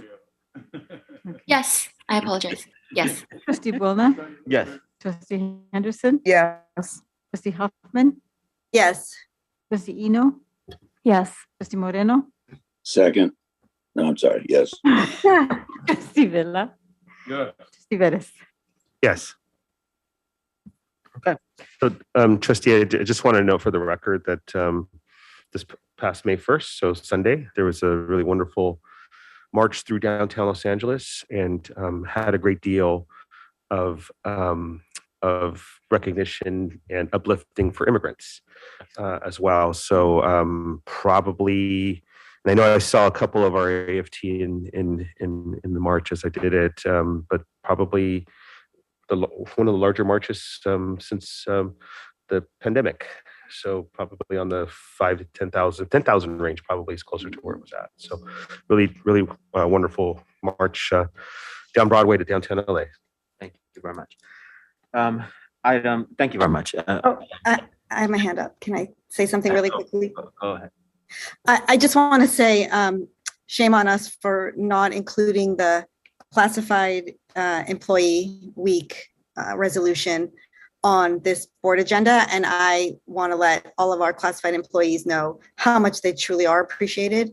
And we will recognize you, and we recognize all of the great work that you're doing on our campuses. basically as the front lines. You are and always have been the first people that our students see when they come onto our campuses, whether they're coming on virtually or in person. And so this board does appreciate you, and I'm sure, this was probably just an oversight, and we will make sure that we recognize you and have a resolution out there as we have in past years. So thank you so much for all the work that you do. Thank you. Okay. My hand raised? Yes, Trustee Koraima. Yes. Thank you, President Buona. Firstly, I would like to thank the three trustees for writing this resolution. I think that it's great, and I'm always in support of when we are recognizing our workers, those that help make the district what it is, those that help provide a quality education to our students. But I just wanted to make a comment and just to echo and stand in solidarity with our workers, with our professors, with our classified staff, with our faculty, that they do deserve a living wage. And that's the comment that I wanted to make. Thank you. Thank you very much. Seeing no hands up, unless I'm missing one, roll call. Trustee Martinez, advisory vote? Yes. Trustee Buona? Yes. Trustee Henderson? Yes. Trustee Hoffman? Yes. Trustee Eno? Yes. Trustee Moreno? Yes. Trustee Vella? Yes. Trustee Veras? Yes. Next is resolution on Mexican American Chicano Heritage Week in recognition of Cinco de Mayo. May I have a motion and a second on F5? So moved. Trustee Eno, is there a second? Second, Trustee Koraima Martinez. Any comments? I will make the comment that Cinco de Mayo, and I always have to ultimately say it, it's not Mexican Independence Day. That was 1821, Mexico's independence from France. However, 1820, the Cinco de Mayo, people say that it's a 20th century invention. My family's actually from Sonora in northern Mexico. And we actually found a flyer from 1905, a celebration of Cinco de Mayo in Nogales in Mexico. And it was interesting because a lot of people will say, oh, it's more of an American invention. Well, no, it was a battle. And what was very interesting is that many Mexican Americans actually fought in the Battle of Cinco de Mayo. In fact, the major protagonist, General Zaragoza, was born in Texas when it was Texas. So that's, so Cinco de Mayo has always been, again, a more of a battle about when the ragtag Mexican army defeated the French because the French were trying to take it over and colonize Mexico again. And the beating of that, and actually taking up more time in order for President Juarez to come back and defeat the French. So it may seem like, why does that matter to us? It matters because ultimately it was about colonialism and the rebuilding of an independence movement in the Americas. So Cinco de Mayo. So I just wanted to articulate that. And any additional comments on that? Yes, President Buona. Yes, Trustee Martinez. So thank you. I felt as well, it was important that I make a comment as a Latina myself. So I want to thank you, President Buona and Trustee Vella, for writing this resolution. As mentioned before, resolutions like this that work towards making our students feel seen, especially when we do service a large demographic of students that are Mexican American and Chicanos. I think it's really important to highlight these things, to be educated on our history. So thank you so much for that.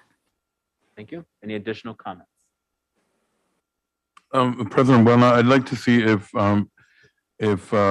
Trustee Veras would like to also add himself into the presentation. I guess the one thing I will offer is there's a wonderful book that's been written by Dr. David Hayes Bautista over at UCLA that talks about the tradition of Cinco de Mayo as an American, a Mexican American holiday. And you're right, Trustee Buona. But it's been a continuous celebration in California for, 1860, so like 150 odd years. So really significant, but was also regenerated during the Chicano power rights movement in the 60s and 70s, and doubly embraced as a moment of pride. So it's not just all about tequila and margaritas, but it is very significant in terms of activism spirit and recognizing a presence of a community here in this state for many years. Well, and it's been continuous. And also the Mexican population in Los Angeles is only second to Mexico City. So it's important to have this as a resolution. And this is not all Latinos, it's specifically the Mexican population. So that being said, roll call. Student Trustee Martinez advisory vote? Yes. Trustee Boulna? Yes. Trustee Henderson? Yes. Trustee Hoffman? Yes. Trustee Eno? Yes. Trustee Moreno? Yes. Trustee Vela? Yes. Trustee Vettis? Yes. AB 361, resolution to hold via teleconference the board's committees meetings. So moved. Okay, second. Second. All right. Roll comments. I'm assuming not. Roll call. Student Trustee Martinez advisory vote? Yes. Trustee Boulna? Yes. Trustee Henderson? Yes. Trustee Hoffman? Yes. Trustee Eno? Yes. Trustee Moreno? Yes. Trustee Vela?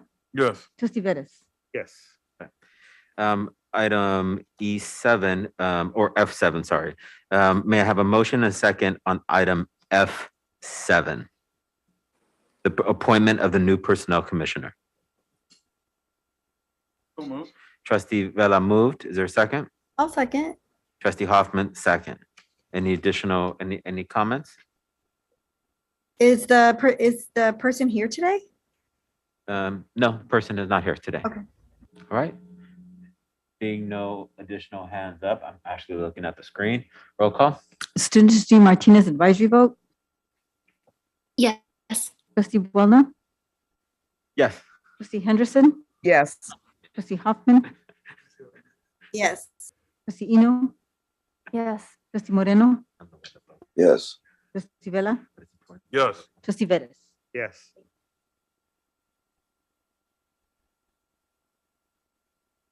Okay. Report from the chancellor. Yes, thank you, Dr. Willem, members of the board, colleagues who are visiting. Let's go ahead and flip up the presentation for this afternoon. I'll be mindful of time and move through this rather quickly. So let me go ahead and go to the next slide. Here's what I'll talk about today. The fall for the 13th, the board asked me to look at and give an update on the Human Resources Division. I've done so in writing, and with the assistance of Dr. Gutierrez, the board has that for the reading and perusal. Includes updates on HR, the vacancies, as well as organizational charts. I'll give a COVID-19 update, much of which you may be familiar with if you're following the county orders. Our discussions around 2,800 and 2,900, much of which you've heard today from our public speakers, and then conclude with some special announcements. We look at the current public health emergency. Our board policies today remain fully in effect. We are asking you to consider some modifications and rescissions to the policies, which I'll talk about in just a moment. Our county here is at low risk for community transmission, but the new positive cases are up due to the new variants, as you see there. The county health orders remain status quo, but the contract tracing for our colleges and universities are being streamlined, which is good. Our country seems to be headed towards the endemic phase of this illness as we learn to live alongside with COVID-19. Telebriefing today with the county that we'll have updates on. And then what's most important here, perhaps, is that our EOCs and our colleges' incident command centers are on track to start to demobilize next month. Here's what we're asking the board to consider in a later activity. The recommendation based on the transmission and hospitalization rates, which have been low county-wide and in accordance with following the county guidelines. We're asking the board to consider the full rescission of the masking policy as of the end of the semester, which is on June 12th. And then we're asking you to amend board policy 2900, that is the vaccination policy, well, such that there will be no student vaccination requirement. But we do recommend fully vaccinated status, which does not include boosters, as a condition of employment for all our LACCD employees. So that's something that you will consider later today. Last month, when we brought this to you, I mentioned that you had the opportunity to maintain the policies, to modify the policies, or indeed to rescind. Today, we begin one to amend, modify, and indeed to rescind. Next slide. So special announcements as we move forward. We've heard a lot about the Culinary Cup, which will take place a week from Friday. We're looking forward to highlighting the outstanding 3 culinary schools at each of our, at Trade Tech, at LA Harbor, and of course at LA Mission, which is hosting this wonderful celebration. So we look forward to seeing anybody there. Come on out. And I also wanted to mention that due to the generous gift that we have received from Vicky Chang, we will have the transfer ceremonial scholarship for about 250 students who are on to the 4-year schools. Each will receive a $500 scholarship. I invite you to come out on May the 20th at 3 p.m. at LA Trade Tech. Other wonderful graduation celebrations. This is part of our community. We invite you to the Lavender, the Black graduation, and the inaugural Mi Gente graduation celebrations in May and in June, and you see the locations there. I will note that the Lavender graduation is online, so it makes it fully accessible. The keynote speaker will be Chief Crowley, the new fire department chief of the city of Los Angeles. And then we also will have an in-person celebrations at the First AME Church for the Black graduation, and East LA College. Thank you for hosting us for the inaugural Mi Gente graduation on June the 5th. Now, as we look here towards the commencement ceremonies, this is the full lineup of ceremonies that will take place on Tuesday, June the 7th. 2 will take place in the morning, both at Valley and Harbor colleges, and the rest in the afternoon, as you see, as noted there. So this is the culmination of quite a bit of support, work, effort, sacrifice, resilience, persistence, and it's a wonderful day to celebrate. I know the trustees, as well as our district staff, look forward to coming out to the colleges. So there you have it for there. And the last slide here, that I'd like to also, Coraima, give you my personal thanks for your wonderful, wonderful, wonderful leadership. I've enjoyed learning from you, working with you. Look forward to monitoring, supporting, and elevating your work as you move forward. So just simply wanted to let everybody see what the wonderful certificate of deep acknowledgement and appreciation that the Board of Trustees has put forth for you. So with that, Mr. Chair, I am done with my report. Okay. We're going to move. Okay, we're going to move forward then with consent calendar items.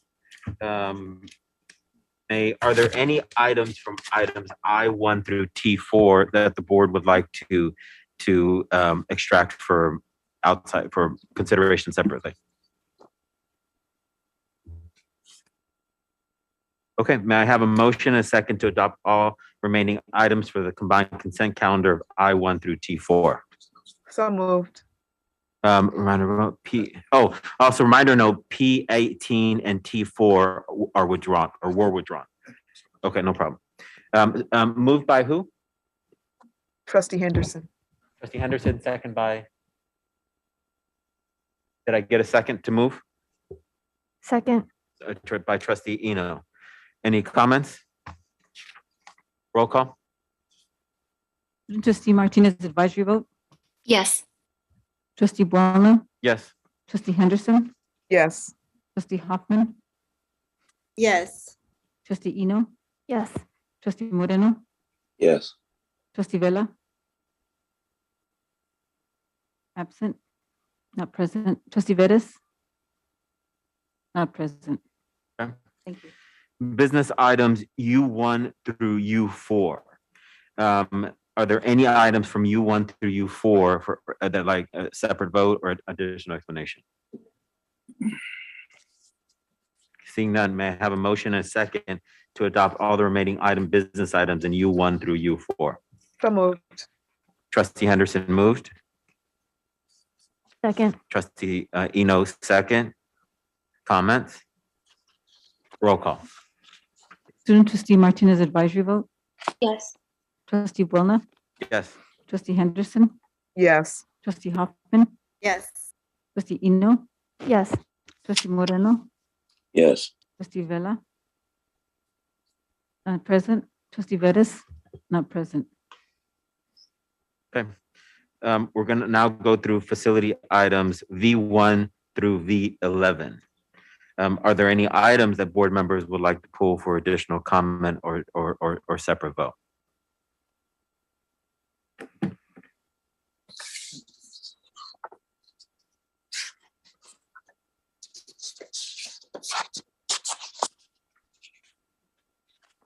Okay, seeing none, may I have a motion to approve items V1 through V11?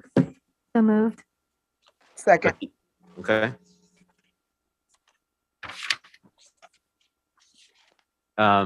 Comments? Roll call. Student trustee Martinez advisory vote.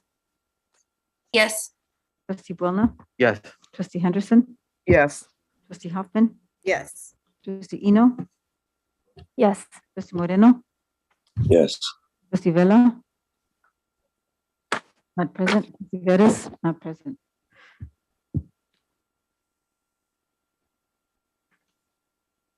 Okay. Got it.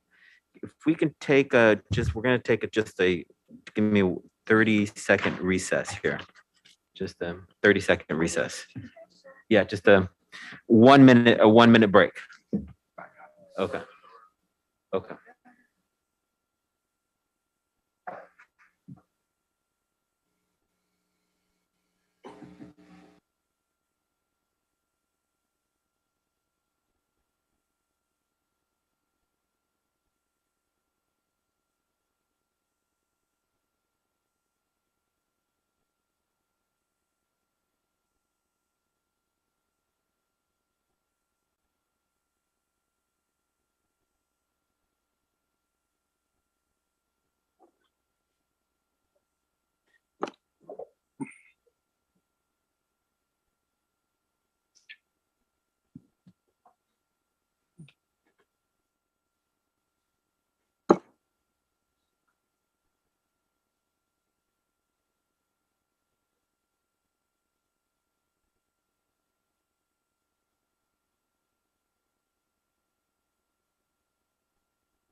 Recording stopped.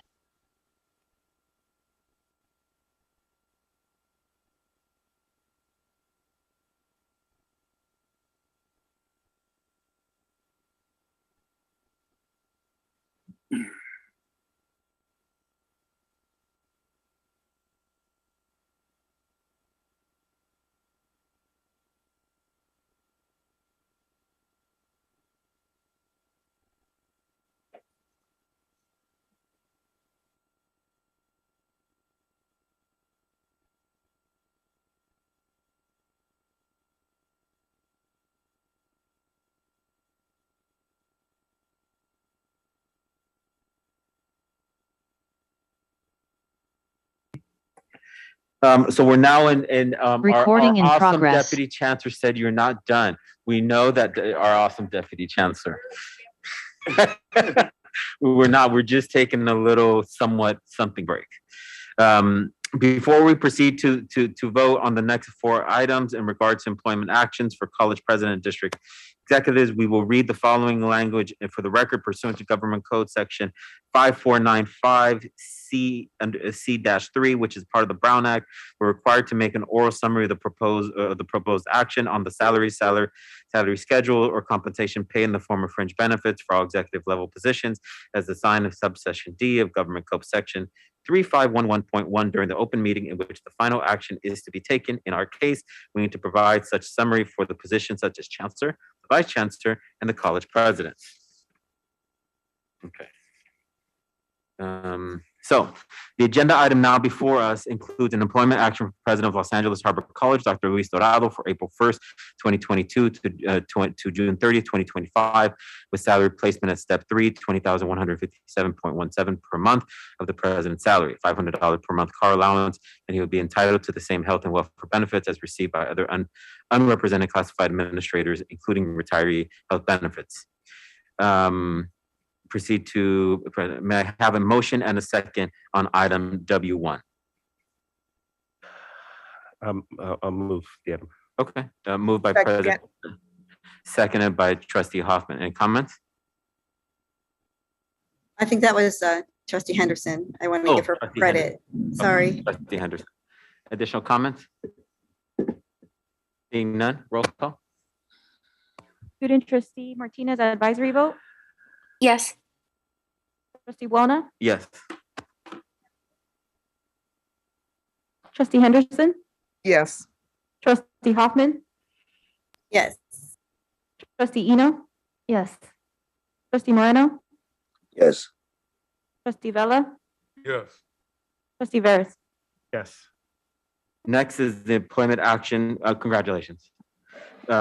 Next is the employment action for General Counsel, Ms. Maribel Medina, effective June 6, 2022, with salary placement of step 3 of the current salary schedule of $20,157.17 or $241,000 annually, a $500 per month car allowance and moving expenses up to $2,500 will be applied to the base salary. Do I have a motion? So moved. I'll Second. Moved by Trustee Henderson, moved by, seconded by Trustee Bella. Comment?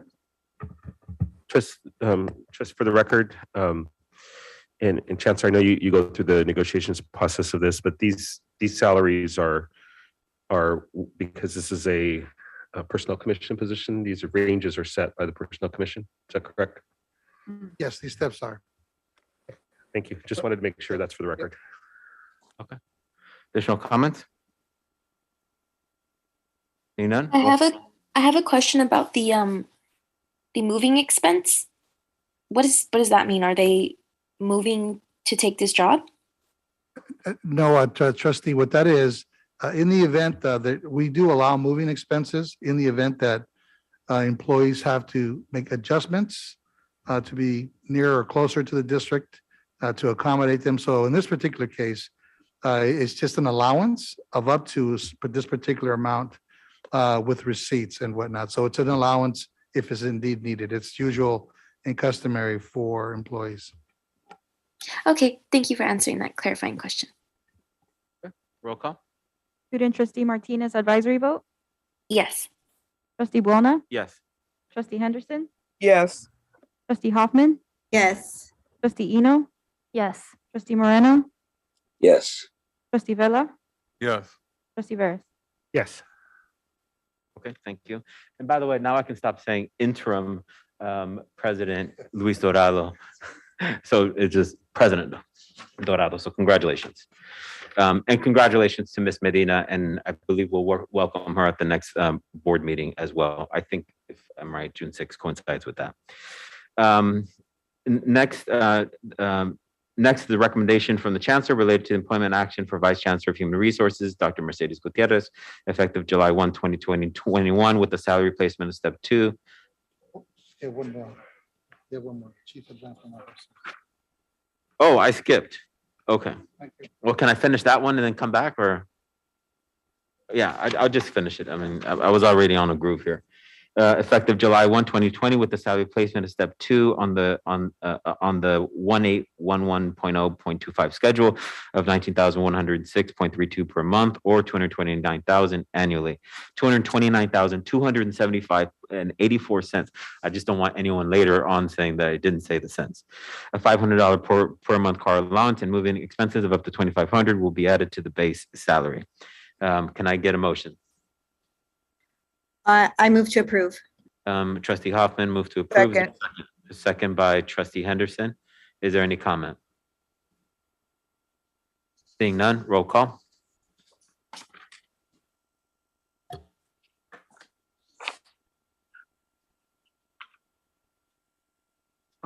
Student trustee Martinez advisory vote? Yes. Trustee Buona? Yes. Trustee Henderson? Yes. Trustee Hoffman? Yes. Eno? Yes. Trustee Moreno? Yes. Trustee Vella? Yes. Trustee Veras? Yes. Employment, congratulations.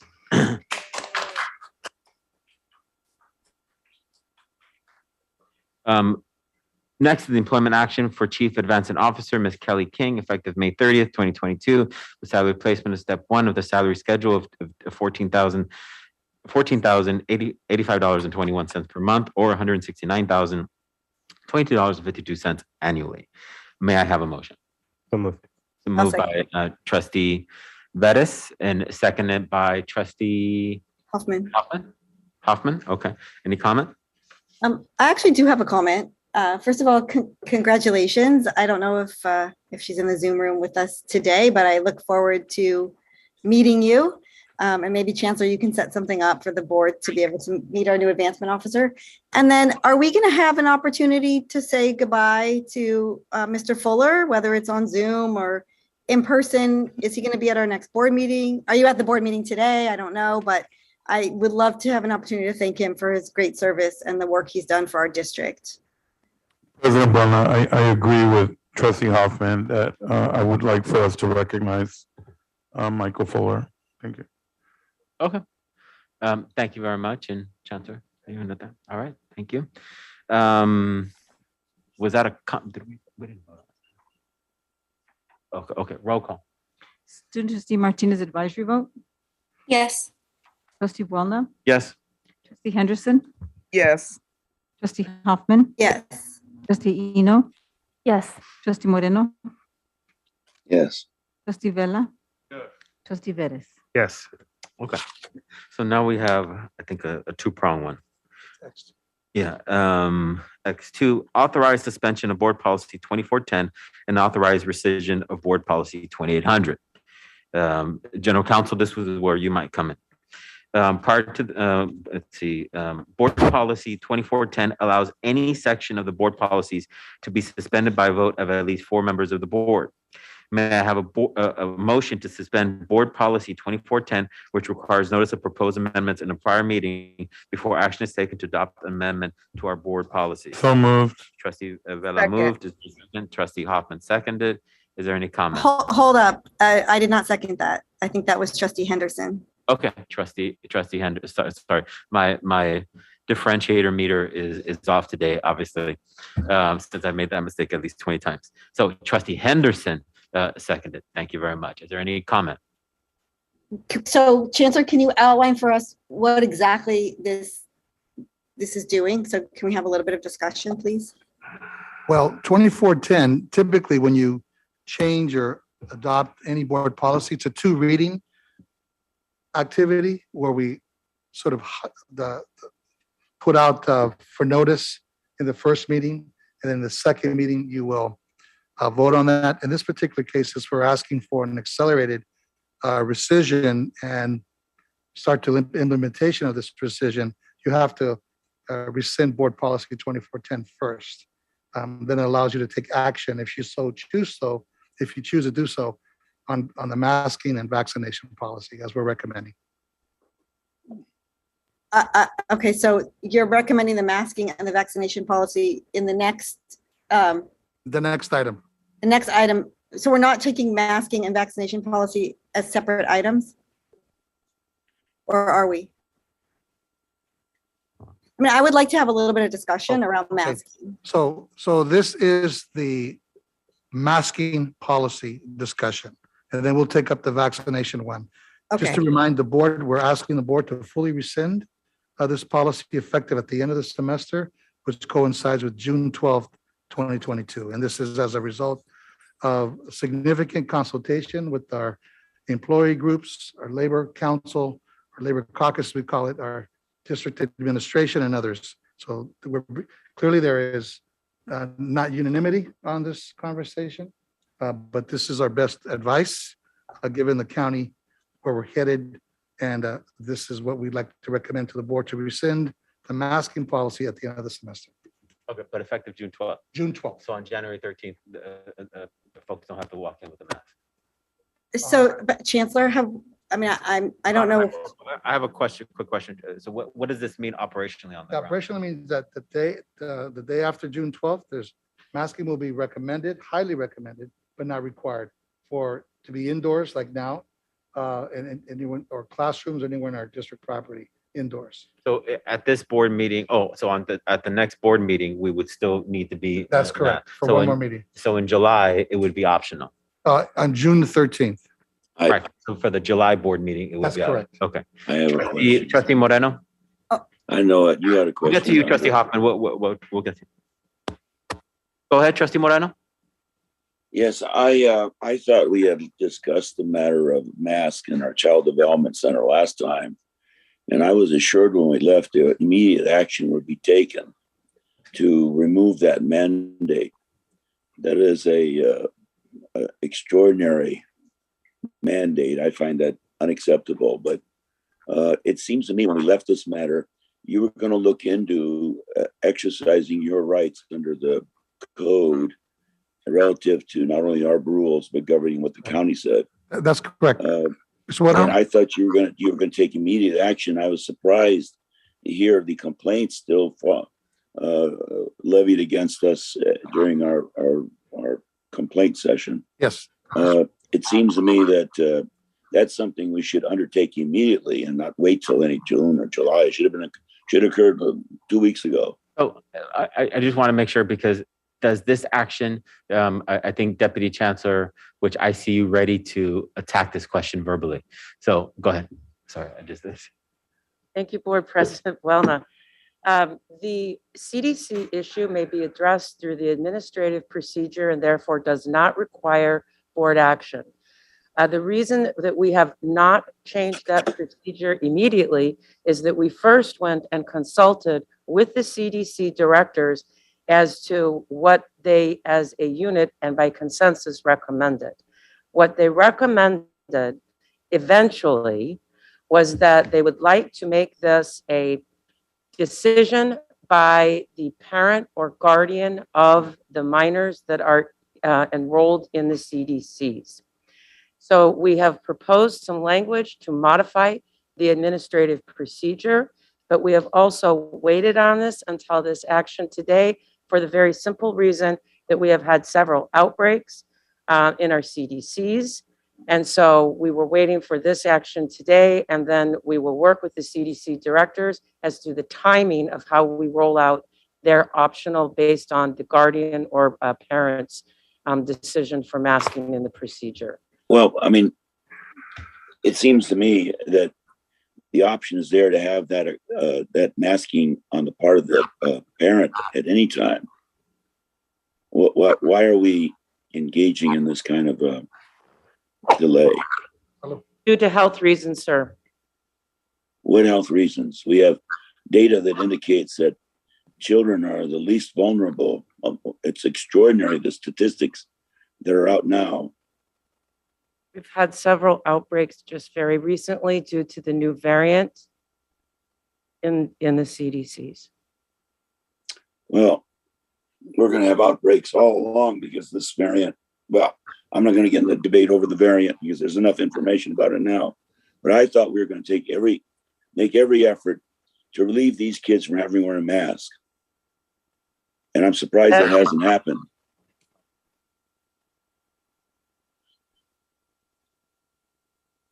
Well, let's proceed immediately to get this requirement removed.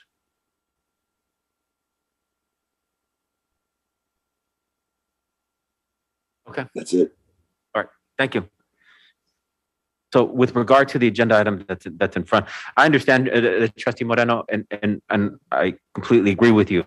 I just want to make sure that we answer the questions of the item in front of us. But that being said, any other comments? So, I'm sorry. I'm going to let Trustee Hoffman go first. You can go first. I can go. Okay. Just a clarifying question. So with this, does this mean that, obviously I'm not going to be here when this again then comes to vote. It will be my successor, but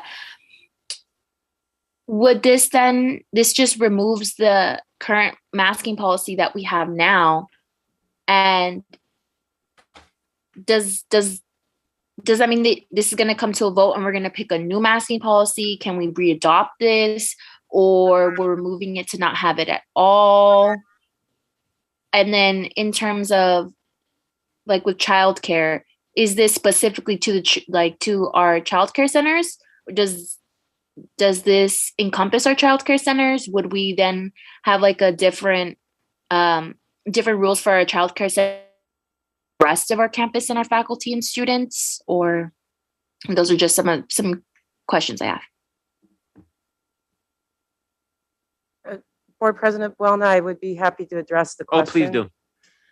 Okay, thank you for the question, Student Trustee Martinez.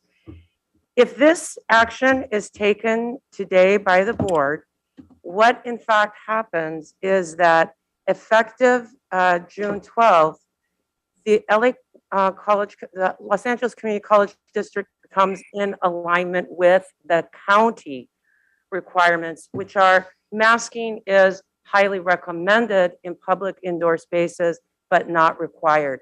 So we are not recommending to the board a new masking policy.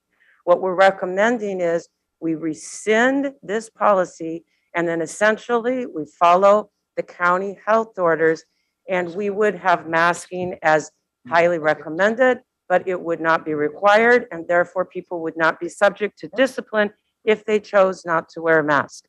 With respect to the minors that are in the CDCs, we can modify that to parental decision or guardian decision by changing the procedure, which the chancellor may do prior to June 12th, if that is the direction to the chancellor, and I believe it is.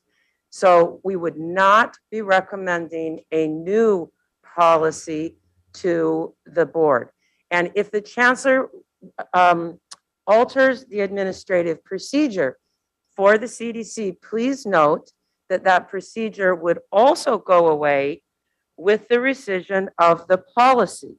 So effective June 12th, there would be no policy, no procedure, and for all persons, whether they be students, employees, or visitors, masking would be highly recommended, but would be optional. Okay. Are there additional comments? Is it my turn? Yes. Thank you, Dr. Nish. So have we thought about employees who have immune compromised systems, who maybe, I know the next policy we're going to vote to rescind mandatory vaccinations for students. But what are we going to do to protect our employees? I almost feel like this is a little, and other students as well. I feel like it's a little bit premature. And I understand what the county guidelines are, but everywhere you go, Barbara Ferrer says masking is highly recommended, especially indoors in crowded spaces. And so what are we going to do to protect employees, and how are we going to make accommodations for employees who can't be around unvaccinated folks who are unmasked? So I feel like if we adopt one policy, we may need to put some other policies in place, because my understanding is employees that are trying to get accommodations and that need to work remotely are not being granted those accommodations.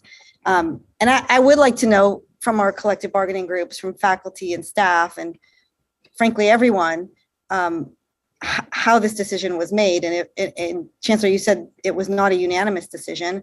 I don't see, and people may disagree with me, how harmful it could be to wear a mask, through the fall semester or until the fall semester, because the cases are rising again.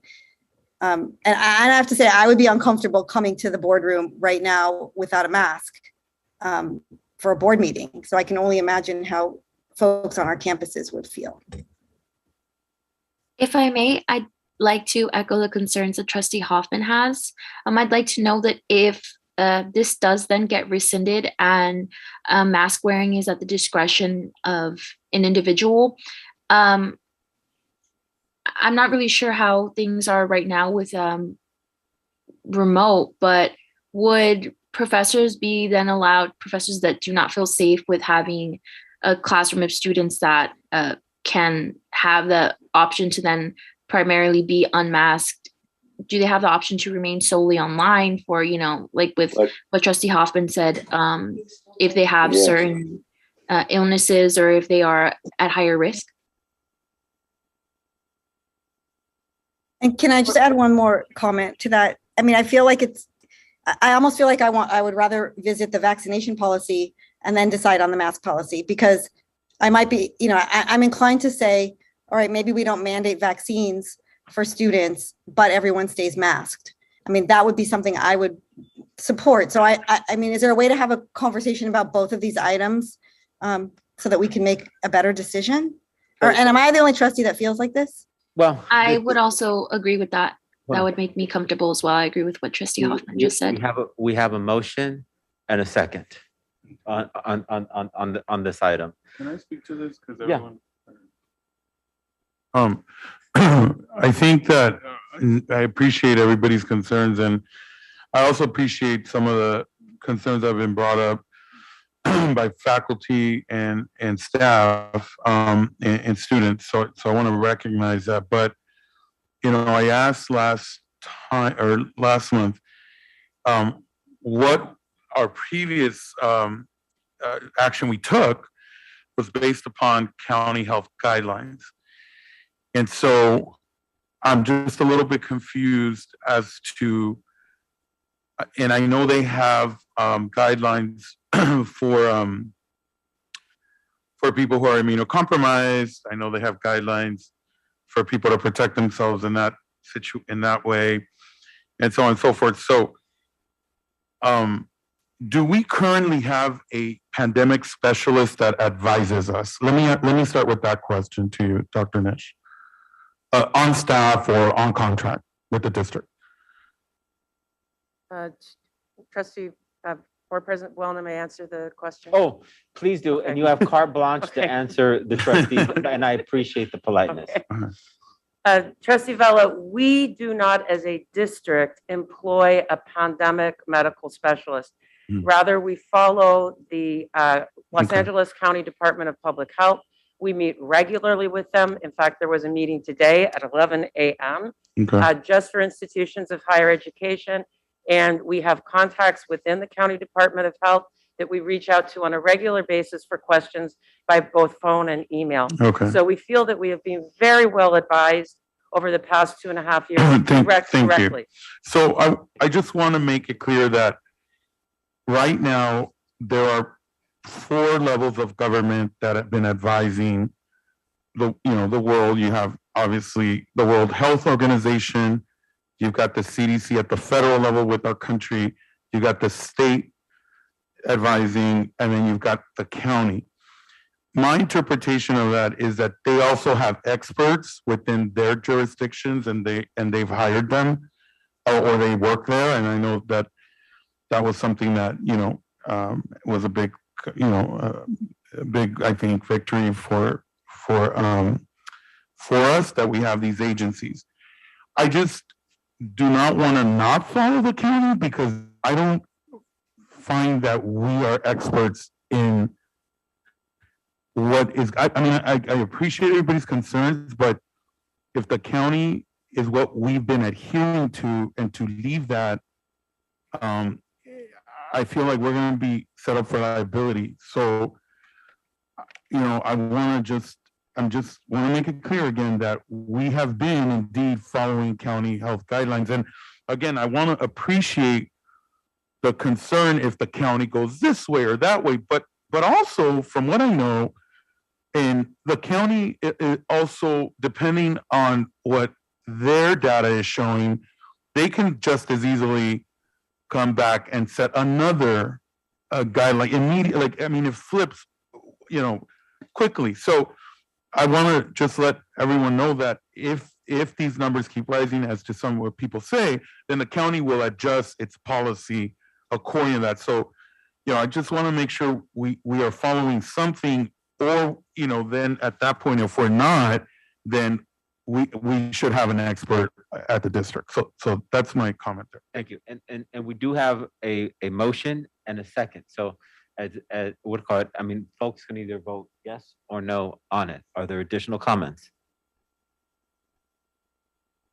Okay. I would like to address the question about that came from Trustee Hoffman. If a person has a condition that they believe creates an inability for them to perform the essential functions of their duty, they may request an accommodation through the regular accommodation process. And if we would review that, we have the personnel to do that. And if accommodation is warranted, an accommodation would be made.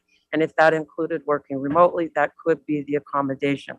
So that process is in place, it hasn't changed, and people may request that. With respect to how are we keeping people safe? We're keeping people safe by making sure that we inform them. We want to move away from policy and procedure that is disciplinary in the way it enforces a safe work environment to a work environment where individual choice is allowed, but people are informed. We will continue to make sure that people have access to masks, to tests, to vaccinations and boosters. And we will continue with a widespread health campaign because we're not simply advocating to turn off the switch, but we are saying, let's follow the county guidance on masking and let's make sure that our employees and our students are well informed, that they're taking good health choices, and we support that. Additional comments? I have a clarification question. When you say the request, there's a remote request process, can you explain what that process is? It is for people to qualify. It's not a remote request process. It's a request for an accommodation. It may be an outcome of that process that a remote assignment could be the accommodation. And then what is that process? That is our regular accommodation process for anything that creates a disability that we would then review, and then we would provide an accommodation if appropriate and possible. So through like an ADA compliance officer? Yes. Okay. Additional question? Just one more question. Is LAUSD currently with county or they have their own? Well, they do employ nurses and some staff. I don't know if they have a immunology expert on staff, but they are also following the county health orders, and they have also announced that they will not be requiring vaccinations come fall term for their students. Oh no, I meant masks as well, masks. They do not require masks. They currently do not require them indoors? It is optional. Recommended. Oh, they're just recommend, so the county, again, going back to the county, okay. They are following the county, I'm asking. Okay, so, all right, thank you, all right. Additional comments? I have one additional comment. As far as these board policies move forward, will we be able to draft in the document some sort of, we may have to pivot on a dime, so be prepared kind of language? I mean, because otherwise this process seems pretty lengthy and we might have a delayed response. And then that way too, the reader of these board policies will understand if we have to move quickly, then we can. So in February, March of 2020, we had emergency meetings, and that's how we moved those policies with emergency meetings. And we're able to do them within 3 weeks. We changed all policies. I mean, that's great, but I like it somewhere written as well, so people are comfortable with the process that they're signing up for. What we're asking is to rescind the policy, so it wouldn't be in that document, in the education campaign or the health campaign, or that's where what you're stating would be in, and that would be appropriate. I mean, well, because like Trustee Hoffman, I think I have some pretty serious concerns about removing both the masking and the vaccines. So we can probably further discuss when we move into the vaccine section. Yes, we're asking to modify the vaccination, but to rescind the masking. I would like to also add, if I may, Trustee Hoffman asked about the process. I'd like to assure all of the board members that we met twice with the Joint Labor Council. All labor units were represented. We also had the District Academic Senate there. There was consensus at both of those meetings that they supported the optional masking at the end of the spring semester.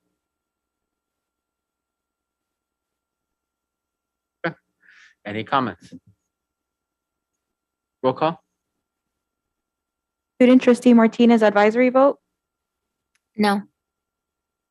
Trustee Buona? Yes. Trustee Henderson? No. Trustee Hoffman, No. trustee Eno, No. trustee Moreno, Yes. trustee Vella, Yes. trustee Veras. Yes. Okay. Item authorize, which one is this? X3. Authorize suspension of board policy 2410, authorize revision of board policy 2900. Let's see. Board policy 2410 allows any sections of board policies to be suspended by a vote of at least 4 members of the board. May I have a motion to suspend board policy 2410, which requires notice of proposed amendments in a prior meeting before action is taken to adopt an amendment to our board policies. May I have a motion? Moved by trustee Vettis. Trustee Vettis and trustee moved and trustee Moreno seconded. Discussion?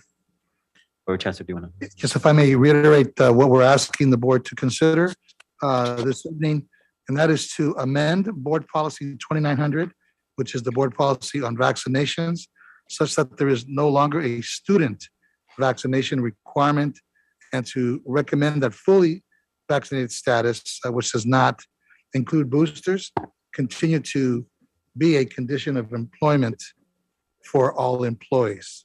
So that's what we're asking you to do this afternoon. Trustee Vettis has his hand up, then I'll go to the virtual board. Where do student workers fall in? They're the employees? They'll be required. Okay. Thank you. So just to reiterate the question, student workers, we had about 2,000 of them. It's lower now. Would be in the employee category. So if they're working at the LACCD as a student, we would ask them to be vaccinated.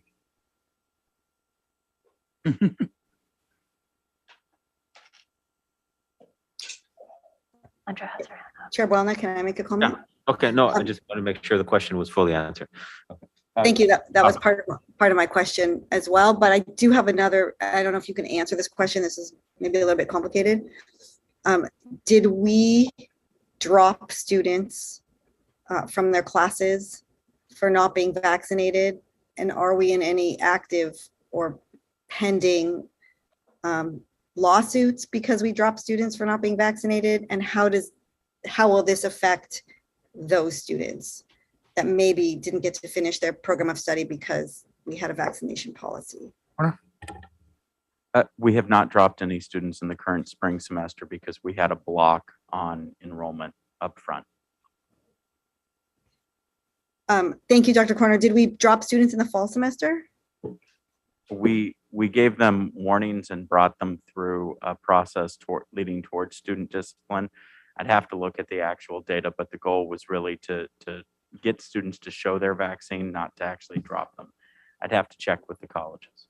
Well, and are we sending, I mean, I just kind of think about the optics. What kind of a message are we sending when we rescind a vaccination mandate? Because obviously, we believe in the science. We've mandated it for all of our employees. I understand there's an enrollment issue, and I guess this is an attempt to try to increase enrollment if we've determined that vaccination is a barrier. But I'm not sure that we have all that data. And I also wonder what this does in terms of some of our employees who maybe didn't want to get vaccinated. So can somebody answer some of those questions? And again, I know we already voted on the mask mandate, but I would probably be a little more likely to support this if we still had masks in place. Okay, Trustee Alvin, Dr. Nish, can you answer that, please? Thank you. Yes, Trustee Vella, I will try to address the questions. With respect to, okay, let me see if I can remember all your questions, Trustee Hoffman. The signal that we are sending is that we are following the county. This is now becoming an individual health decision. And we are also feeling that we are in a position where the county is doing so well that we are still sending a signal that this is a safe environment to be in. We know that right now, today, for those residents of the entire Los Angeles County that are 12 years and older, 80% are fully vaccinated.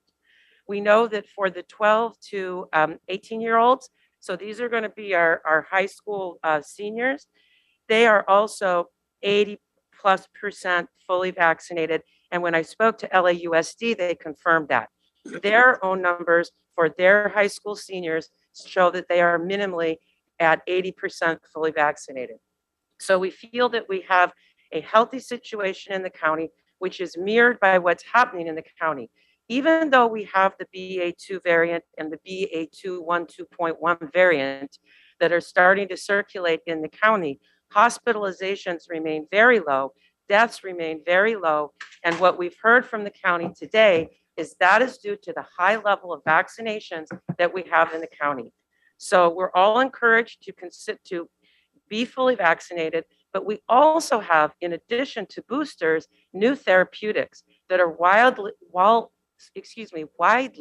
available to all persons. So with the development of therapeutics, it really gives us an opportunity to treat this disease in a very different way and an easy way. So we're in a different sort of health situation than we were even just a few months ago.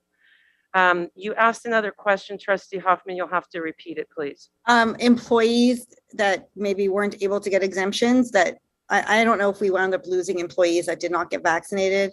Are we going to be a little more lenient on that? Or, I mean, I just don't know how that all plays out.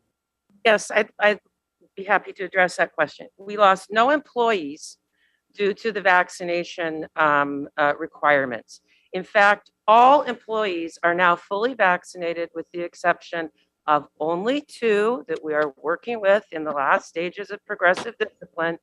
Everyone has been able to get fully vaccinated, and we do have some members of our staff that chose exemptions. Those exemptions were easy to obtain, either for religious reasons or for medical reasons. We had a very smooth process for that. And then those persons have been testing on a weekly basis. We have not lost employees due to the vaccination requirements. But given the highly fully vaccinated rate in the county and the wide availability of these therapeutics, and also some of the concerns about side effects from some of the boosters, we feel that it is a good time to continue with fully vaccinated as a condition of employment, but boosters as optional. I'd like to share with the board that this was a consensus as well of all the labor unions when we met with them, I think it was about 10 days ago, and they fully concurred that they wanted fully vaccinated as a condition of employment, even moving forward, but the boosters, it was now appropriate that those could be optional. I have a follow-up question. Oh, yeah. When you surveyed those unions, did you also ask them what the recommendation for the students that they'll serve is also for vaccines? We surveyed employees, and we did not ask in the employee survey about their recommendation for students. However, when we met with the Joint Labor Council last, we did tell them that this would be our recommendation to the board. They understood that, and there were no concerns that were voiced, except there was a question as to whether or not a faculty member could mandate what they wanted to do in their classroom if it was different than the board policy. And we said, no, you cannot mandate something that's different than the board policy. So whatever action the board takes, we will then all follow that action. Follow-up question to that then, did you survey the students to see how they felt about vaccines? Have surveyed the students. You can maybe speak to this, Dr. Corner. The question was a little bit different. We asked the students their opinions on how the vaccine mandate impacted their choice to enroll. And we did this both for current students and for students who either applied and didn't attend, or students who dropped out. What we saw is a small group of students, and we reported this to the board at the last board meeting, that did say that the vaccine or the masking policies did impact their choice to enroll. I think the more likely scenario in terms of the impact of enrollment is that this is just one additional step that the students have to take in order to get to the in-person classes. Right now, as it were, if a student tries to enroll in an in-person class, they're notified that they're blocked from that class until they're in the vaccination student group. What they have to do then is to go on to Cleared 4. They have to upload their materials. Those materials are then run through the system.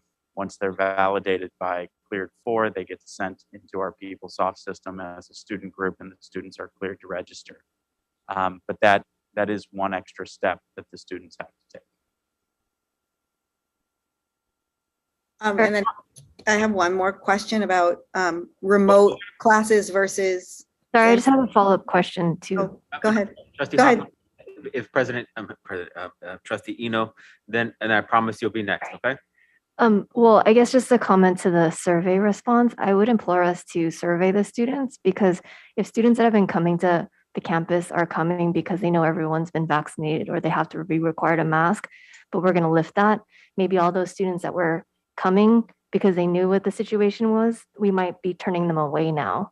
So I think it's something that we should at least survey to see what the response is to before we make this decision. Okay. Trustee Hoffman.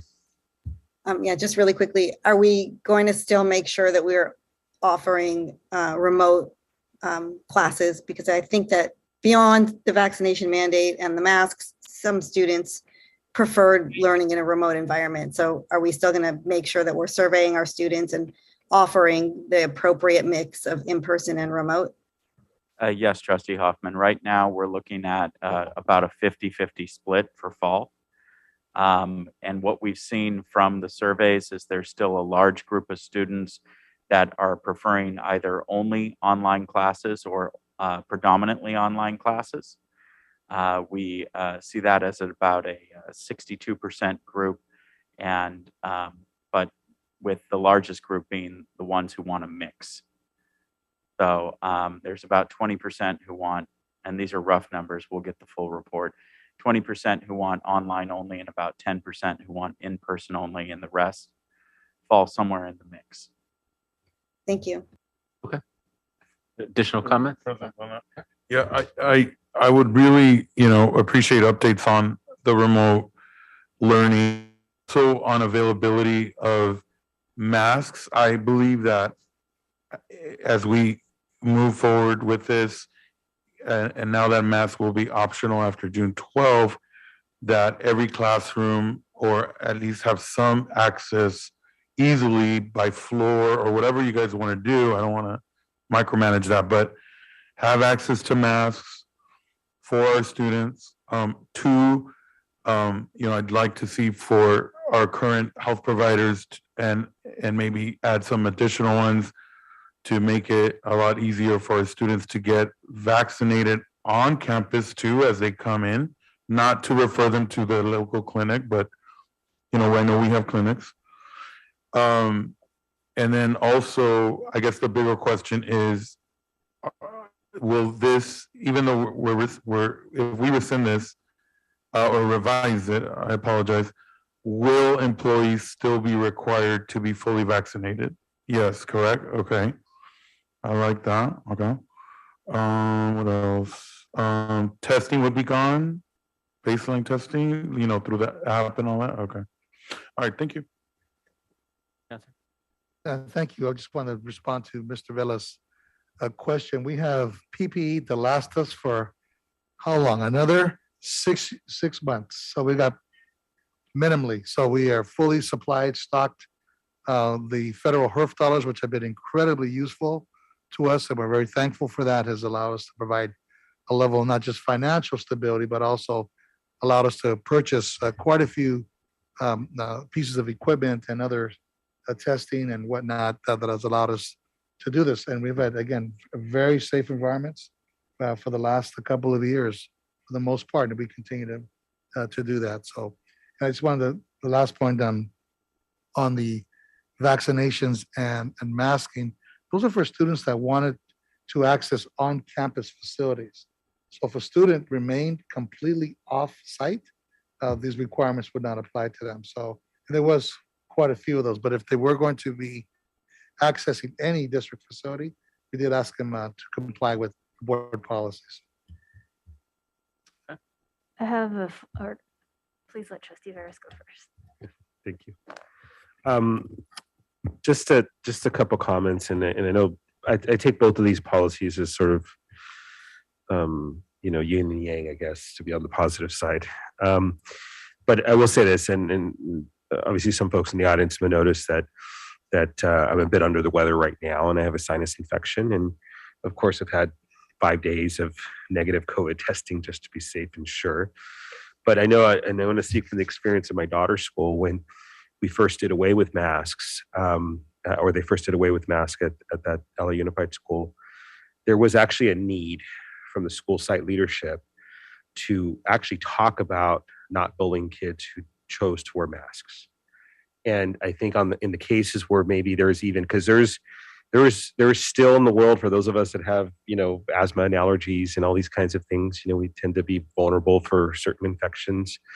And the choice of donning a mask is as much for other safety as it is, to be cognizant that this is what's going on. But I do want to say that if that was something that occurred at a younger level, I think as we do our education process, that we view it as positive and it's okay. And I'll tell you this, having a sinus infection, having to wear a mask for 10 hours today is not going to be a pleasant experience.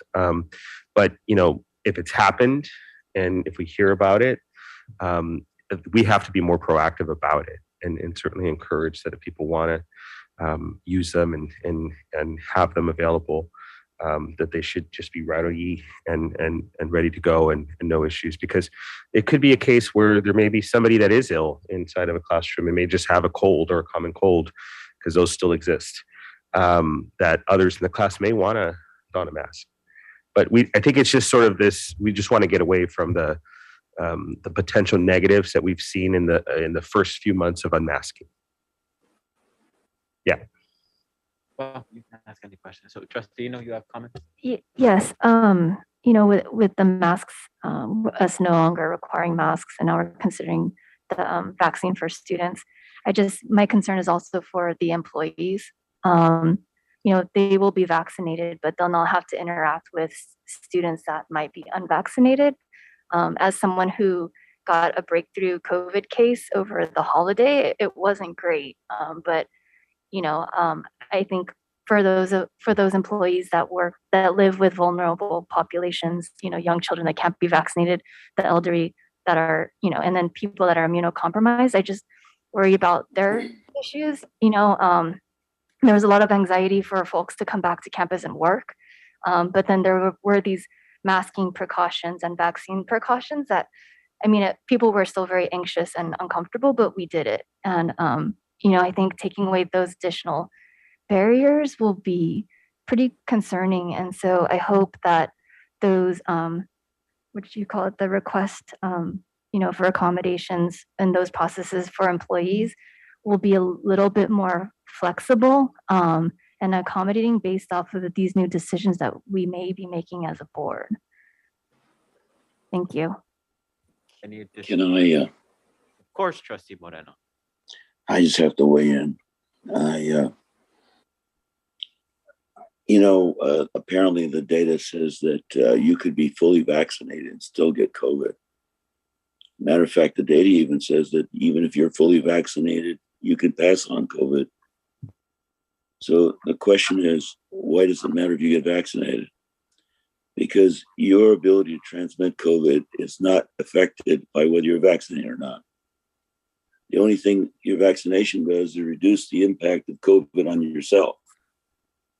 So I don't know why we keep mixing this issue up, but it's very simple. It's been proven that vaccinations don't keep you from getting COVID. It supposedly reduces the effect of COVID, but it doesn't mean that if you are not vaccinated, that you could carry the bug any worse than a person who has vaccination. So it gets a little bit, one of the problems we have is we're losing credibility. And we're kind of like a lynch mob looking at this thing. My concern is there's secondary effects that are coming to light in all of our efforts to get vaccinated, including the booster shots. Many people are experiencing tremendous problems. But aside from that, we got to keep our minds on this and be a little bit rational, because having no vaccination does not in any way increase the ability for you to transmit or decrease the ability to transmit. Because apparently you can transmit even if you're fully vaccinated. And you can also acquire COVID, as I have and other people have. So I think at this point in time, we've got to treat it more like, I think CDC is treating it a lot like the flu or a common cold. Because in our life, apparently, we're going to have to live with this. The sooner we get to that point, the better. I guarantee this, whatever you feel about enrollment, the moment we lift that requirement, you'll see enrollment grow. I don't think the individuals are going to run from it. They're going to go to it. Anyways, that's my input. I just don't understand all this discussion. Doesn't make any sense unless people aren't watching what's happening in the news media. Thank you. One more question. Sure. Is out of the students that LAUSD are eligible for vaccination, so is that, I believe, 12 and over, or is it? Are they being forced to get a vaccine to go to school in person? Oh, 5-year-olds. We were just informed from LAUSD, I think last week they made the announcement that they'll no longer be requiring vaccinations for the start of the new school year. In August. Correct. They're Okay. making that change. Oh, okay. Okay. All right. But currently, their high school seniors are at 80 plus fully vaccinated. Okay. And this measure that we have in front of us would take, when would it be? When would it be active? I don't see a date. Oh, August 4th? It would be active at your time of action. So if you chose to modify the policy today, then we would immediately begin implementation tomorrow. Okay. Okay, thank you. Comments from the virtual board? Additional comments from my left? My right? Trustee Henderson. Yes, Thank Trustee. you. I just had I guess it's a simple question because most of my other questions were answered. Trustee Henderson, you're muted. Sorry. Will we continue to recommend to our students and our employees that are not vaccinated, able to be vaccinated, Although they, if we rescind this, they would no longer have to verify to come onto campus. Yes, my understanding is that we will continue, Trustee Henderson, through our education campaign to suggest that the vaccination is still the most effective way to prevent, catch, and be impacted by COVID. Okay, thank you. I have a question. We would still require that new employees give us proof of full vaccination. Trustee Martinez? Are we still going to have, so with this, are we still going to have vaccination and testing sites on our campuses? Does the implementation of this affect that? We will continue to have it as long as we can do so, and we will do so at least for the fall semester. Okay, thank you. Additional comments?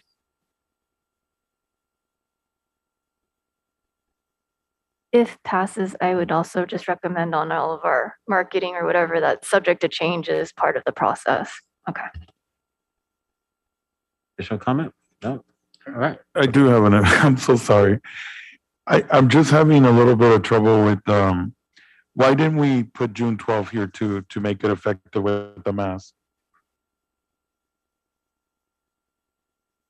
That was done specifically for enrollment purposes. We are currently enrolling summer and we're enrolling fall. Okay. So, I'm sorry.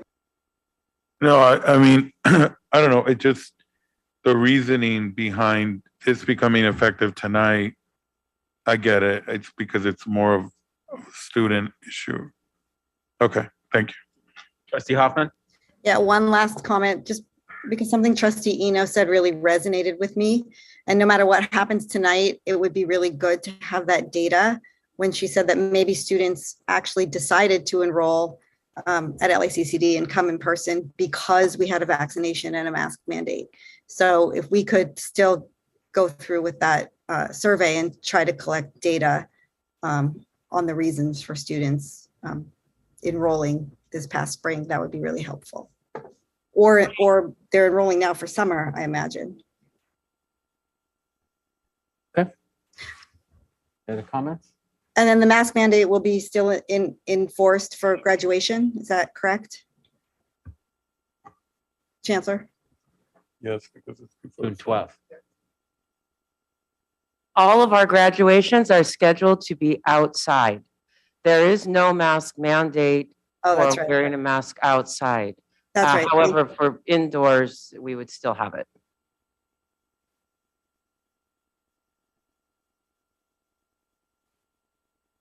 All right, roll call.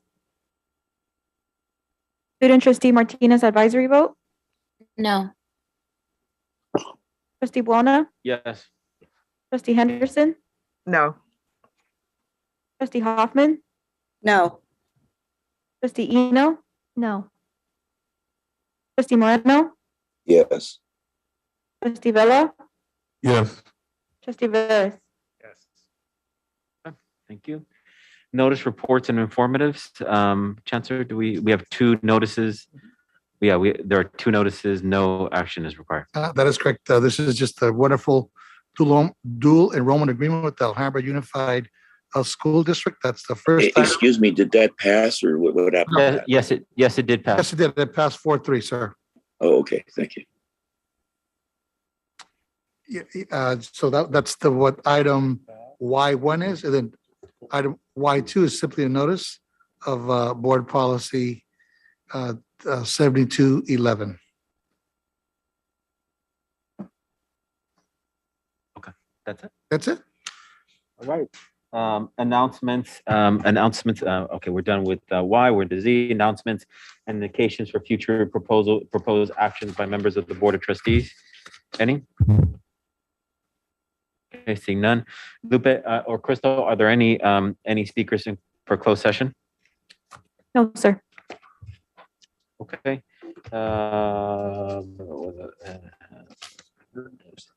Adjourn to closed session. Did I need a motion? Okay, we're gonna adjourn the closed session then. Okay. We're gonna take just 3 minutes to get into closed session. And we'll see. We're gonna have to get to the employment law issue of like 10-minute breaks and mandatory You're not 4 an hours. We're at 6 hours. Yeah, could you make it longer than 3 minutes? Well, unless you want to be here until 2 a.m. Well, 2 more minutes past 2 a.m. is not a problem. Recording stopped. We're gonna do an hour. Actually, I think they want to